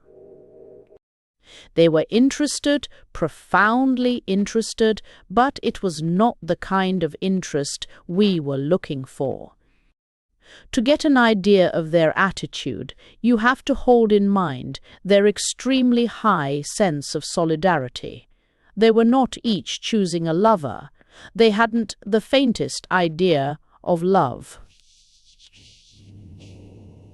These girls, to each of whom motherhood was a lodestar, and that motherhood exalted above a mere personal function, looked forward to as the highest social service, as the sacrament of a lifetime, were now confronted with an opportunity to make the great step of changing their whole status, of reverting to their earlier bisexual order of nature. Beside this underlying consideration, there was the limitless interest and curiosity in our civilization, purely impersonal, and held by an order of mind beside which we were like schoolboys. It was small wonder that our lectures were not a success, and none at all that our, or at least Terry's, advances were so ill received. The reason for my own comparative success was at first far from pleasing to my pride. "We like you the best," Summel told me, "because you seem more like us." More like a lot of women, I thought to myself disgustedly, and then remembered how little like women, in our derogatory sense, they were. She was smiling at me, reading my thought. "We can quite see that we do not seem like women. To you, of course, in a bisexual race, the distinctive feature of each sex must be intensified. But surely there are characteristics enough which belong to people, aren't there?" Jeff's difficulty was his exalted gallantry. He idealized women and was always looking for a chance to protect or to serve them. These needed neither protection nor service. They were living in peace and power and plenty. We were their guests, their prisoners, absolutely dependent. Of course we could promise whatsoever we might of advantages, if they would come to our country. But the more we knew of theirs, the less we boasted. Terry's jewels and trinkets they prized as curios, handed them about, asking questions as to workmanship, not in the least as to value, and discussed not ownership, but which museum to put them in. When a man has nothing to give a woman, is dependent wholly on his personal attraction, his courtship is under limitations. They were considering these two things, the advisability of making the great change and the degree of personal adaptability which would best serve that end. Here we had the advantage of our small personal experience with those 3 Fleet Forest girls, and that served to draw us together. As for Elidor, suppose you come to a strange land and find it pleasant enough, just a little more than ordinarily pleasant, and then you find rich farmland, and then gardens, gorgeous gardens, and then palaces full of rare and curious treasures, incalculable, inexhaustible, and then mountains, like the Himalayas, and then the sea. I liked her that day. She balanced on the branch before me and named the trio. I thought of her most. Afterward I turned to her like a friend when we met for the 3rd time and continued the acquaintance. While Jeff's ultra-devotion rather puzzled Celis, really put off their day of happiness. While Terry and Alima quarrelled and parted, re-met and reparted, Elidor and I grew to be close friends. We talked and talked. We took long walks together. She showed me things, explained them, interpreted much that I had not understood. Through her sympathetic intelligence, I became more and more comprehending of the spirit of the people of Herland, more and more appreciative of its marvelous inner growth as well as outer perfection. I ceased to feel a stranger, a prisoner. There was a sense of understanding, of identity, of purpose. We discussed everything. And, as I travelled farther and farther, exploring the rich, sweet soul of her, my sense of pleasant friendship became but a broad foundation for such height, such breadth, such interlocked combination of feeling as left me fairly blinded with the wonder of it. As I've said, I had never cared very much for women, nor they for me, not Terry fashion. But this one... At first, I never even thought of her in that way, as the girls have it.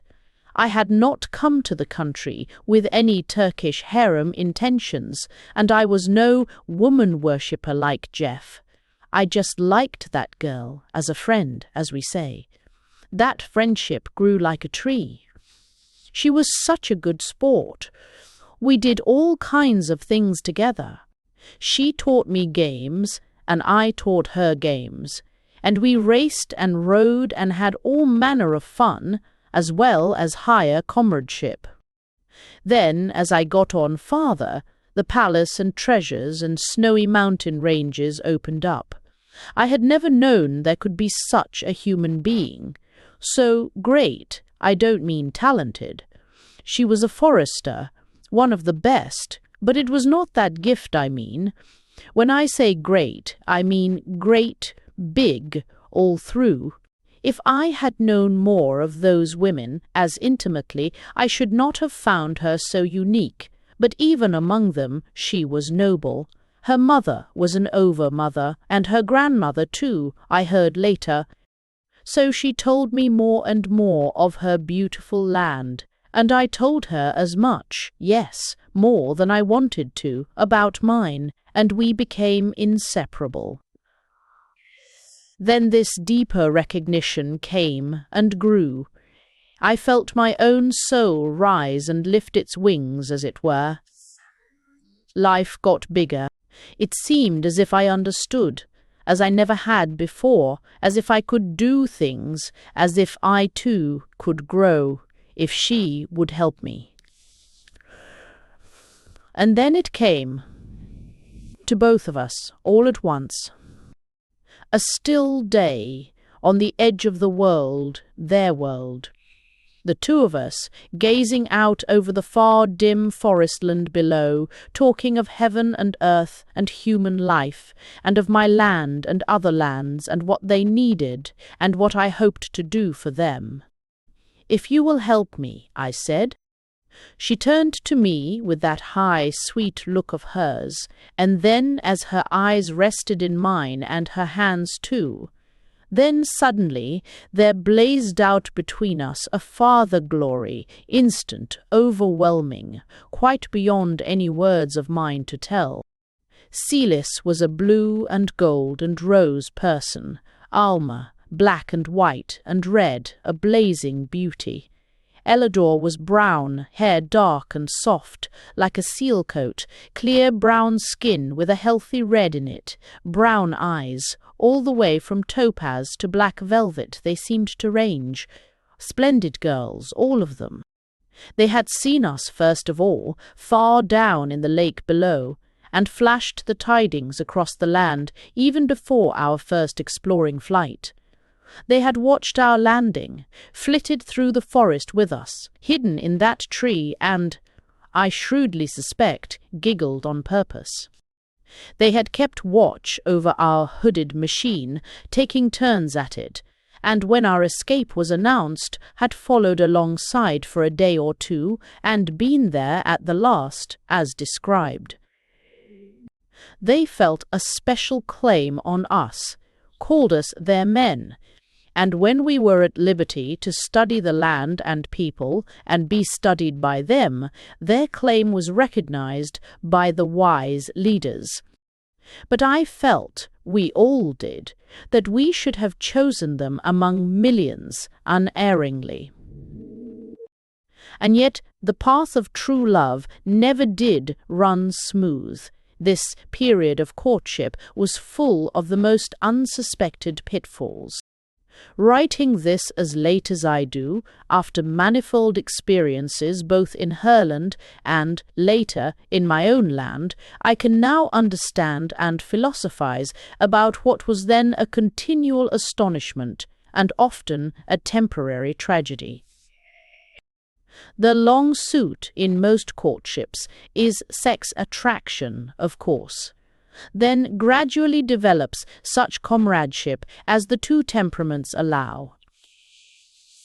Then, after marriage, there is either the establishment of a slow-growing, widely based friendship, the deepest, tenderest, sweetest of relations, all lit and warmed by the recurrent flame of love, or else that process is reversed. Love cools and fades. No friendship grows. Here everything was different. There was no sex feeling to appeal to, or practically none. 2,000 years' disuse had left very little of the instinct. Also, we must remember that those who had at times manifested it as atavistic exceptions were often, by that very fact, denied motherhood. Yet while the mother process remains, the inherent ground for sex distinction remains also, and who shall say what long-forgotten feeling, vague and nameless, was stirred in some of these mother hearts by our arrival? What left us even more at sea in our approach was the lack of any sex tradition.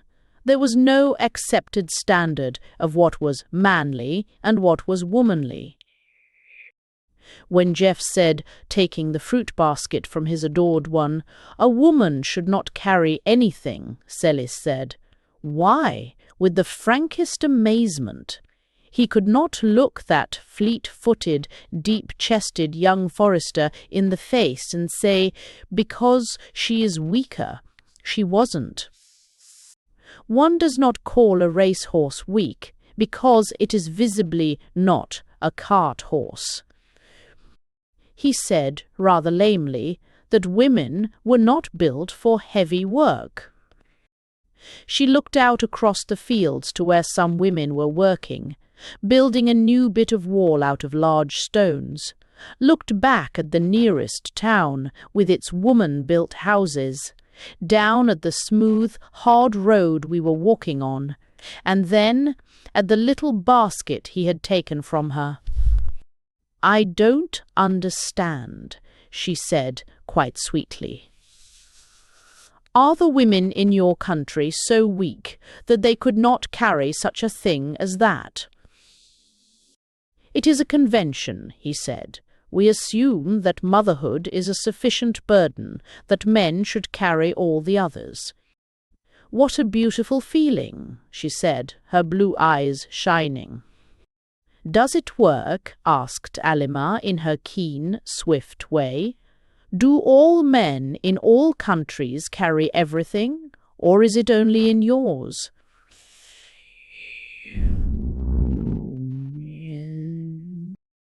"Don't be so literal," Terry begged lazily.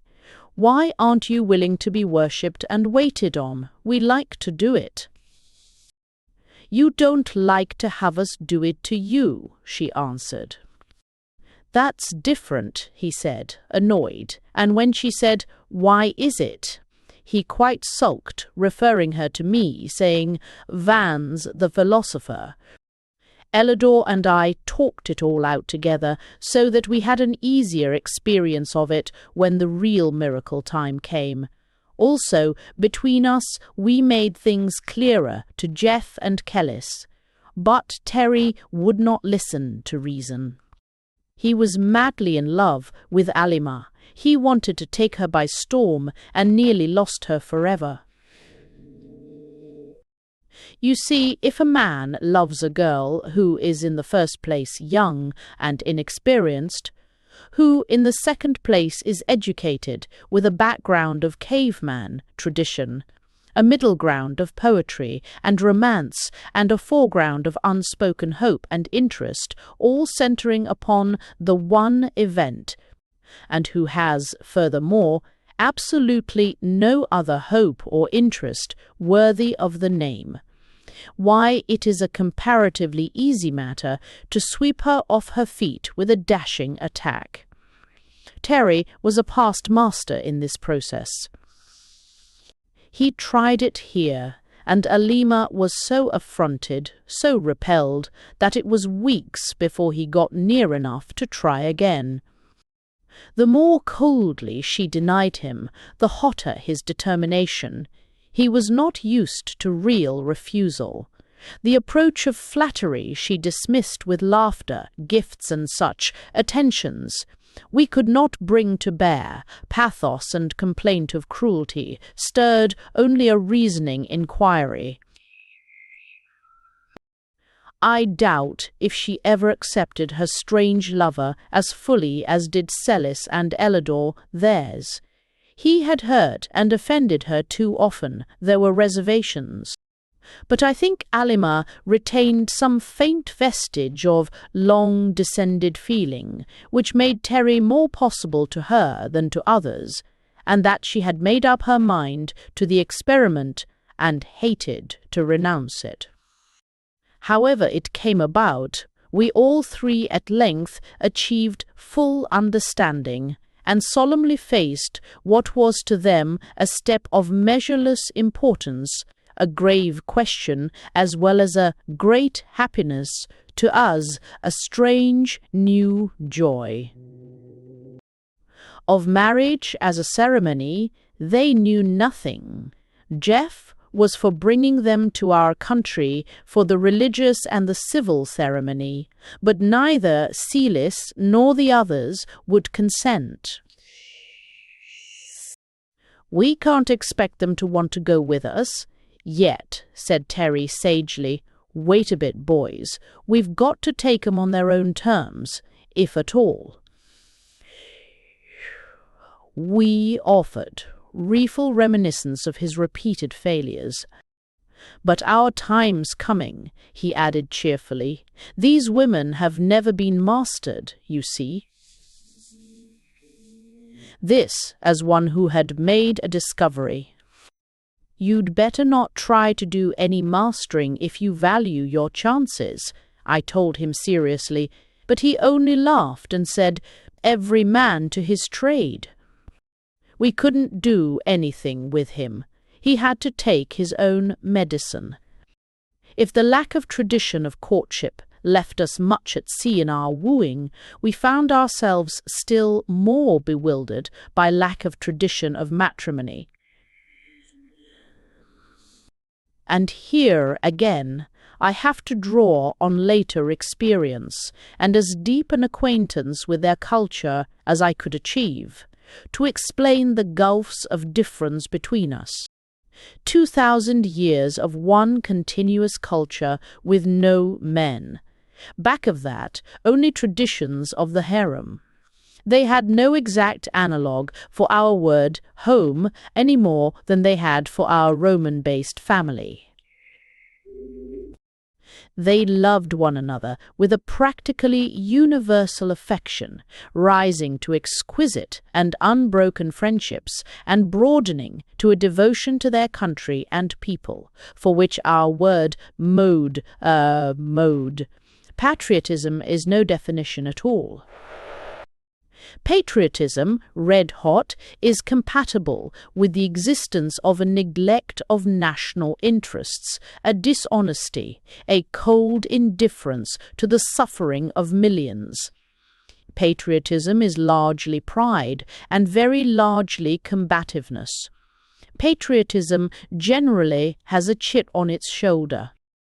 This country had no other country to measure itself by, save the few poor savages far below with whom they had no contact. They loved their country because it was their nursery, playground, and workshop, theirs and their children's. They were proud of it as a workshop, proud of their record of ever-increasing efficiency. They had made a pleasant garden of it, a very practical little heaven. But most of all, they valued it. and here it is hard for us to understand them as a cultural environment for their children. That, of course, is the keynote of the whole distinction. Their children, we, their children.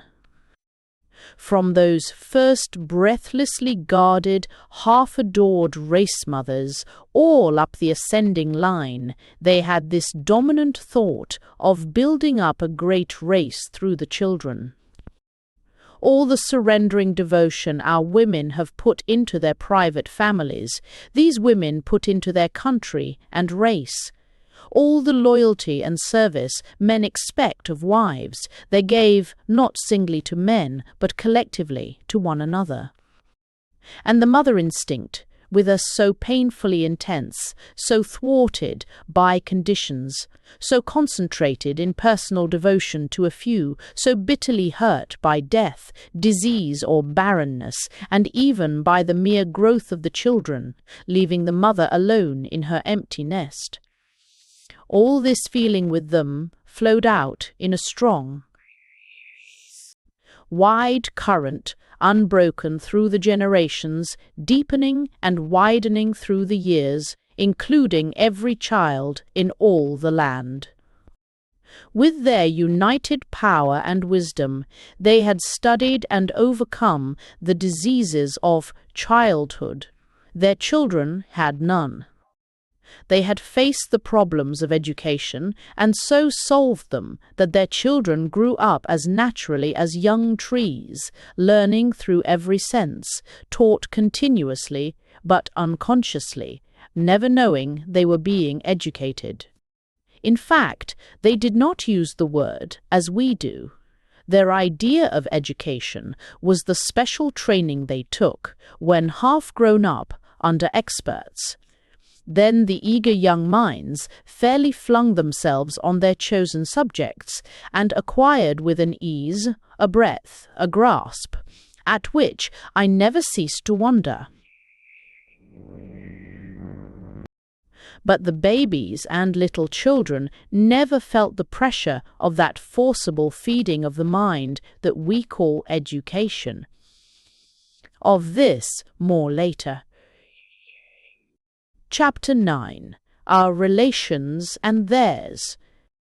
What I'm trying to show here is that with these women the whole relationship of life counted in a glad, eager growing up to join the ranks of workers in the line best loved.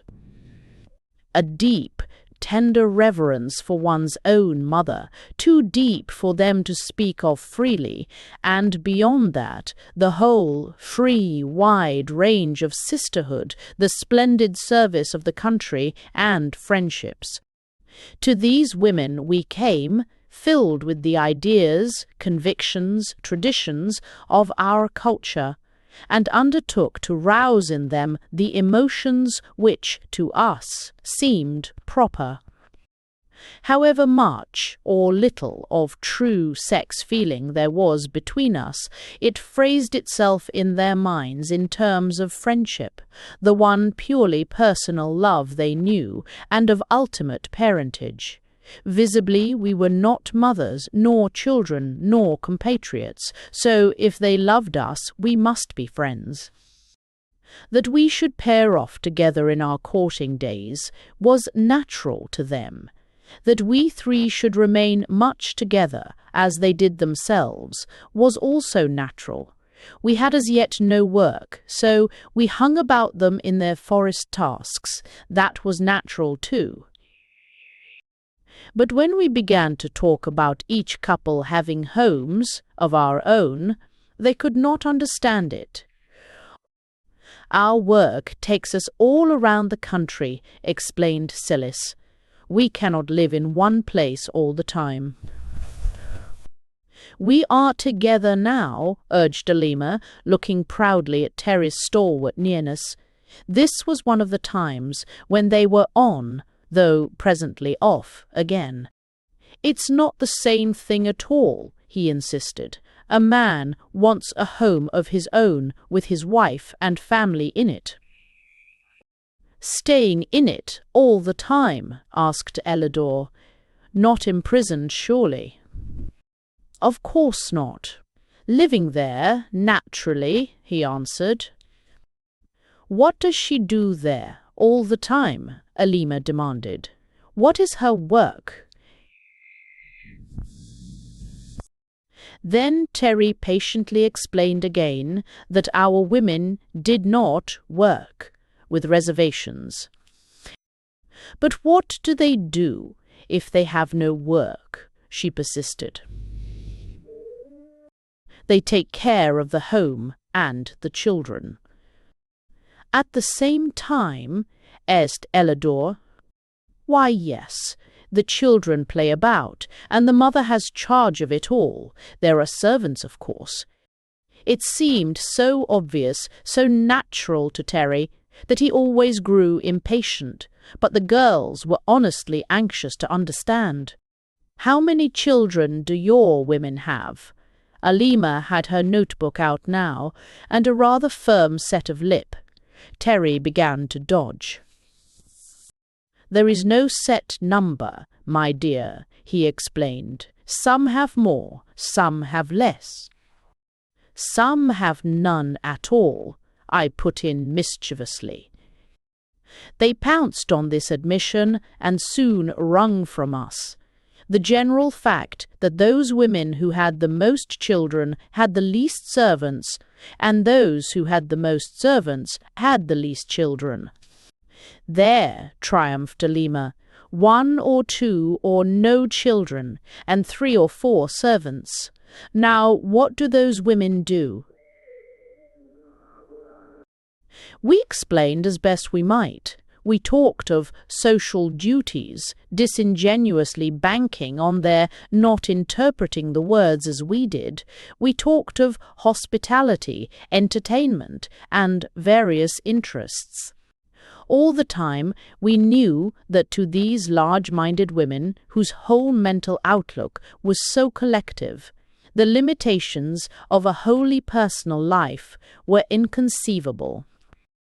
We cannot really understand it, Ellador concluded. We are only half a people. We have our woman ways, and they have their man ways, and they're both ways. We have worked out a system of living which is, of course, limited. They must have a broader, richer, better one. I should like to see it. You shall, dearest, I whispered. There's nothing to smoke, complained Terry. He was in the midst of a prolonged quarrel with Alima and needed a sedative. There's nothing to drink. These blessed women have no pleasant vices. I wish we could get out of here. This wish was vain. We were always under a certain degree of watchfulness. When Terry burst forth to tramp the streets at night, he always found a colonel here or there, and when, on an occasion of fierce though temporary despair, he had plunged to the cliff edge with some vague view to escape, he found several of them close by. We were free.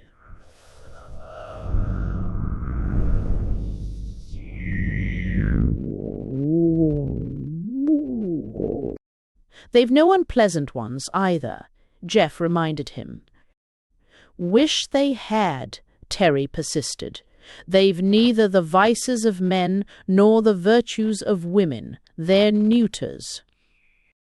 You know better than that. Don't talk nonsense, said I, severely. I was thinking of Ellador's eyes when they gave me a certain look, a look she did not at all realize. Jeff was equally incensed. I don't know what virtues of women you miss. Seems to me they have all of them. They've no modesty, snapped Terry. No patience, no submissiveness, none of that natural yielding which is woman's greatest charm. I shook my head pityingly. Go and apologize and make friends again, Terry. You've got a grouch, that's all.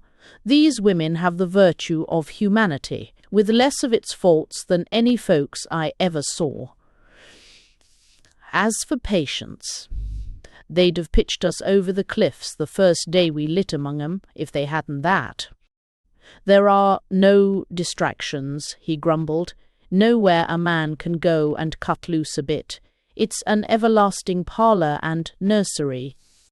And workshop, I added, and school, and office, and laboratory, and studio, and theatre, and home. Home, he sneered. There isn't a home in the whole pitiful place. There isn't anything else, and you know it, Jeff retorted hotly. I never saw, I never dreamed of, such universal peace and goodwill and mutual affection. Oh, well, of course, if you like a perpetual Sunday school, it's all very well. But I like something doing. Here, it's all done. There was something to this criticism. The years of pioneering lay far behind them. Theirs was a civilization in which the initial difficulties had long since been overcome. The untroubled peace, the unmeasured plenty, the steady health, the large goodwill and smooth management which ordered everything, left nothing to overcome. It was like a pleasant family in an old-established, perfectly run country place. I liked it because of my eager and continued interest in the sociological achievements involved. Jeff liked it as he would have liked such a family and such a place anywhere. Terry did not like it because he found nothing to oppose, to struggle with, to conquer. Life is a struggle, has to be, he insisted. If there is no struggle, there is no life, that's all. You're talking nonsense, masculine nonsense, the peaceful Jeff replied. He was certainly a warm defender of Herland. Ants don't raise their myriads by a struggle, do they? Or the bees. Oh, if you go back to insects and want to live in an anthill, I tell you, the higher grades of life are reached only through struggle, combat. There's no drama here. Look at their plays. They make me sick. He rather had us there. The drama of the country was, to our taste, rather flat. You see, they lacked the sex motive, and, with it, jealousy. They had no interplay of warring nations, no aristocracy and its ambitions, no wealth and poverty opposition. I see I have said little about the economics of the place. It should have come before, but I'll go on about the drama now. And now I be Sudbury forever. They had their own kind. There was a most impressive array of pageantry, of processions, a sort of grand ritual, with their arts and their religion broadly blended. The very babies joined in it. To see one of their great annual festivals, with the massed and marching stateliness of those great mothers, the young women brave and noble, beautiful and strong, and then the children, taking part as naturally as ours, would frolic round a Christmas tree. It was overpowering in the impression of joyous, triumphant life. They had begun at a period when the drama, the dance, music, religion, and education were all very close together, and instead of developing them in detached lines, they had kept the connection. Let me try again to give, if I can, a faint sense of the difference in the life view, the background and basis on which their culture rested. Ellador told me a lot about it. She took me to see the children, the growing girls, the special teachers. She picked out books for me to read. She always seemed to understand just what I wanted to know and how to give it to me. While Terry and Alima struck sparks and parted, he always madly drawn to her and she to him. She must have been, or she'd never have stood the way he behaved. Ellador and I had already a deep, restful feeling, as if we'd always had one another. Jeff and Celis were happy, there was no question of that. But it didn't seem to me as if they had the good times we did. Well, here is the Herland child facing life, as Ellador tried to show it to me.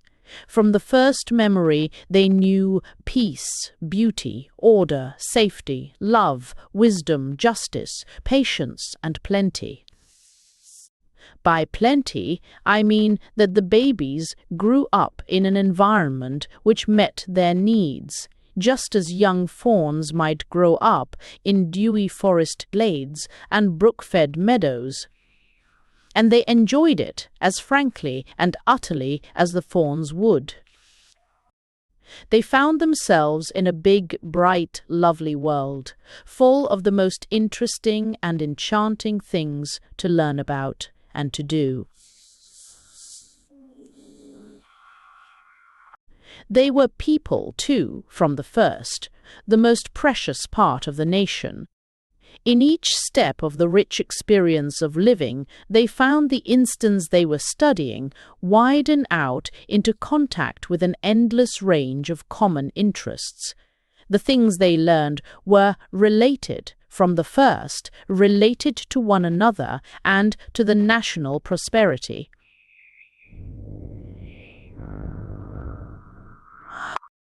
It was a butterfly that made me a forester, said Ellador. I was about 11 years old, and I found a big purple and green butterfly on a low flower. I caught it very carefully by the closed wings, as I had been told to do, and carried it to the nearest insect teacher. I made a note there to ask her what on earth an insect teacher was, to ask her its name. She took it from me with a little cry of delight.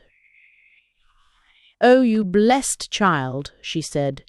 "Do you like obernuts?" Of course I liked obernuts, and said so. It is our best food nut, you know. This is a female of the obernut moth, she told me. They are almost gone. We have been trying to exterminate them for centuries. If you had not caught this one, it might have laid eggs enough to raise worms enough to destroy thousands of our nut trees, thousands of bushels of nuts, and make years and years of trouble for us. Everybody congratulated me. The children all over the country were told to watch for that moth, if there were any more. I was shown the history of the creature and an account of the damage it used to do, and of how long and hard our foremothers had worked to save that tree for us. I grew a foot, it seemed to me, and determined then and there to be a forester. This is but an instance, she showed me many. The big difference was that whereas our children grow up in private homes and families, with every effort made to protect and seclude them from a dangerous world, here they grew up in a wide, friendly world and knew it for theirs from the first. Their child literature was a wonderful thing. I could have spent years following the delicate subtleties, the smooth simplicities with which they had bent that great art to the service of the child mind. We have two life cycles, the man's and the woman's. To the man there is growth, struggle, conquest, the establishment of his family, and as much further success in gain or ambition as he can achieve. To the woman, growth, the securing of a husband, the subordinate activities of family life, and afterward such social or charitable interests as her position allows. Here was but one cycle, and that a large one. The child entered upon a broad open field of life, in which motherhood was the one great personal contribution to the national life, and all the rest the individual's share in their common activities. Every girl I talked to, at any age above babyhood, had her cheerful determination as to what she was going to be when she grew up.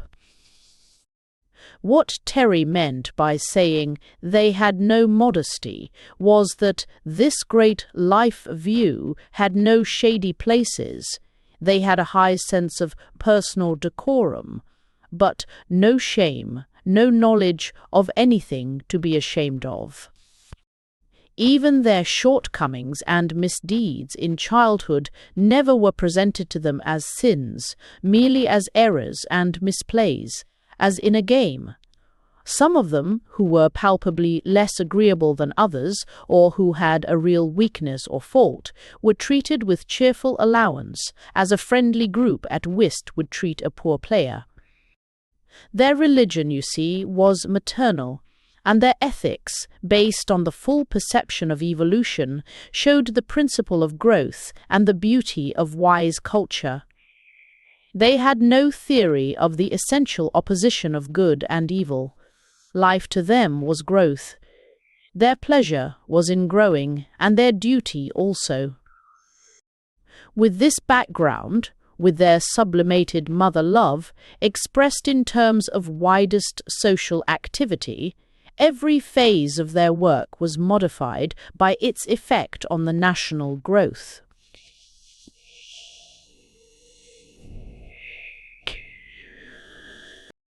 This seemed to us a wholly incredible thing.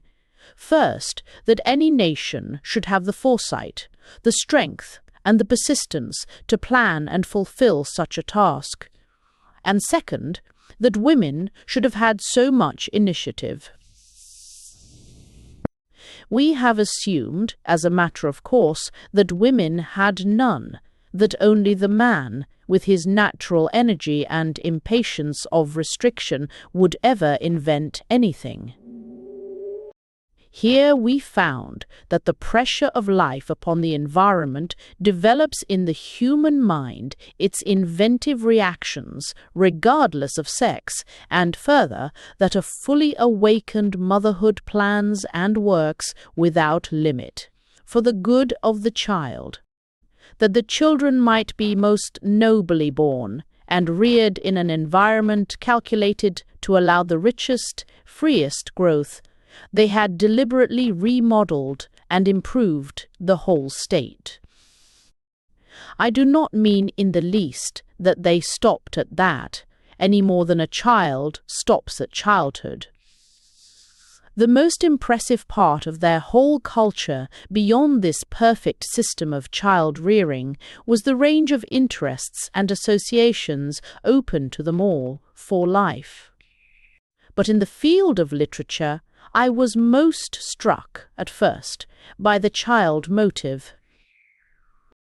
They had the same gradation of simple repetitive verse and story that we are familiar with, and the most exquisite imaginative tales. But where, with us, these are the dribbled remnants of ancient folk myths and primitive lullabies. Theirs were the exquisite work of great artists, not only simple and unfailing in appeal to the child mind, but true to the living world about them. To sit in one of their nurseries for a day was to change one's views forever as to babyhood. The youngest ones, rosy fatlings in their mother's arms, or sleeping lightly in the flower-sweet air, seemed natural enough, save that they never cried.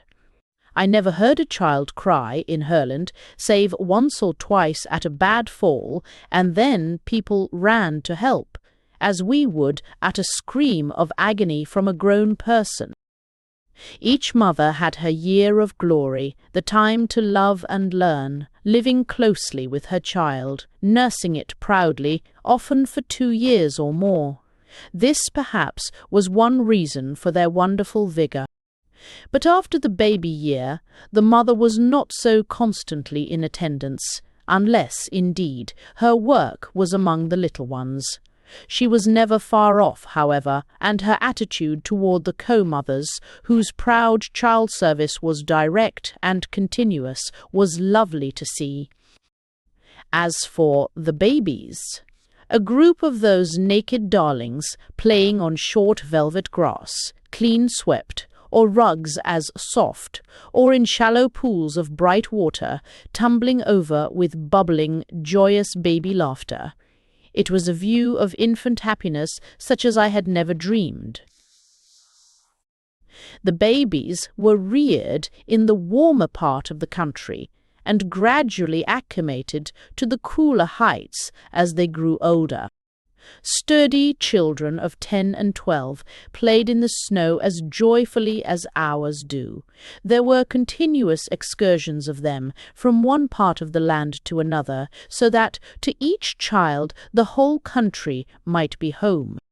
It was all theirs, waiting for them to learn, to love, to use, to serve, as our own little boys plan to be a big soldier, or a cowboy, or whatever pleases their fancy, and our little girls plan for the kind of home they mean to have, or how many children.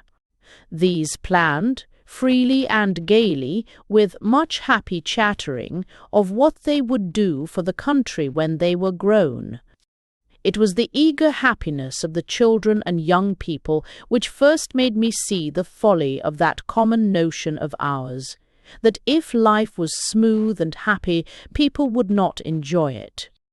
As I studied these youngsters, vigorous, joyous, eager little creatures, and their voracious appetite for life, it shook my previous ideas so thoroughly that they have never been re-established. The steady level of good health gave them all that natural stimulus we used to call animal spirits. An odd contradiction in terms. Well, they found themselves in an immediate environment which was agreeable and interesting, and before them stretched the years of learning and discovery, the fascinating, endless process of education. As I looked into these methods and compared them with our own, my strange, uncomfortable sense of race humility grew apace. Ellador could not understand my astonishment. She explained things kindly and sweetly, but with some amazement that they needed explaining, and with sudden questions as to how we did it that left me meeker than ever.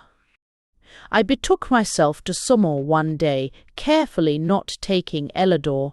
I did not mind seeming foolish to Summer. She was used to it. "I want a chapter of explanation," I told her. "You know my stupidities by heart, and I do not want to show them to Ellador. She thinks me so wise." She smiled delightedly. "It is beautiful to see," she told me, "this new, wonderful love between you.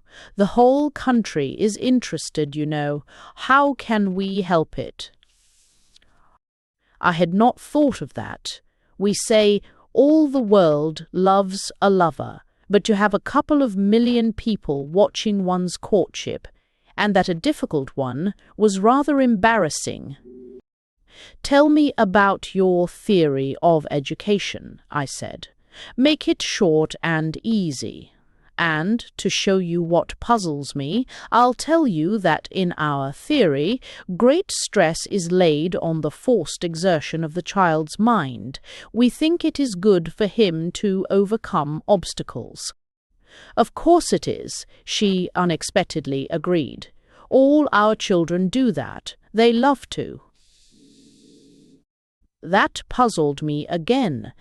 If they loved to do it, how could it be educational? "Our theory is this," she went on carefully. "Here is a young human being. The mind is as natural a thing as the body, a thing that grows, a thing to use and enjoy. We seek to nourish, to stimulate, to exercise the mind of a child as we do the body. The things it is necessary to know, and the things it is necessary to do. To do? Mental exercises, you mean? Yes. Our general plan is this. In the matter of feeding the mind, of furnishing information, we use our best powers to meet the natural appetite of a healthy young brain, not to overfeed it, to provide such amount and variety of impressions as seem most welcome to each child. That is the easiest part. The other division is in arranging a properly graduated series of exercises which will best develop each mind, the common faculties we all have, and most carefully the especial faculties some of us have. You do this also, do you not? In a way, I said rather lamely, we have not so subtle and highly developed a system as you, not approaching it, but tell me more. As to the information, how do you manage? It appears that all of you know pretty much everything, is that right? This she laughingly disclaimed. By no means. We are, as you soon found out, extremely limited in knowledge. I wish you could realize what a ferment the country is in over the new things you have told us, the passionate eagerness among thousands of us to go to your country and learn,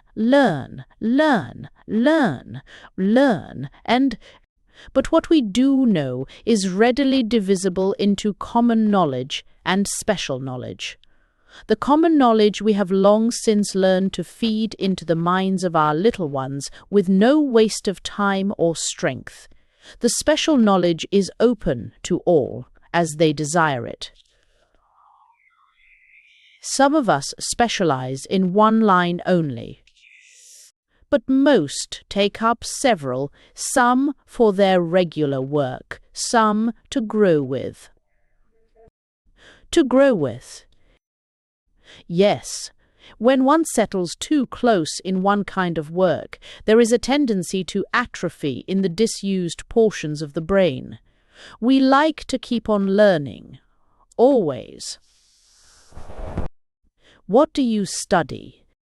As much as we know of the different sciences, we have, within our limits, a good deal of knowledge of anatomy, physiology, nutrition, all that pertains to a full and beautiful personal life. We have our botany and chemistry, and so on, very rudimentary, but interesting. Our own history, with its accumulating psychology. You put psychology with history, not with personal life. Of course, it is ours, it is among and between us, and it changes with the succeeding and improving generations. We are at work, slowly and carefully, developing our whole people along these lines. It is glorious work, splendid, to see the thousands of babies improving, showing stronger, clearer minds, sweeter dispositions, higher capacities. Don't you find it so in your country? This I evaded flatly. I remembered the cheerless claim that the human mind was no better than in its earliest period of savagery, only better informed, a statement I had never believed. We try most earnestly for two powers, Summel continued. The two that seem to us basically necessary for all noble life, a clear, far-reaching judgment and a strong, well-used will. We spend our best efforts all through childhood and youth in developing these faculties, individual judgment and will. As part of your system of education, you mean? Exactly, as the most valuable part. With the babies, as you may have noticed, we first provide an environment which feeds the mind without tiring it. All manner of simple and interesting things to do as soon as they are old enough to do them. Physical properties, of course, come first. But as early as possible, going very carefully, not to tax the mind, we provide choices, simple choices, with very obvious causes and consequences. You've noticed the games? I had. The children seemed always playing something, or else, sometimes, engaged in peaceful researches of their own. I had wondered at first when they went to school, but soon found that they never did, to their knowledge. It was all education, but no schooling. We have been working for some 1600 years, devising better and better games for children, continued Summel. I sat aghast. Devising games, I protested. Making up new ones, you mean?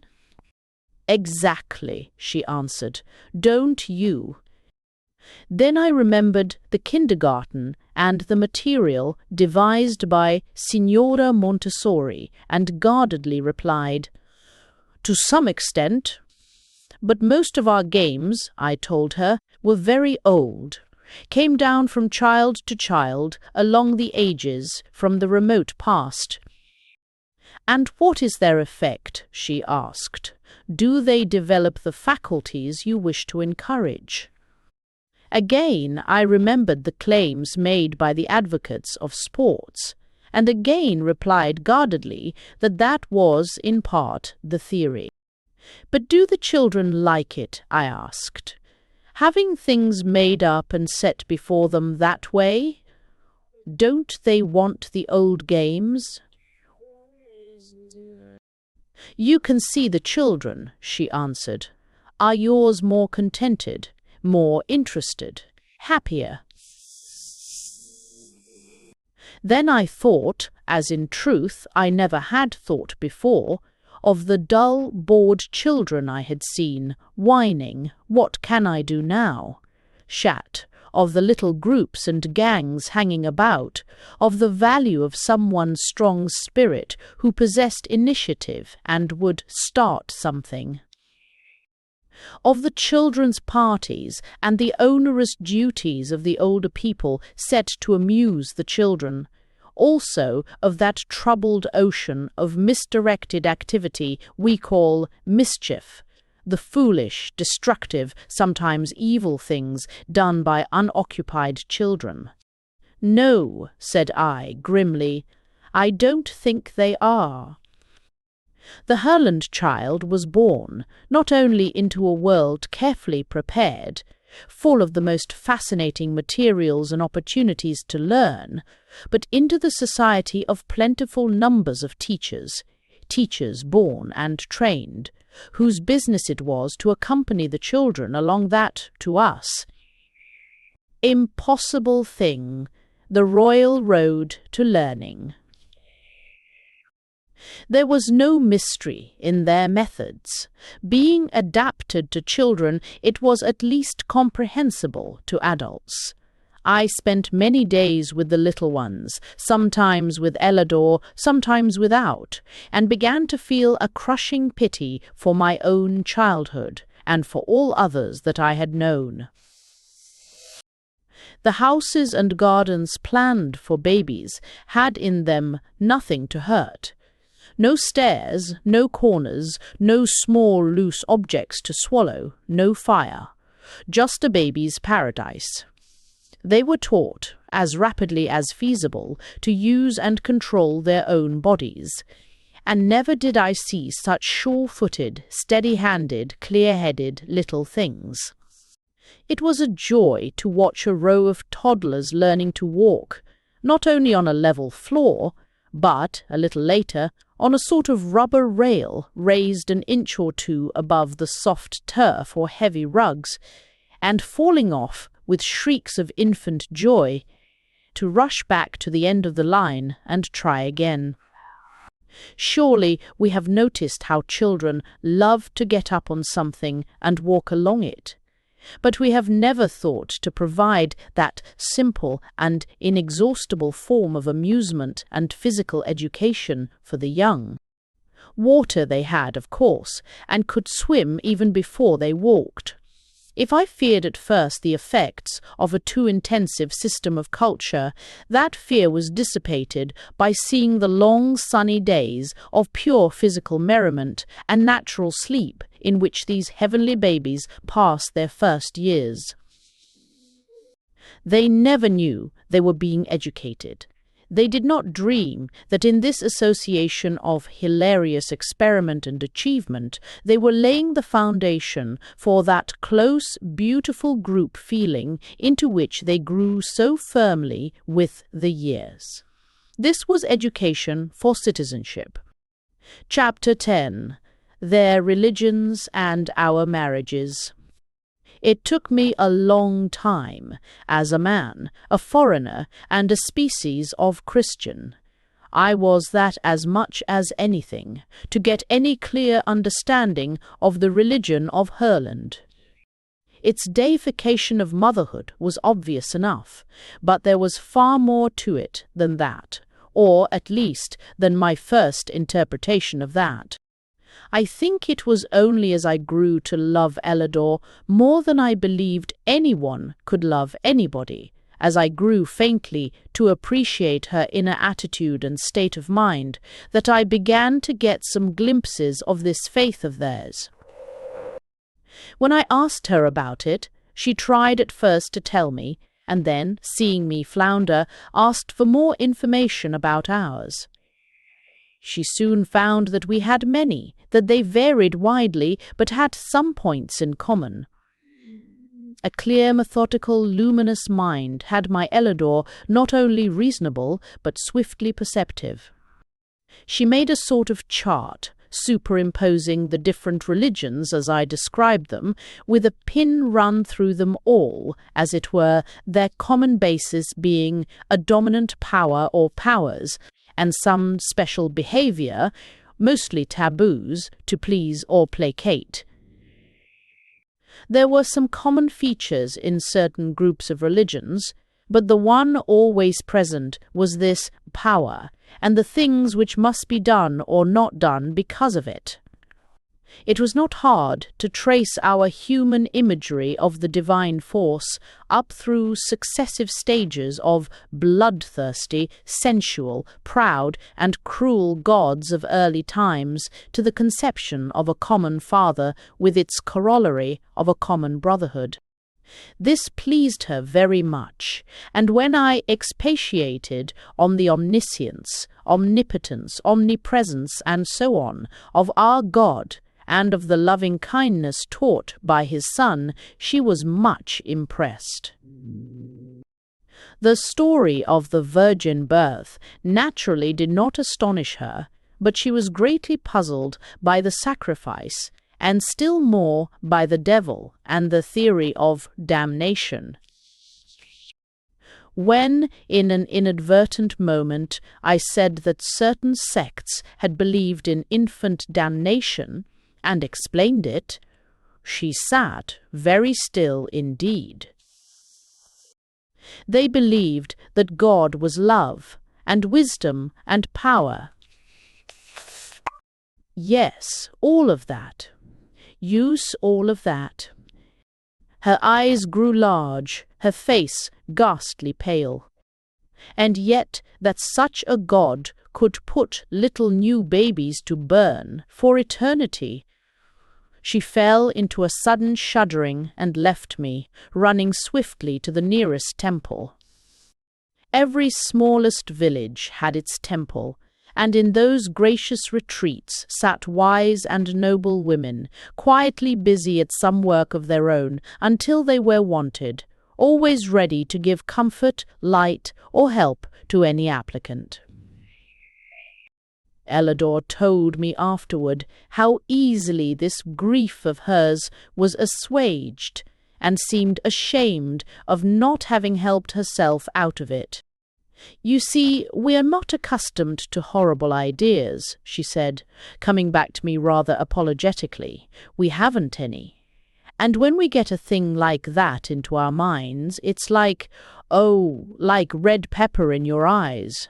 So I just ran to her, blinded and almost screaming, and she took it out so quickly, so easily.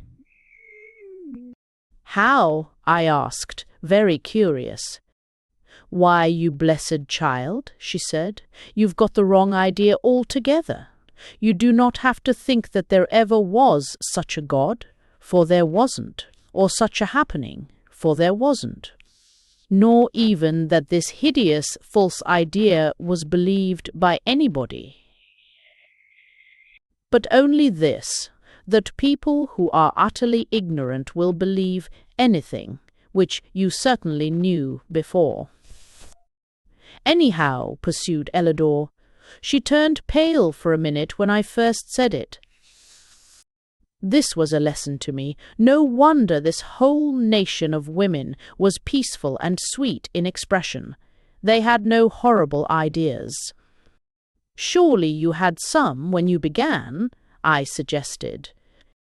"Oh, yes, no doubt. But as soon as our religion grew to any height at all, we left them out, of course.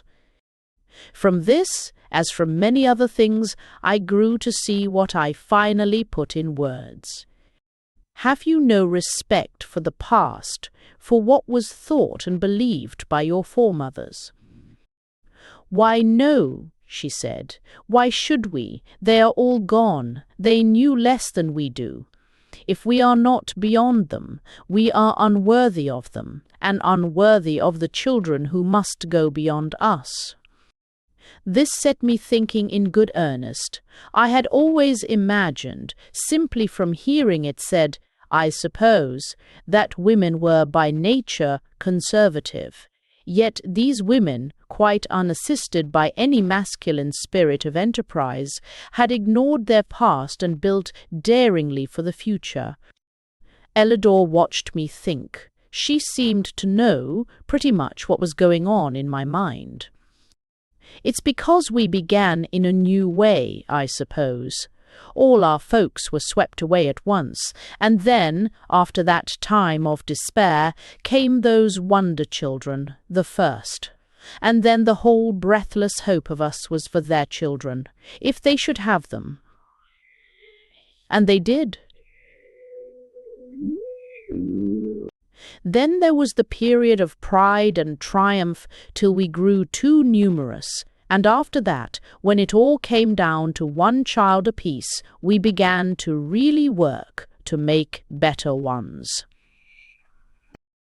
"But how does this account for such a radical difference in your religion?" I persisted. She said she couldn't talk about the difference very intelligently, not being familiar with other religions, but that theirs seemed simple enough. Their great mother spirit was to them what their own motherhood was, only magnified beyond human limits. That meant that they felt beneath and behind them an upholding, unfailing, serviceable love. Perhaps it was really the accumulated mother love of the race they felt. "Just what is your theory of worship?" I asked her. "Worship? What is that?" I found it singularly difficult to explain. This divine love, which they felt so strongly, did not seem to ask anything of them, any more than our mothers do, she said. "But surely your mothers expect honor, reverence, obedience from you. You have to do things for your mothers, surely." "Oh, no," she insisted, smiling, shaking her soft brown hair. "We do things from our mothers, not for them. We don't have to do things for them. They don't need it, you know, but we have to live on splendidly because of them, and that's the way we feel about God." I meditated again. I thought of that God of battles of ours, that jealous God, that vengeance is mine God. I thought of our world nightmare, hell. You have no theory of eternal punishment, then, I take it? Ellador laughed. Her eyes were as bright as stars, and there were tears in them, too. She was so sorry for me. How could we? She asked, fairly enough. We have no punishments in life, you see, so we don't imagine them after death. Have you no punishments? Neither for children nor criminals, such mild criminals as you have, I urged. Do you punish a person for a broken leg or a fever? We have preventive measures and cures. Sometimes we have to send the patient to bed, as it were. But that's not a punishment. It's only part of the treatment, she explained. Then, studying my point of view more closely, she added, You see, we recognize in our human motherhood a great, tender, limitless, uplifting force, patience and wisdom, and all subtlety of delicate method. We credit God, our idea of God, with all that and more. Our mothers are not angry with us. Why should God be? Does God mean a person to you? This she thought over a little. Why, in trying to get close to it in our minds, we personify the idea, naturally, but we certainly do not assume a big woman somewhere who is God.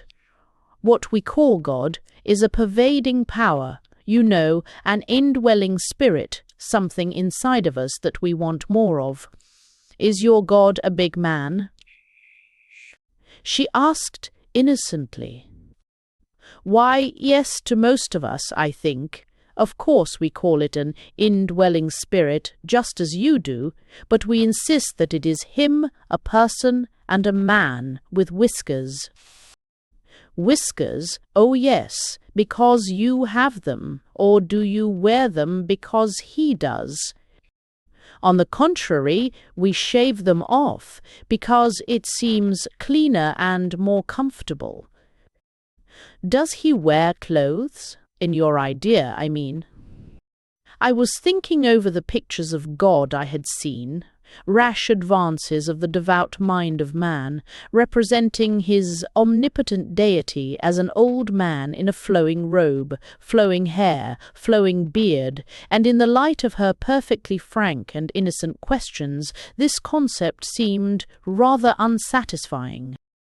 I explained that the God of the Christian world was really the ancient Hebrew God, and that we had simply taken over the patriarchal idea.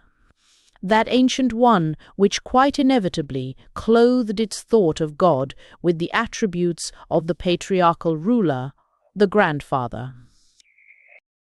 I see, she said eagerly, after I had explained the genesis and development of our religious ideals.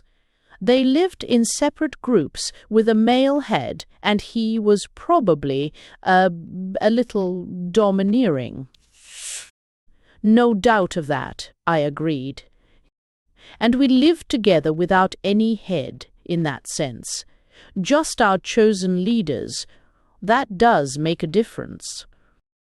Your difference is deeper than that, I assured her. It is in your common motherhood. Your children grow up in a world where everybody loves them. They find life made rich and happy for them by the diffused love and wisdom of all mothers. So it is easy for you to think of God in the terms of a similar, diffused and competent love. I think you are far nearer right than we are. What I cannot understand, she pursued carefully, is your preservation of such a very ancient state of mind. This patriarchal idea, you tell me, is thousands of years old. Oh yes, 4, 5, 6,000, every so many, time as every so many. And you have made wonderful progress in those years in other things. We certainly have, But religion is different. You see, our religions come from behind us and are initiated by some great teacher who is dead. He is supposed to have known the whole thing and taught it finally. All we have to do is believe and obey. Who was the great Hebrew teacher? Oh, there it was different. The Hebrew religion is an accumulation of extremely ancient traditions, some far older than their people, and grew by accretion down the ages. We consider it inspired, the Word of God. How do you know it is? Because it says so. Does it say so in as many words? Who wrote that in? I began to try to recall some text that did say so, and could not bring it to mind. Apart from that, she pursued, what I cannot understand is why you keep these early religious ideas so long. You have changed all your others, haven't you? Pretty generally, I agreed, but this we call revealed religion, and think it is final. But tell me more about these little temples of yours, I urged, and these temple mothers you run to. Then she gave me an extended lesson in applied religion, which I will endeavor to concentrate. They developed their central theory of a loving power, and assumed that its relation to them was motherly, that it desired their welfare and especially their development. Their relation to it, similarly, was filial, a loving appreciation and a glad fulfillment of its high purposes. Then, being nothing if not practical, they set their keen and active minds to discover the kind of conduct expected of them. This worked out in a most admirable system of ethics. The principle of love was universally recognized and used. Patience, gentleness, courtesy, all that we call good breeding, was part of their code of conduct. But where they went far beyond us was in the special application of religious feeling to every field of life. They had no ritual, no little set of performances called divine service, save those religious pageants I have spoken of, and those were as much educational as religious and as much social as either. But they had a clear established connection between everything they did and God. Their cleanliness, their health, their exquisite order, the rich peaceful beauty of the whole land, the happiness of the children, and above all the constant progress they made. All this was their religion. They applied their minds to the thought of God and worked out the theory that such an inner power demanded outward expression. They lived as if God was real and at work within them. As for those little temples everywhere, some of the women were more skilled, more temperamentally inclined in this direction than others. These, whatever their work might be, gave certain hours to the temple service, which meant being there with all their love and wisdom and trained thought to smooth out rough places for anyone who needed it. Sometimes it was a real grief, very rarely a quarrel, most often a perplexity. Even in Herland, the human soul had its hours of darkness. But all through the country, their best and wisest were ready to give help. If the difficulty was unusually profound, the applicant was directed to someone more specially experienced in that line of thought. Here was a religion which gave to the searching mind a rational basis in life, the concept of an immense loving power working steadily out through them, toward good. It gave to the soul That sense of contact with the inmost force, of perception of the uttermost purpose, which we always crave. It gave to the heart the blessed feeling of being loved and understood.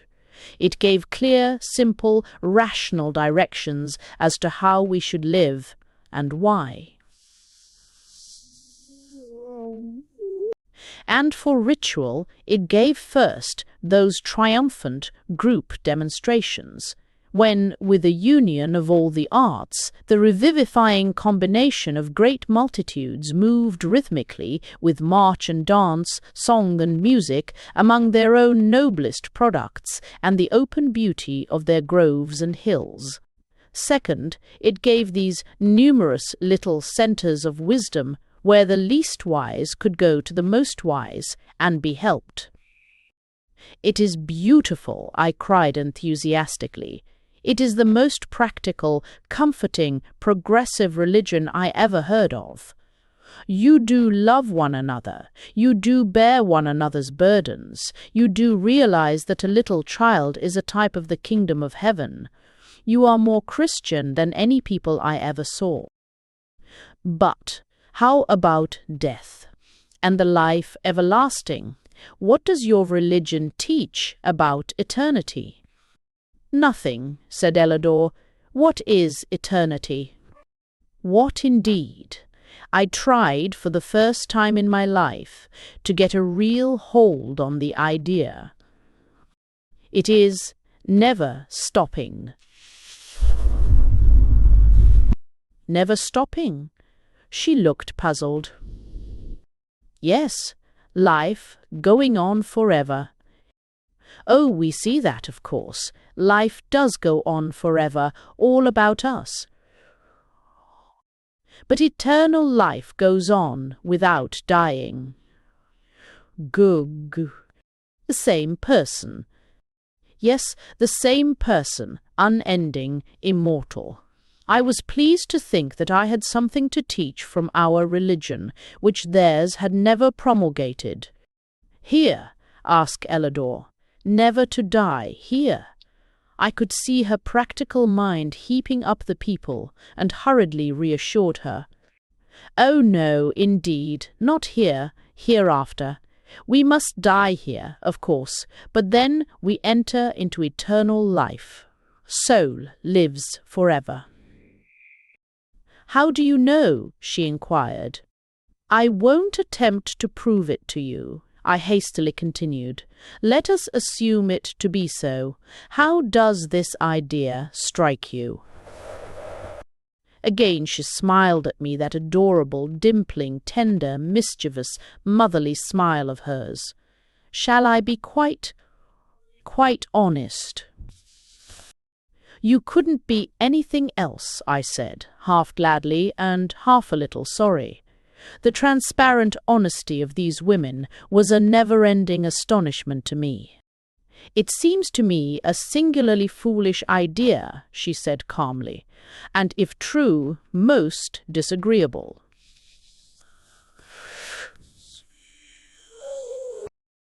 Now I had always accepted the doctrine of personal immortality as a thing established.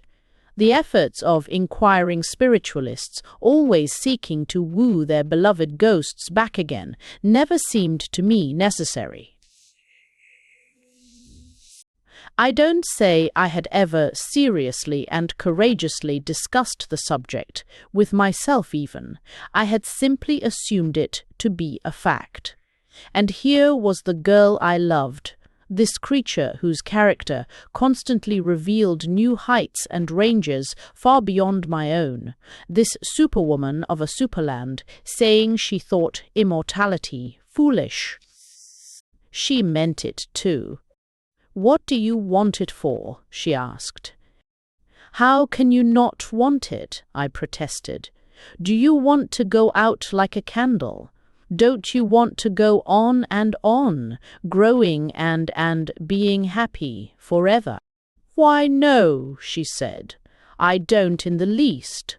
I want my child, and my child's child, to go on, and they will." But it means heaven, I insisted. Peace and beauty and comfort and love with God. I had never been so eloquent on the subject of religion. She could be horrified at damnation and question the justice of salvation, but immortality. "Why, Van," she said, holding out her hands to me. "Why, Van, darling, how splendid of you to feel it so keenly. That's what we all want, of course. Peace and beauty and comfort and love with God. And progress too, remember, growth, always and always. That is what our religion teaches us to want and to work for, and we do."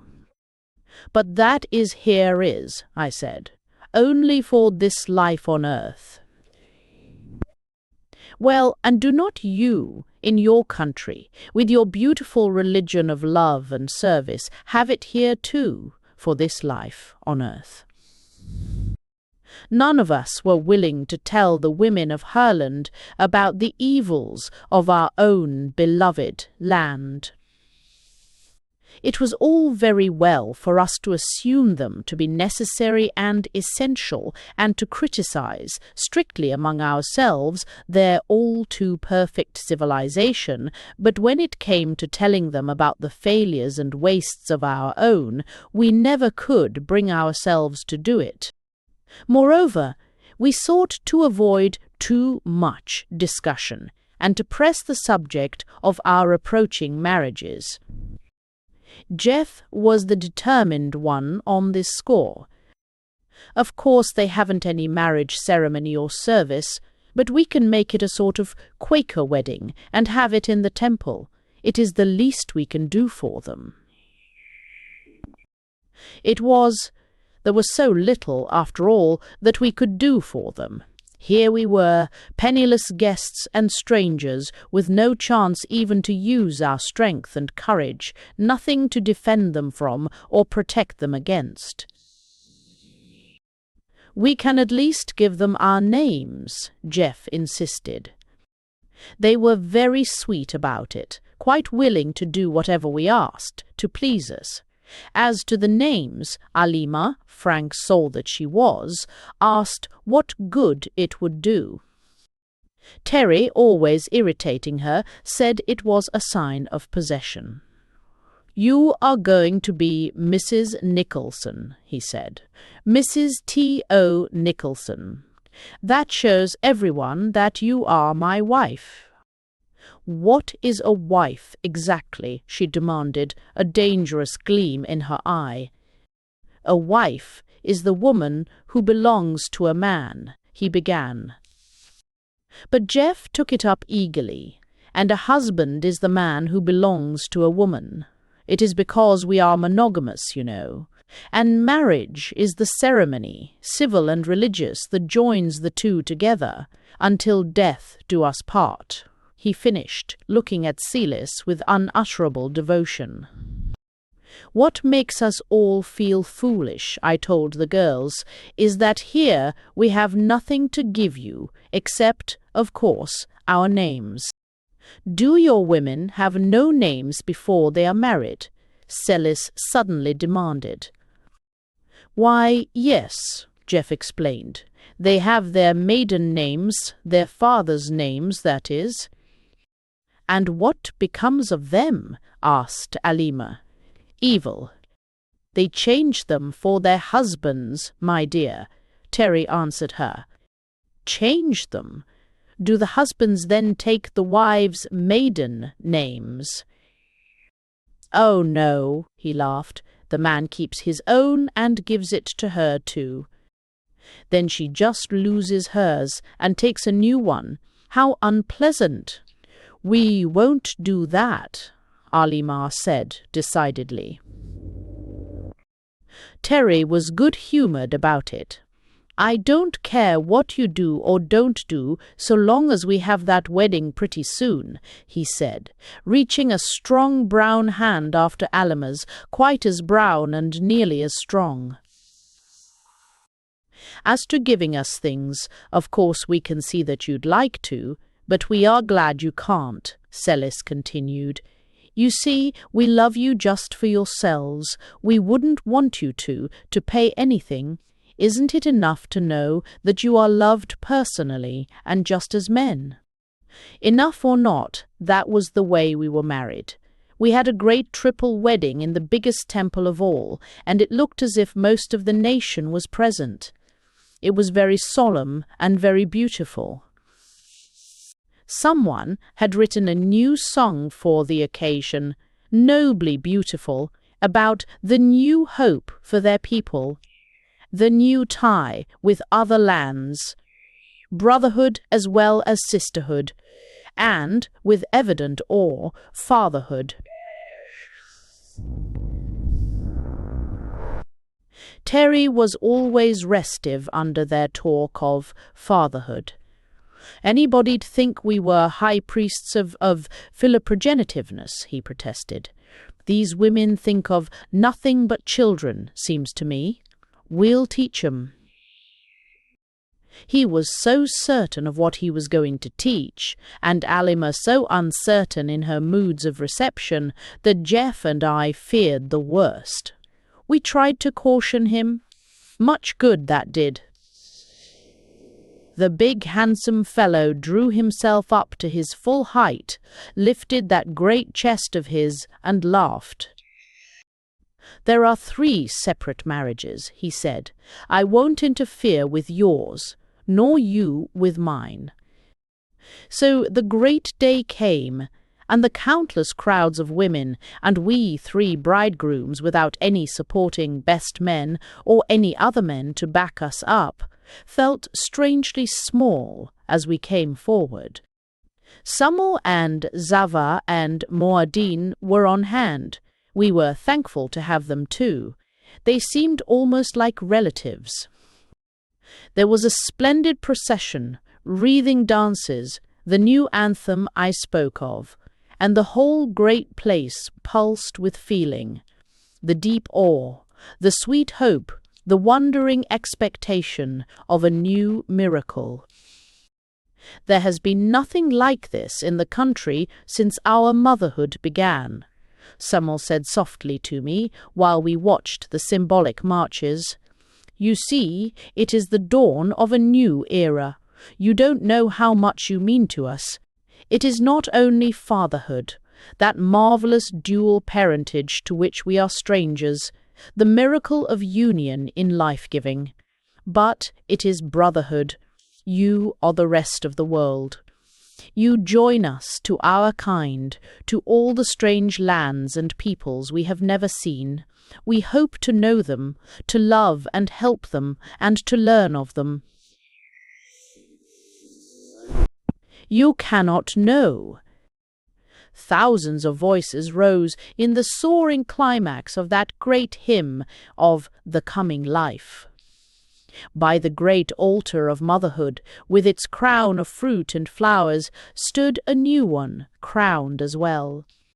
Before the great over-mother of the land and her ring of high temple counselors, before that vast multitude of calm-faced mothers and holy-eyed maidens, came forward our own 3 chosen ones, and we, 3 men alone in all that land, joined hands with them and made our marriage vows.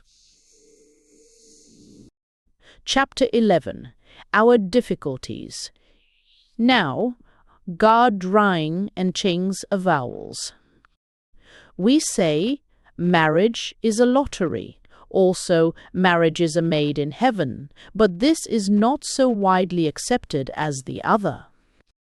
We have a well-founded theory that it is best to marry in one's class, and certain well-grounded suspicions of international marriages, which seem to persist in the interests of social progress rather than in those of the contracting parties. But no combination of alien races, of color, of caste, or creed was ever so basically difficult to establish as that between us, 3 modern American men, and these 3 women of Herland. It is all very well to say that we should have been frank about it beforehand. We had been frank. We had discussed, at least Ellador and I had, the conditions of the great adventure, and thought the path was clear before us. But there are some things one takes for granted, supposes are mutually understood, and to which both parties may repeatedly refer without ever meaning the same thing.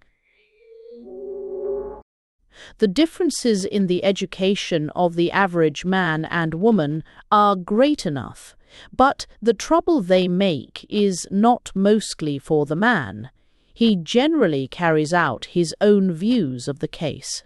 The woman may have imagined the conditions of married life to be different, but what she imagined, was ignorant of, or might have preferred, did not seriously matter.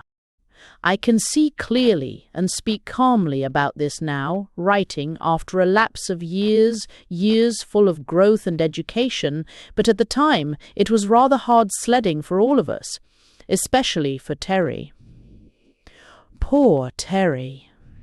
You see, in any other imaginable marriage among the peoples of the earth, whether the woman were black, red, yellow, brown, or white, whether she were ignorant or educated, submissive or rebellious, she would have behind her the marriage tradition of our general history. This tradition relates the woman to the man. He goes on with his business, and she adapts herself to him and to it. Even in citizenship, by some strange hocus-pocus, that fact of birth and geography was waved aside, and the woman automatically acquired the nationality of her husband. Well, here were we, 3 aliens in this land of women. It was small in area, and the external differences were not so great as to astound us. We did not yet appreciate the differences between the race mind of this people and ours. In the first place, they were a pure stock of 2,000 uninterrupted years, where we have some long connected lines of thought and feeling, together with a wide range of differences, often irreconcilable. These people were smoothly and firmly agreed on most of the basic principles of their life. And not only agreed in principle, but accustomed for these 60-odd generations to act on those principles. This is one thing which we did not understand, had made no allowance for. When in our premarital discussions one of those dear girls had said, "We understand it thus and thus," or "We hold such and such to be true, we men, in our own deep-seated convictions of the power of love, and our easy views about beliefs and principles, fondly imagined that we could convince them otherwise. What we imagined before marriage did not matter any more than what an average innocent young girl imagines. We found the facts to be different. It was not that they did not love us. They did, deeply and warmly. But there are you again. What they meant by love, and what we meant by love, were so different. Perhaps it seems rather cold-blooded to say we and they, as if we were not separate couples, with our separate joys and sorrows, but our positions as aliens drove us together constantly. The whole strange experience had made our friendship more close and intimate than it would ever have become in a free and easy lifetime among our own people. Also, as men, with our masculine tradition of far more than 2,000 years, we were a unit, small but firm, against this far larger unit of feminine tradition. I think I can make clear the points of difference without a too painful explicitness. The more external disagreement was in the matter of the home and the housekeeping duties and pleasures we, by instinct and long education, supposed to be inherently appropriate to women. I will give two illustrations, one a way up and the other a way down, to show how completely disappointed we were in this regard. For the low one, try to imagine a male ant coming from some state of existence where ants live in pairs, endeavoring to set up housekeeping with a female ant from a highly developed anthill. This female ant might regard him with intense personal affection, but her ideas of parentage and economic management would be on a very different scale from his. Now, of course, if she was a stray female in a country of pairing ants, he might have had his way with her. But if he was a stray male in an anthill... For the higher one, try to imagine a devoted and impassioned man trying to set up housekeeping with a lady angel, a real wings and harp and halo angel, accustomed to fulfilling divine missions all over interstellar space. This angel might love the man with an affection quite beyond his power of return or even of appreciation, but her ideas of service and duty would be on a very different scale from his. Of course, if she was a stray angel in a country of men, he might have had his way with her. Terry, at his worst, in a black fury, for which, as a man, I must have some sympathy, preferred the ant simile. Jeff. Well, Jeff always had a streak that was too good for this world. He's the kind that would have made a saintly priest in parenter agelia times. He accepted the angel theory, swallowed it whole, tried to force it on us, with varying effect. He so worshipped Celis, and not only Celis, but what she represented. He had become so deeply convinced of the almost supernatural advantages of this country and people that he took his medicine like I cannot say like a man, but more as if he wasn't one. Don't misunderstand me for a moment. Dear old Jeff was no milksop or mollycoddle either. He was a strong, brave, efficient man, and an excellent fighter when fighting was necessary. But there was always this angel streak in him. It was rather a wonder, Terry being so different, that he really loved Jeff as he did, but it happens so sometimes in spite of the difference, perhaps because of it. As for me, I stood between. I was no such gay Lothario as Terry, and no such Galahad as Jeff. But for all my limitations, I think I had the habit of using my brains in regard to behavior rather more frequently than either of them. I had to use brain power now, I can tell you. The big point at issue between us and our wives was, as may easily be imagined, in the very nature of the relation. Wives, don't talk to me about wives, stormed Terry. They don't know what the word means. Which is exactly the fact. They didn't. How could they?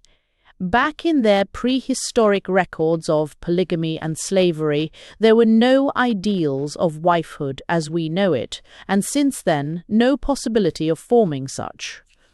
The only thing they can think of about a man is fatherhood, said Terry in high scorn. Fatherhood, what, as if a man was always wanting to be a father. This also was correct. They had their long, wide, deep, rich experience of motherhood, and their only perception of the value of a male creature as such was for fatherhood. Aside from that, of course, was the whole range of personal love. Love which, as Jeff earnestly phrased it, passeth the love of women. It did, too. I can give no idea, either now, after long and happy experience of it, or as it seemed then, in the first measureless wonder, of the beauty and power of the love they gave us. Even Alima, who had a more stormy temperament than either of the others, and who, heaven knows, had far more provocation, even Alima was patience and tenderness and wisdom personified to the man she loved, until he. These, as Terry put it, alleged or so-called wives of ours, went right on with their profession as foresters. We, having no special learnings, had long since qualified as assistants. We had to do something, if only to pass the time, and it had to be work. This kept us out of doors with those dear girls, and more or less together, too much together sometimes. These people had, it now became clear to us, the highest, keenest, most delicate sense of personal privacy, but not the faintest idea of that solitude à deux we are so fond of. They had, every one of them, the 2 rooms and a bath theory realized. From earliest childhood, each had a separate bedroom with toilet conveniences, and one of the marks of coming of age was the addition of an outer room in which to receive friends.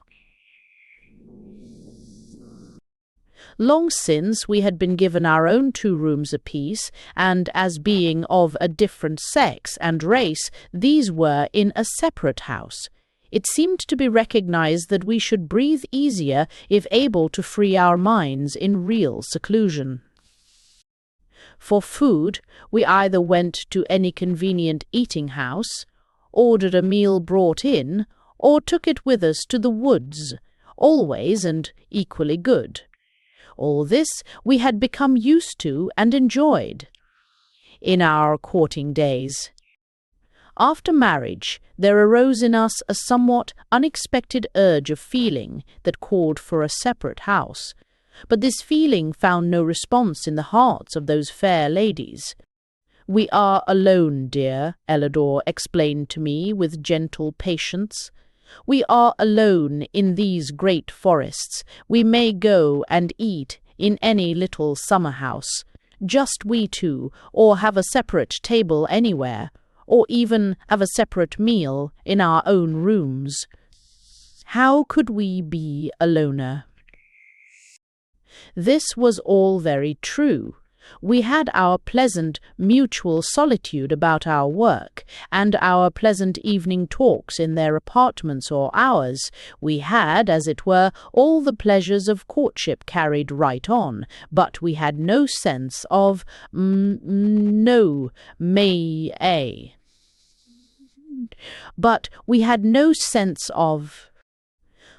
as well not be married at all," growled Terry. "They only got up that ceremony to please us. Please Jeff, mostly. They've no real idea of being married." I tried my best to get Ellador's point of view, and naturally I tried to give her mine. Of course, what we, as men, wanted to make them see was that there were other, and as we proudly said, higher, uses in this relation than what Terry called mere parentage. Anything higher than for mutual love to hope to give life, as we did, she said. How is it higher? It develops love, I explained. All the power of beautiful, permanent mated love comes through this higher development. Are you sure? She asked gently. How do you know that it was so developed? There are some birds who love each other so that they mope and pine if separated, and never pair again if one dies, but they never mate except in the mating season. Among your people, do you find high and lasting affection appearing in proportion to this indulgence? It is a very awkward thing sometimes to have a logical mind. Of course, I knew about those monogamous birds and beasts, too, that mate for life and show every sign of mutual affection without ever having stretched the sex relationship beyond its original range. But what of it? Those are lower forms of life, I protested. They have no capacity for faithful and affectionate and apparently happy. But, oh, my dear, what can they know of such a love as draws us together? Why, to touch you, to be near you, to come closer and closer, to lose myself in you. Surely you feel it too, do you not?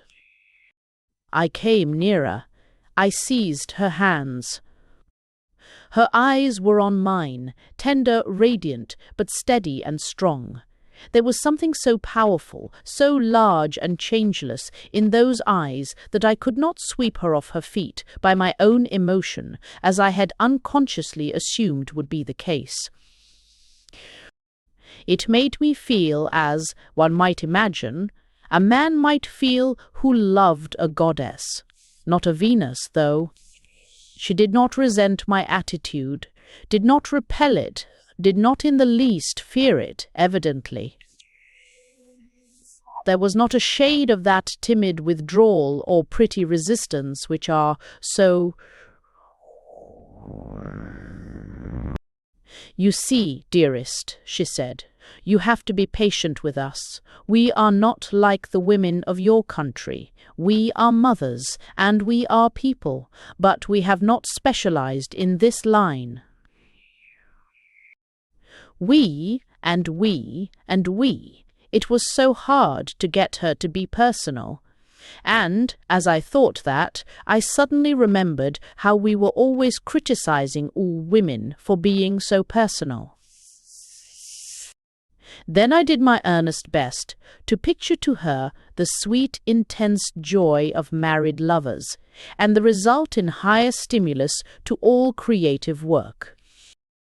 "Do you mean," she asked quite calmly, as if I was not holding her cool, firm hands in my hot and rather quivering ones, "that with you, when people marry, they go right on doing this in season and out of season with no thought of children at all?"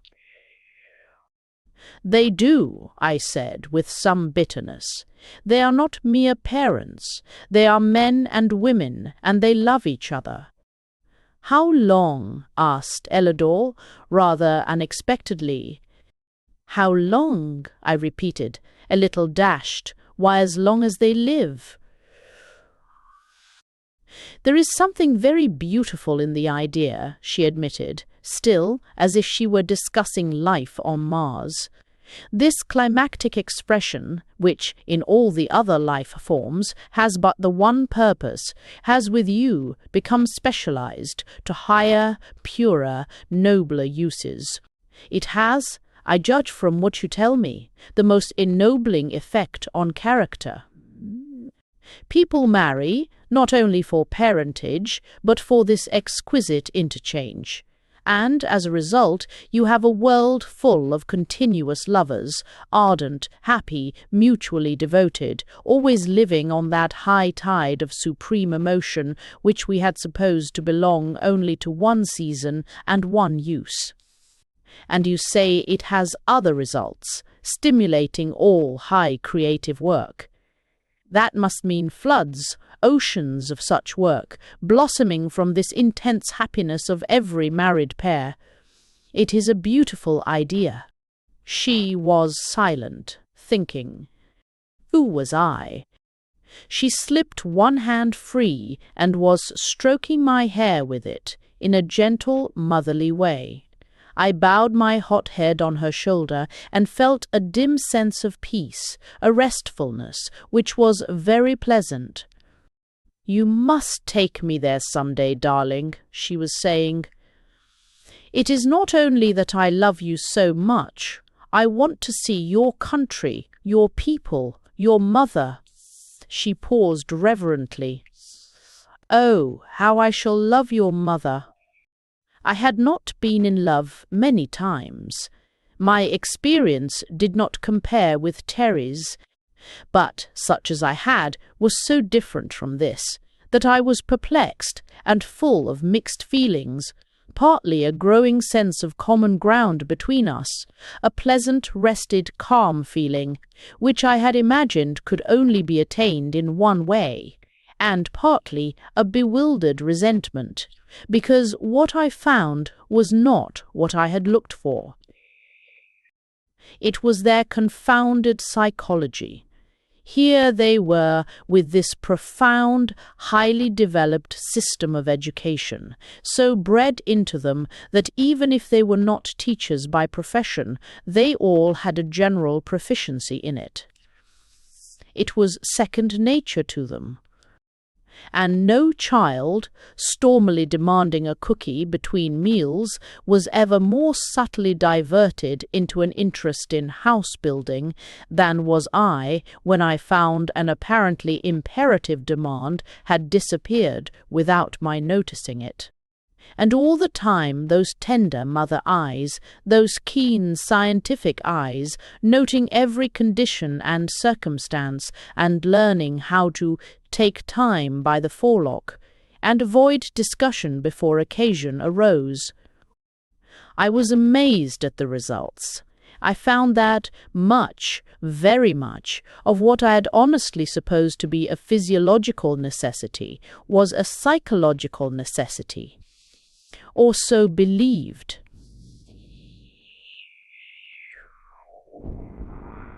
And more than all, I found this a factor of enormous weight.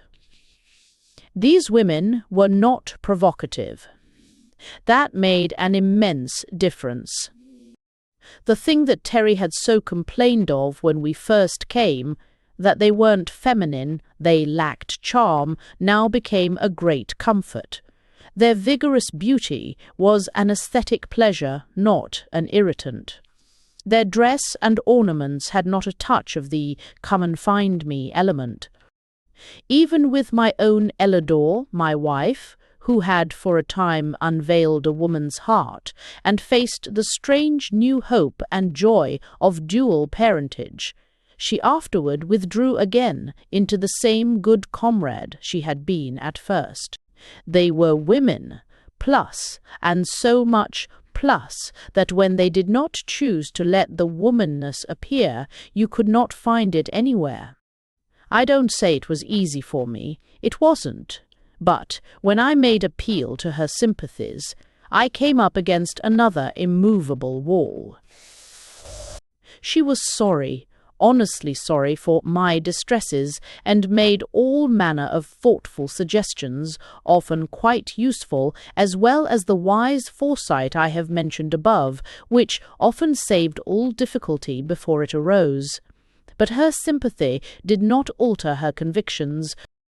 If I thought it was really right and necessary, I could perhaps bring myself to it. For your sake, dear, but I do not want to, not at all.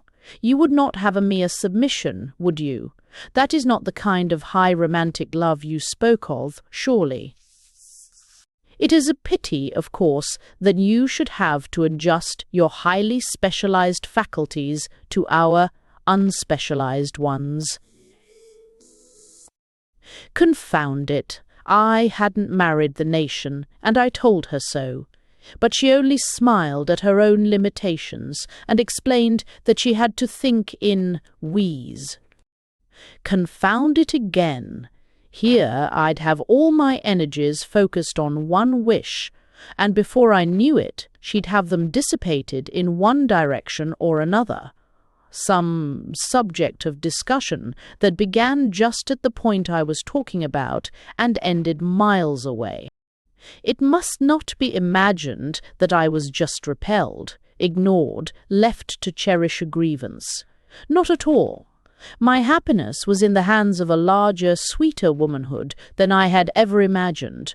Before our marriage, my own ardour had perhaps blinded me to much of this.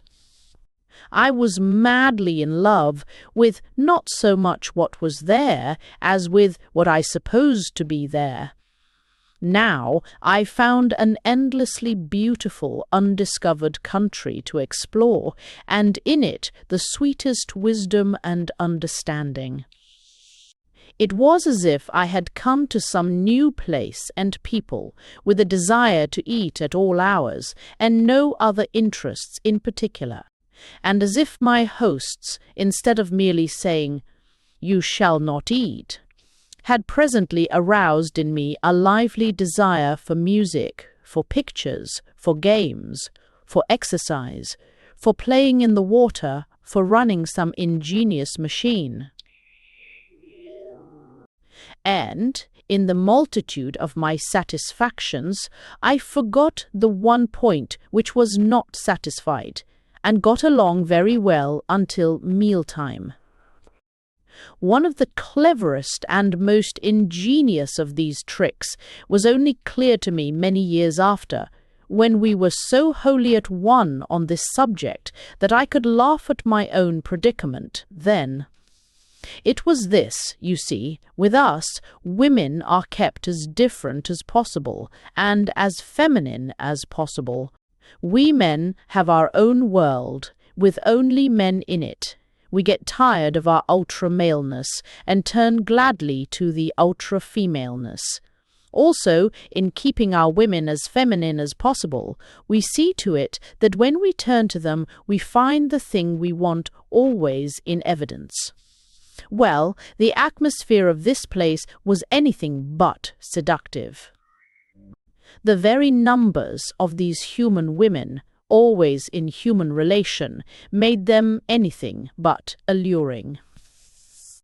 When, in spite of this, my hereditary instincts and race traditions made me long for the feminine response in Ellador, instead of withdrawing so that I should want her more, she deliberately gave me a little too much of her society.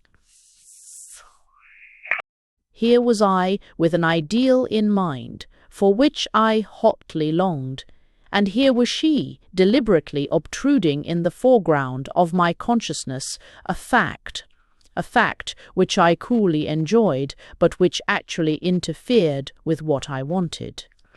I see now clearly enough why a certain kind of man, like Sir Almroth Wright, resents the professional development of women. It gets in the way of the sex ideal. It temporarily covers and excludes femininity. Of course, in this case, I was so fond of Ellador, my friend, of Ellador, my professional companion, that I necessarily enjoyed her society on any terms. Only, when I had had her with me in her feminine capacity for a 16-hour day, I could go to my own room and sleep without dreaming about her. The witch. If ever anybody worked to woo and win and hold a human soul, she did, great superwoman that she was. I couldn't then half comprehend the skill of it, the wonder. But this I soon began to find, that under all our cultivated attitude of mind toward women, there is an older, deeper, more natural feeling, the restful reverence which looks up to the mother sex. So we grew together in friendship and happiness, Ellador and I, and so did Jeth and Celis. When it comes to Terry's part of it, and Alima's, I'm sorry, and I'm ashamed. Of course, I blame her somewhat. She wasn't as fine a psychologist as Ellador, and what's more, I think she had a far-descended, atavistic trace of more marked femaleness, never apparent till Terry called it out.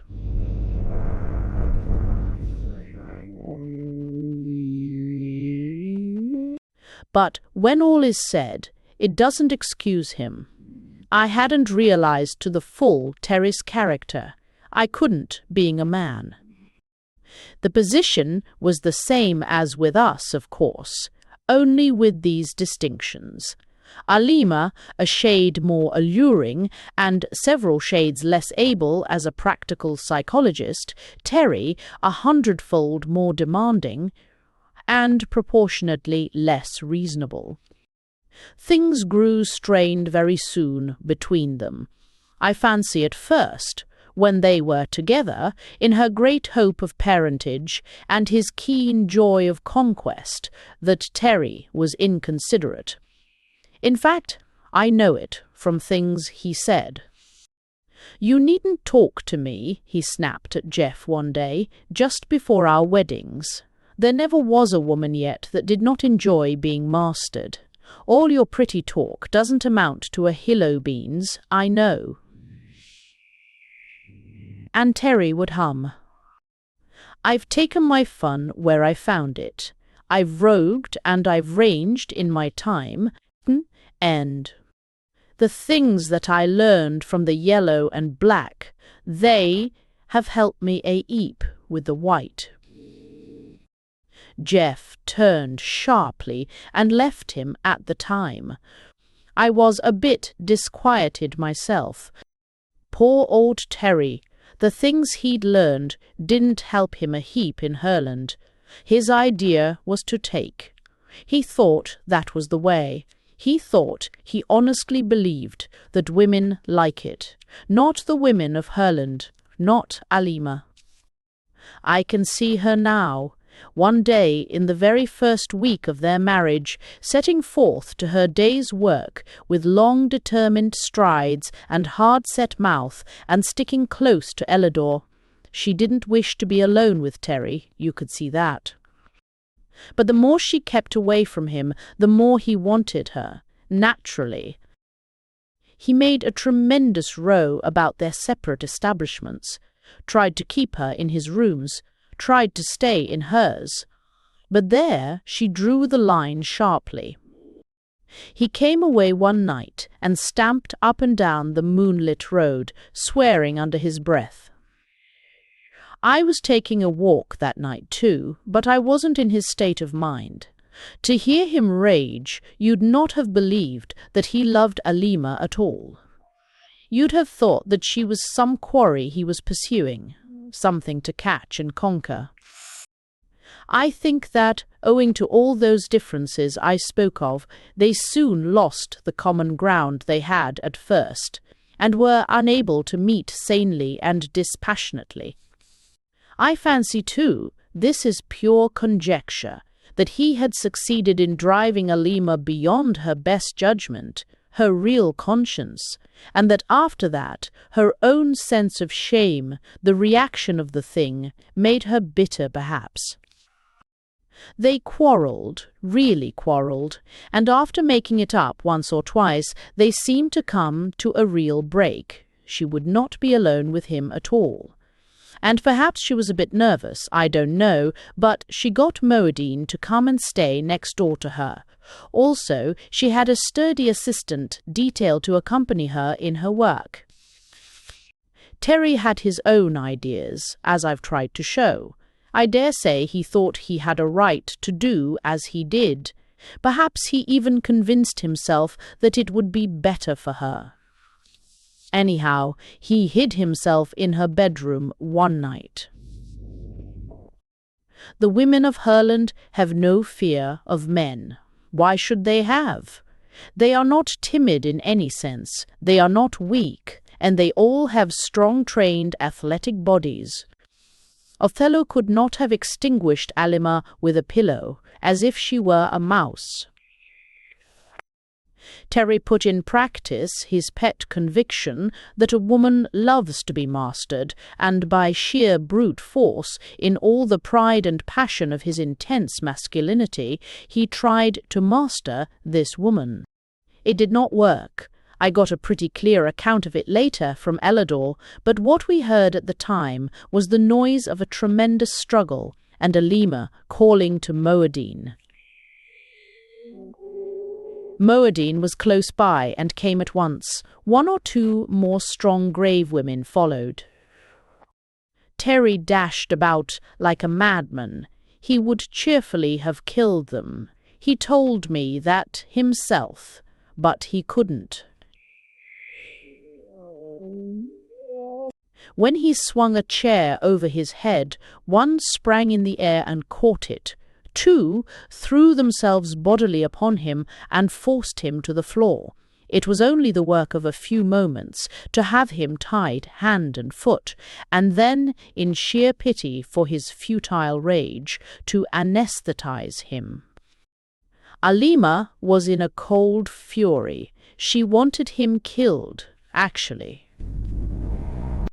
There was a trial before the local overmother, and this woman, who did not enjoy being mastered, stated her case. In a court in our country, he would have been held quite within his rights, of course. But this was not our country, it was theirs. They seemed to measure the enormity of the offence by its effect upon a possible fatherhood, and he scorned even to reply to this way of putting it. He did let himself go once, and explained in definite terms that they were incapable of understanding a man's needs, a man's desires, a man's point of view. He called them neuters, epicene, bloodless, sexless creatures. He said they could, of course, kill him, as so many insects could, but that he despised them none the less. And all those stern, grave mothers did not seem to mind his despising them, not in the least. It was a long trial, and many interesting points were brought out as to their views of our habits, and after a while Terry had his sentence. He waited, grim and defiant. The sentence was, "You must go home."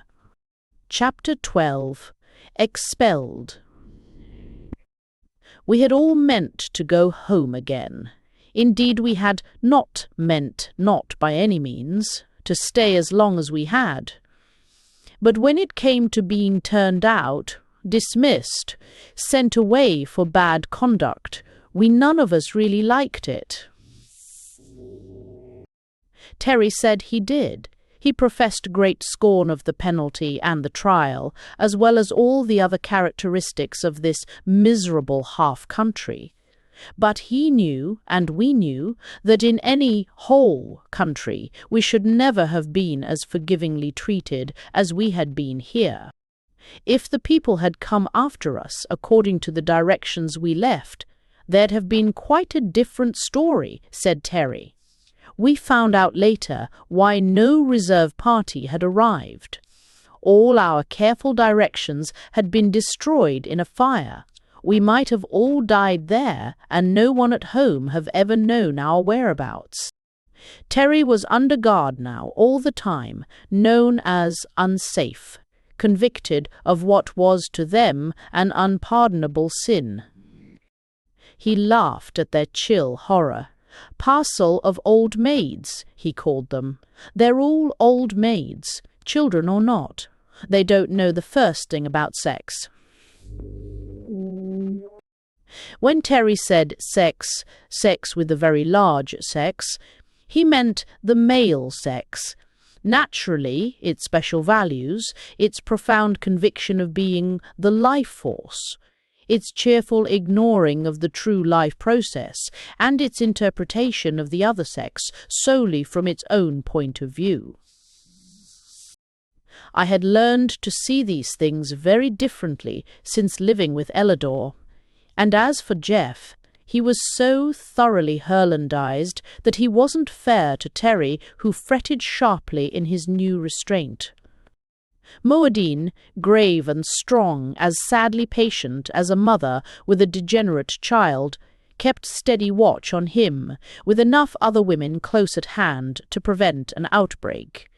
He had no weapons, and well knew that all his strength was of small avail against those grim, quiet women.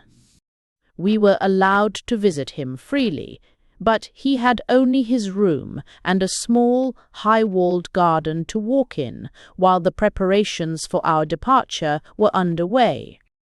3 of us were to go, Terry because he must, I because 2 was safer for our flyer and the long boat trip to the coast, Ellador because she would not let me go without her.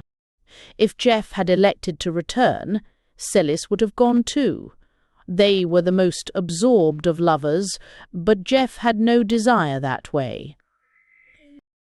Why should I want to go back to all our noise and dirt, our vice and crime, our disease and degeneracy? He demanded of me privately. We never spoke like that before the women. I wouldn't take Celis there for anything on earth, he protested. She'd die. She'd die of horror and shame to see our slums and hospitals. How can you risk it with Ellador? You'd better break it to her gently before she really makes up her mind. Jeff was right. I ought to have told her more fully than I did of all the things we had to be ashamed of. But it is very hard to bridge the gulf of as deep a difference as existed between our life and theirs. I tried to. "Look here, my dear," I said to her, "if you are really going to my country with me, you've got to be prepared for a good many shocks. It's not as beautiful as this. The cities, I mean, the civilized parts. Of course, the wild country is." "I shall enjoy it all," she said, her eyes starry with hope. "I understand it's not like ours. I can see how monotonous our quiet life must seem to you, how much more stirring yours must be. It must be like the biological change you told me about when the second sex was introduced, a far greater movement, constant change, with new possibilities of growth." I had told her of the later biological theories of sex, and she was deeply convinced of the superior advantages of having, too, the superiority of a world with men in it. "We have done what we could alone. Perhaps we have some things better in a quiet way. But you have the whole world. All the people of the different nations, all the long, rich history behind you, all the wonderful new knowledge. Oh, I just can't wait to see it."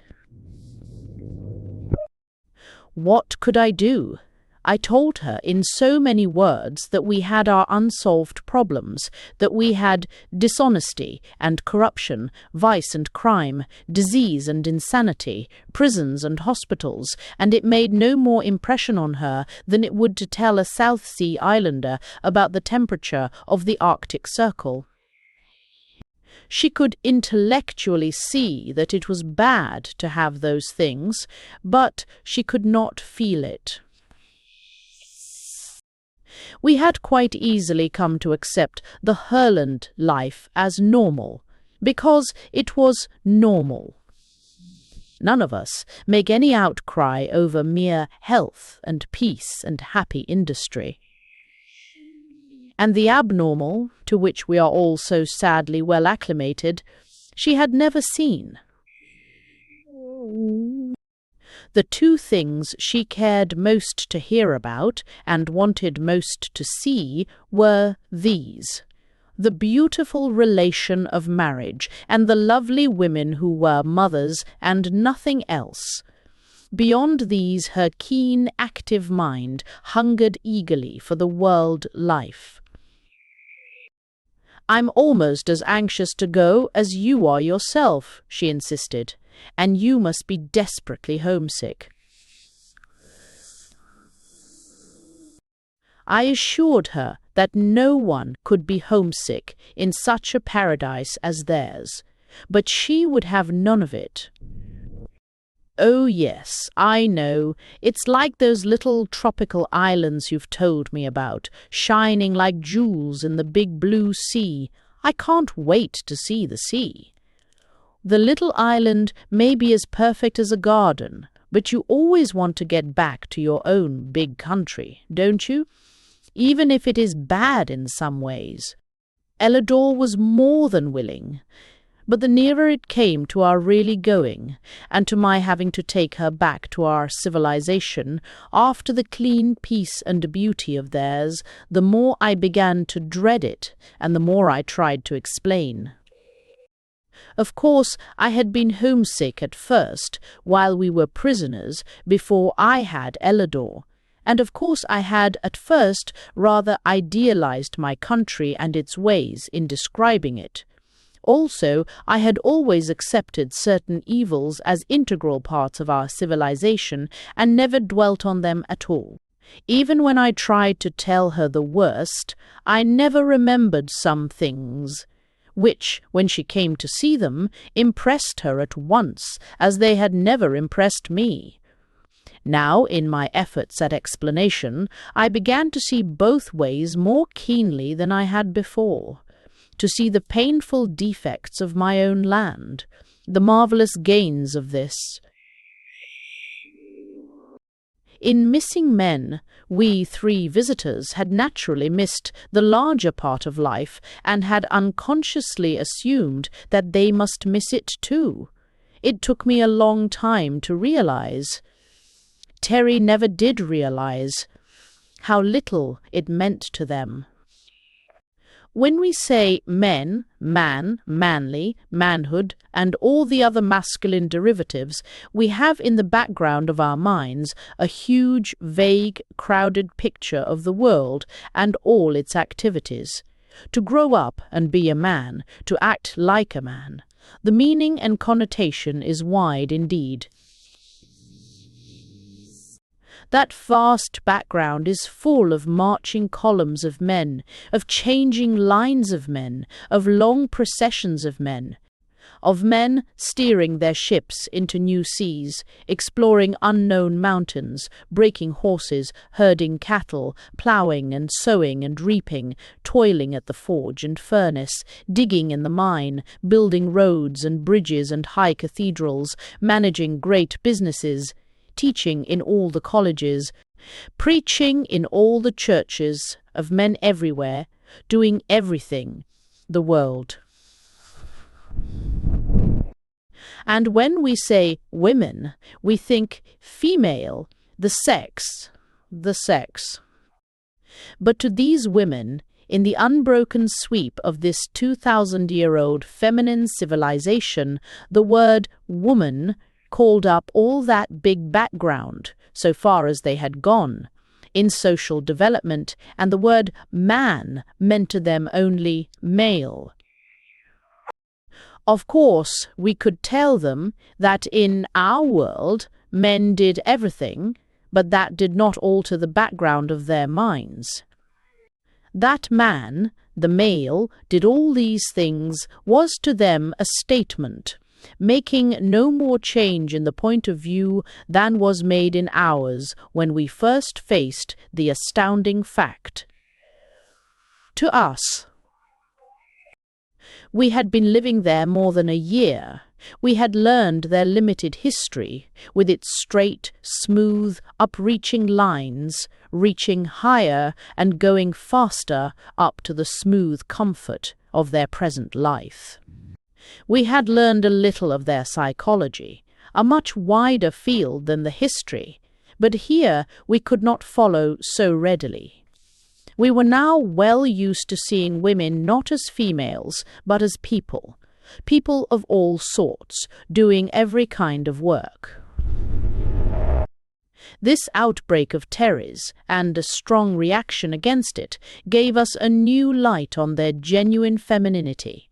This was given me with great clearness by both Ellador and Samel. The feeling was the same. Sick revulsion and horror, such as would be felt at some climactic blasphemy. They had no faintest approach to such a thing in their minds, knowing nothing of the custom of marital indulgence among us. To them, the one high purpose of motherhood had been for so long the governing law of life, and the contribution of the father, though known to them, so distinctly another method to the same end, that they could not, with all their effort, Get the point of view of the male creature whose desires quite ignore parentage and seek only for what we euphoniously term the joys of love. When I tried to tell Ellador that women too felt so, with us, she drew away from me and tried hard to grasp intellectually what she could in no way sympathize with.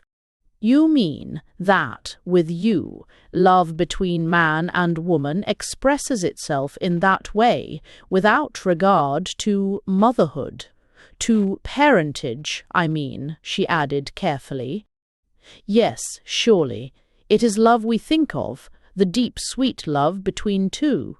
Of course we want children, and children come, but that is not what we think about. But it seems so against nature, she said. None of the creatures we know do that. Do other animals, in your country? We are not animals, I replied with some sharpness. At least we are something more, something higher. This is a far nobler and more beautiful relation, as I have explained before. Your view seems to us rather, shall I say, practical? Prosaic?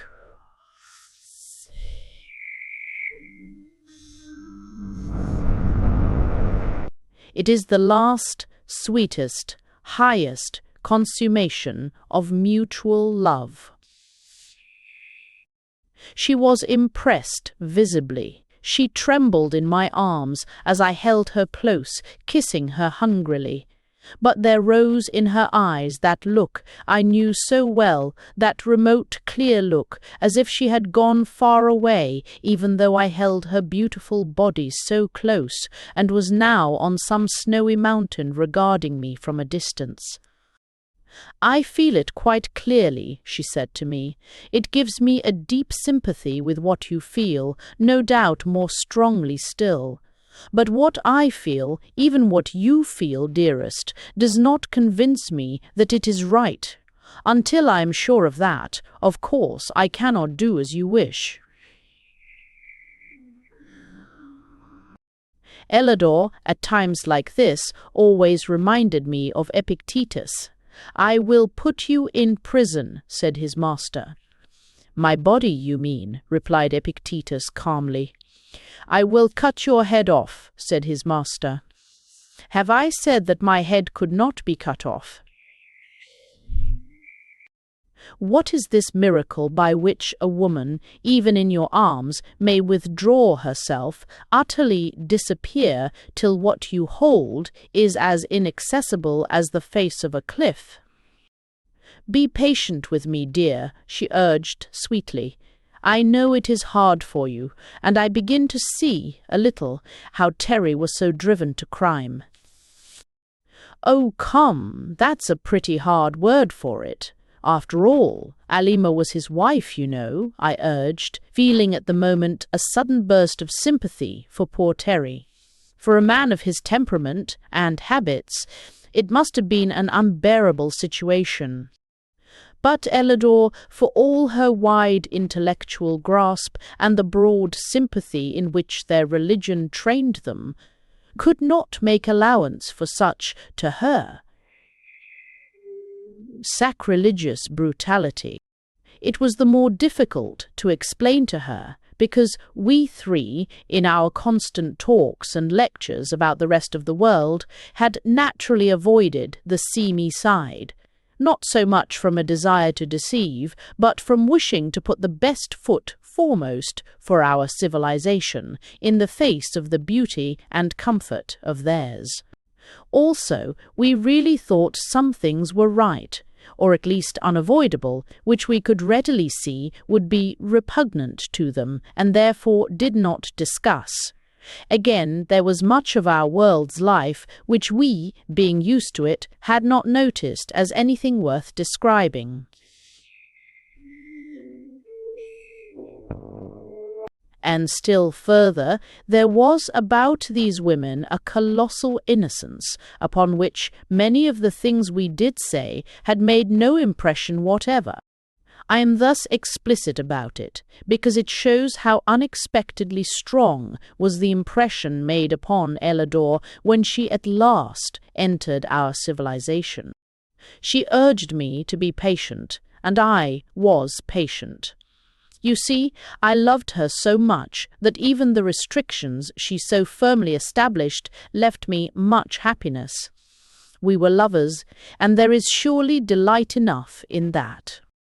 Do not imagine that these young women utterly refused the great new hope, as they called it, that of dual parentage. For that they had agreed to marry us, though the marrying part of it was a concession to our prejudices rather than theirs. To them, the process was the holy thing, and they meant to keep it holy. But so far only Celis, her blue eyes swimming in happy tears, her heart lifted with that tide of race motherhood which was their supreme passion, could, with ineffable joy and pride, announce that she was to be a mother. The new motherhood, they called it, and the whole country knew. There was no pleasure, no service, no honour in all the land that Celis might not have had.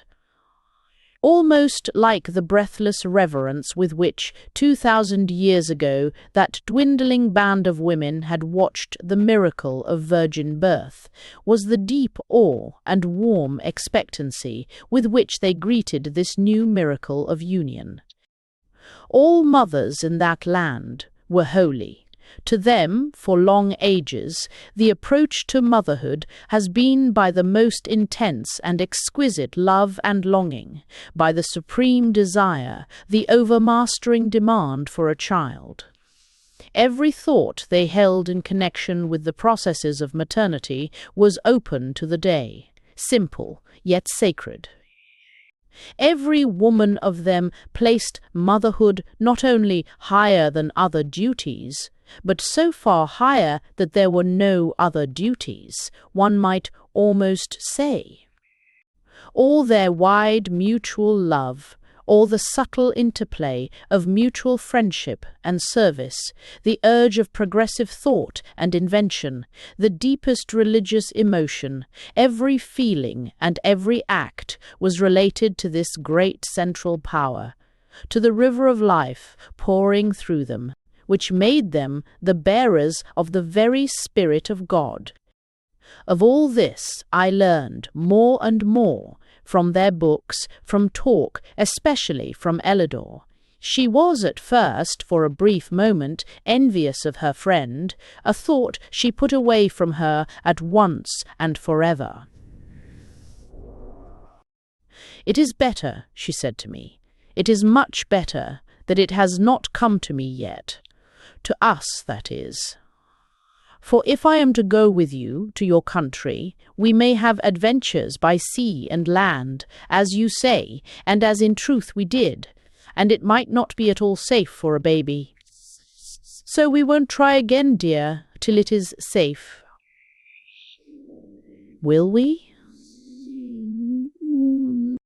This was a hard saying for a very loving husband. "Unless," she went on, "if one is coming, you will leave me behind. You can come back, you know, and I shall have the child." Then that deep ancient chill of male jealousy of even his own progeny touched my heart. "I'd rather have you, Ellador, than all the children in the world. I'd rather have you with me, on your own terms, than not to have you." This was a very stupid saying. Of course I would, for if she wasn't there, I should want all of her and have none of her. But if she went along as a sort of sublimated sister, only much closer and warmer than that really, why, I should have all of her but that one thing. And I was beginning to find that Ellador's friendship, Ellador's comradeship, Ellador's sisterly affection, Ellador's perfectly sincere love, nonetheless deep that she held it back on a definite line of reserve, were enough to live on very happily. I find it quite beyond me to describe what this woman was to me. We talk fine things about women, but in our hearts we know that they are very limited beings. Most of them, we honor them for their functional powers, even while we dishonor them by our use of it. We honor them for their carefully enforced virtue, even while we show by our own conduct how little we think of that virtue. We value them sincerely for the perverted maternal activities which make our wives the most comfortable of servants, bound to us for life, with the wages wholly at our own decision, their whole business outside of the temporary duties of such motherhood as they may achieve to meet our needs in every way.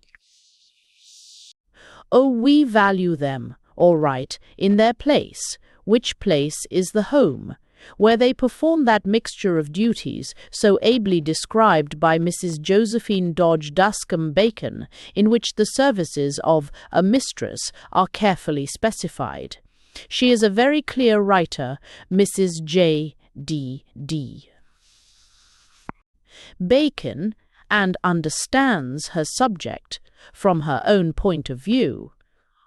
But that combination of industries, while convenient and in a way economical, does not arouse the kind of emotion commanded by the women of Herland. These were women one had to love up, very high up, instead of down. They were not pets. They were not servants. They were not timid, inexperienced, weak. After I got over the jar to my pride, which Jeff, I truly think, never felt, he was a born worshipper, and which Terry never got over, he was quite clear in his ideas of the position of women. I found that loving up was a very good sensation after all. It gave me a queer feeling, way down deep, as of the stirring of some ancient, dim, prehistoric consciousness, a feeling that they were right somehow, that this was the way to feel. It was like Hwad, hwad, hwada, hwad. I don't mean the underflannels and donuts mother, the fussy person that waits on you and spoils you and doesn't really know you. I mean the feeling that a very little child would have who had been lost for ever so long. It was a sense of getting home, of being clean and rested, of safety and yet freedom, of love that was always there, warm like sunshine in May, not hot like a stove or a feather bed. A love that didn't irritate and didn't smother. I looked at Ellador as if I hadn't seen her before. "If you won't go," I said, "I'll get Terry to the coast and come back alone. You can let me down a rope. And if you will go, why, you blessed Wonder Woman, I would rather live with you all my life, like this, than to have any other woman I ever saw, or any number of them, to do as I like with. Will you come?" She was keen for coming. So the plans went on. She'd have liked to wait for that marvel of Celis's, but Terry had no such desire. He was crazy to be out of it all. It made him sick, he said. Sick. Yee. I don't think Terry had what the phrenologists call the lump of philoprogenitiveness at all well developed. Morbid one-sided cripples, he called them, even when from his window he could see their splendid vigour and beauty, even while Moadine, as patient and friendly as if she had never helped Alima to hold and bind him, sat there in the room, the picture of wisdom and serene strength. He went on bitterly. He sounded like Sir Aunroth Wright. Well, it was hard. He was madly in love with Alima, really, more so than he had ever been before, and their tempestuous courtship, quarrels and reconciliations had fanned the flame. And then when he sought by that supreme conquest, which seems so natural a thing to that type of man, to force her to love him as her master, to have the sturdy, athletic, furious woman rise up and master him, she and her friends, it was no wonder he raged. Come to think of it, I do not recall a similar case in all history or fiction.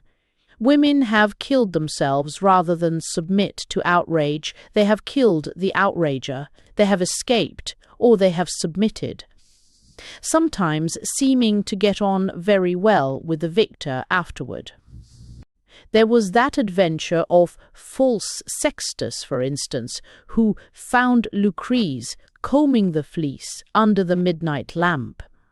He threatened, as I remember, that if she did not submit, he would slay her, slay a slave, and place him beside her and say he found him there. A poor device, it always seemed to me. Lucretius had asked him how he came to be in his wife's bedroom overlooking her morals. What could he have said? But the point is, Lucretius submitted, and Alima didn't.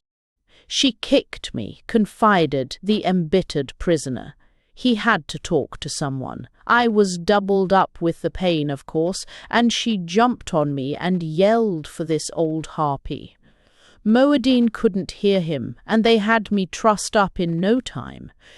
I believe Alima could have done it alone, he added, with reluctant admiration. She's as strong as a horse, and of course a man's helpless when you hit him like that. No woman with a shade of decency. I had to grin at that, and even Terry did, sourly. He wasn't given to reasoning, but it did strike him that an assault like his rather waived considerations of decency. I'd give a year of my life to have her alone again, he said slowly, his hands clenched till the knuckles were white. But he never did. She left our end of the country entirely, went up into the fir forest on the highest slopes, and stayed there. Before we left, he quite desperately longed to see her, but she would not come, and he could not go. They watched him like lynxes. Do lynxes watch any better than mousing cats, I wonder? Well, we had to get the flyer in order, and be sure there was enough fuel left, though Terry said we could glide all right down to that lake, once we got started. We'd have gone gladly in a week's time, of course, but there was a great to-do all over the country about Elidor's leaving them. She had interviews with some of the leading ethicists, wise women with still eyes and with the best of the teachers. There was a stir, a thrill, a deep excitement everywhere. Our teaching about the rest of the world has given them all a sense of isolation, of remoteness, of being a little outlying sample of a country, overlooked and forgotten among the family of nations.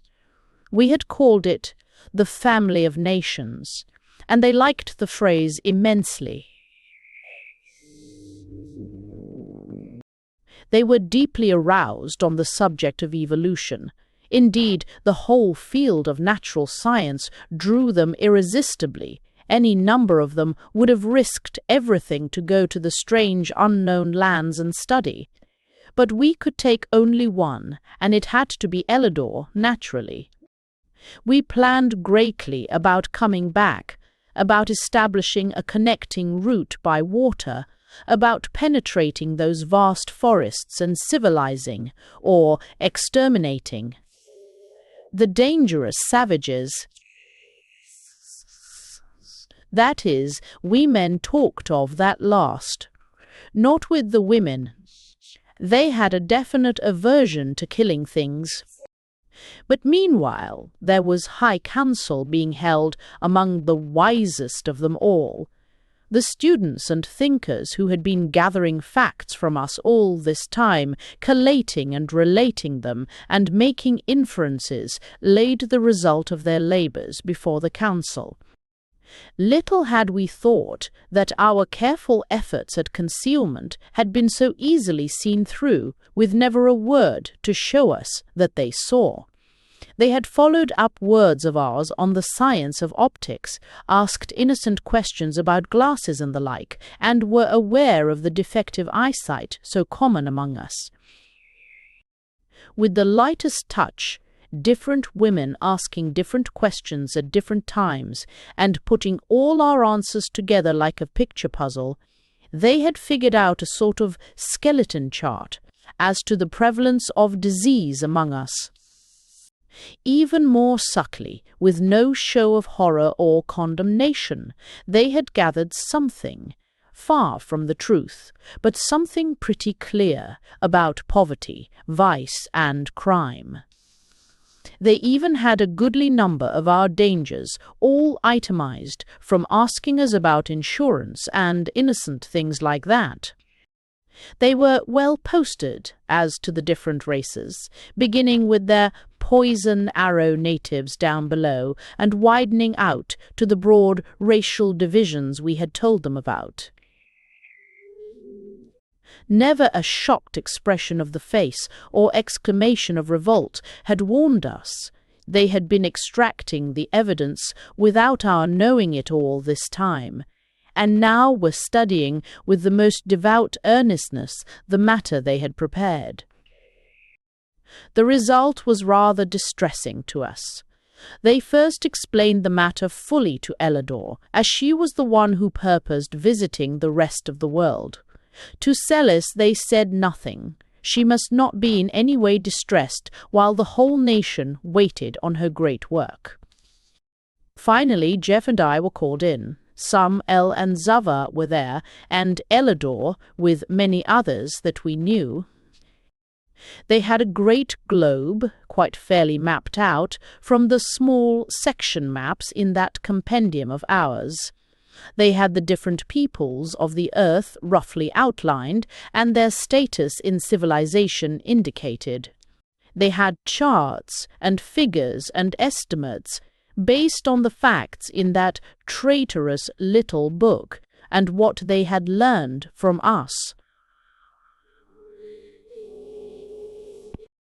Summel explained, "We find that in all your historic period, so much longer than ours, that with all the interplay of services, the exchange of inventions and discoveries, and the wonderful progress we so admire, that in this widespread other world of yours, there is still much disease, often contagious." We admitted this at once. Also, there is still, in varying degree, ignorance, with prejudice and unbridled emotion. This, too, was admitted. We find also that in spite of the advance of democracy and the increase of wealth, that there is still unrest and sometimes combat. Yes, we admitted it all. We were used to these things and saw no reason for so much seriousness. All things considered, they said, and they did not say 100th part of the things they were considering, we are unwilling to expose our country to free communication with the rest of the world, as yet. So we have this to ask of you, gentlemen. They knew that word was held a title of honor with us, that you promise not in any way to betray the location of this country until permission, after Ellador's return. Jeff was perfectly satisfied. He thought they were quite right. He always did.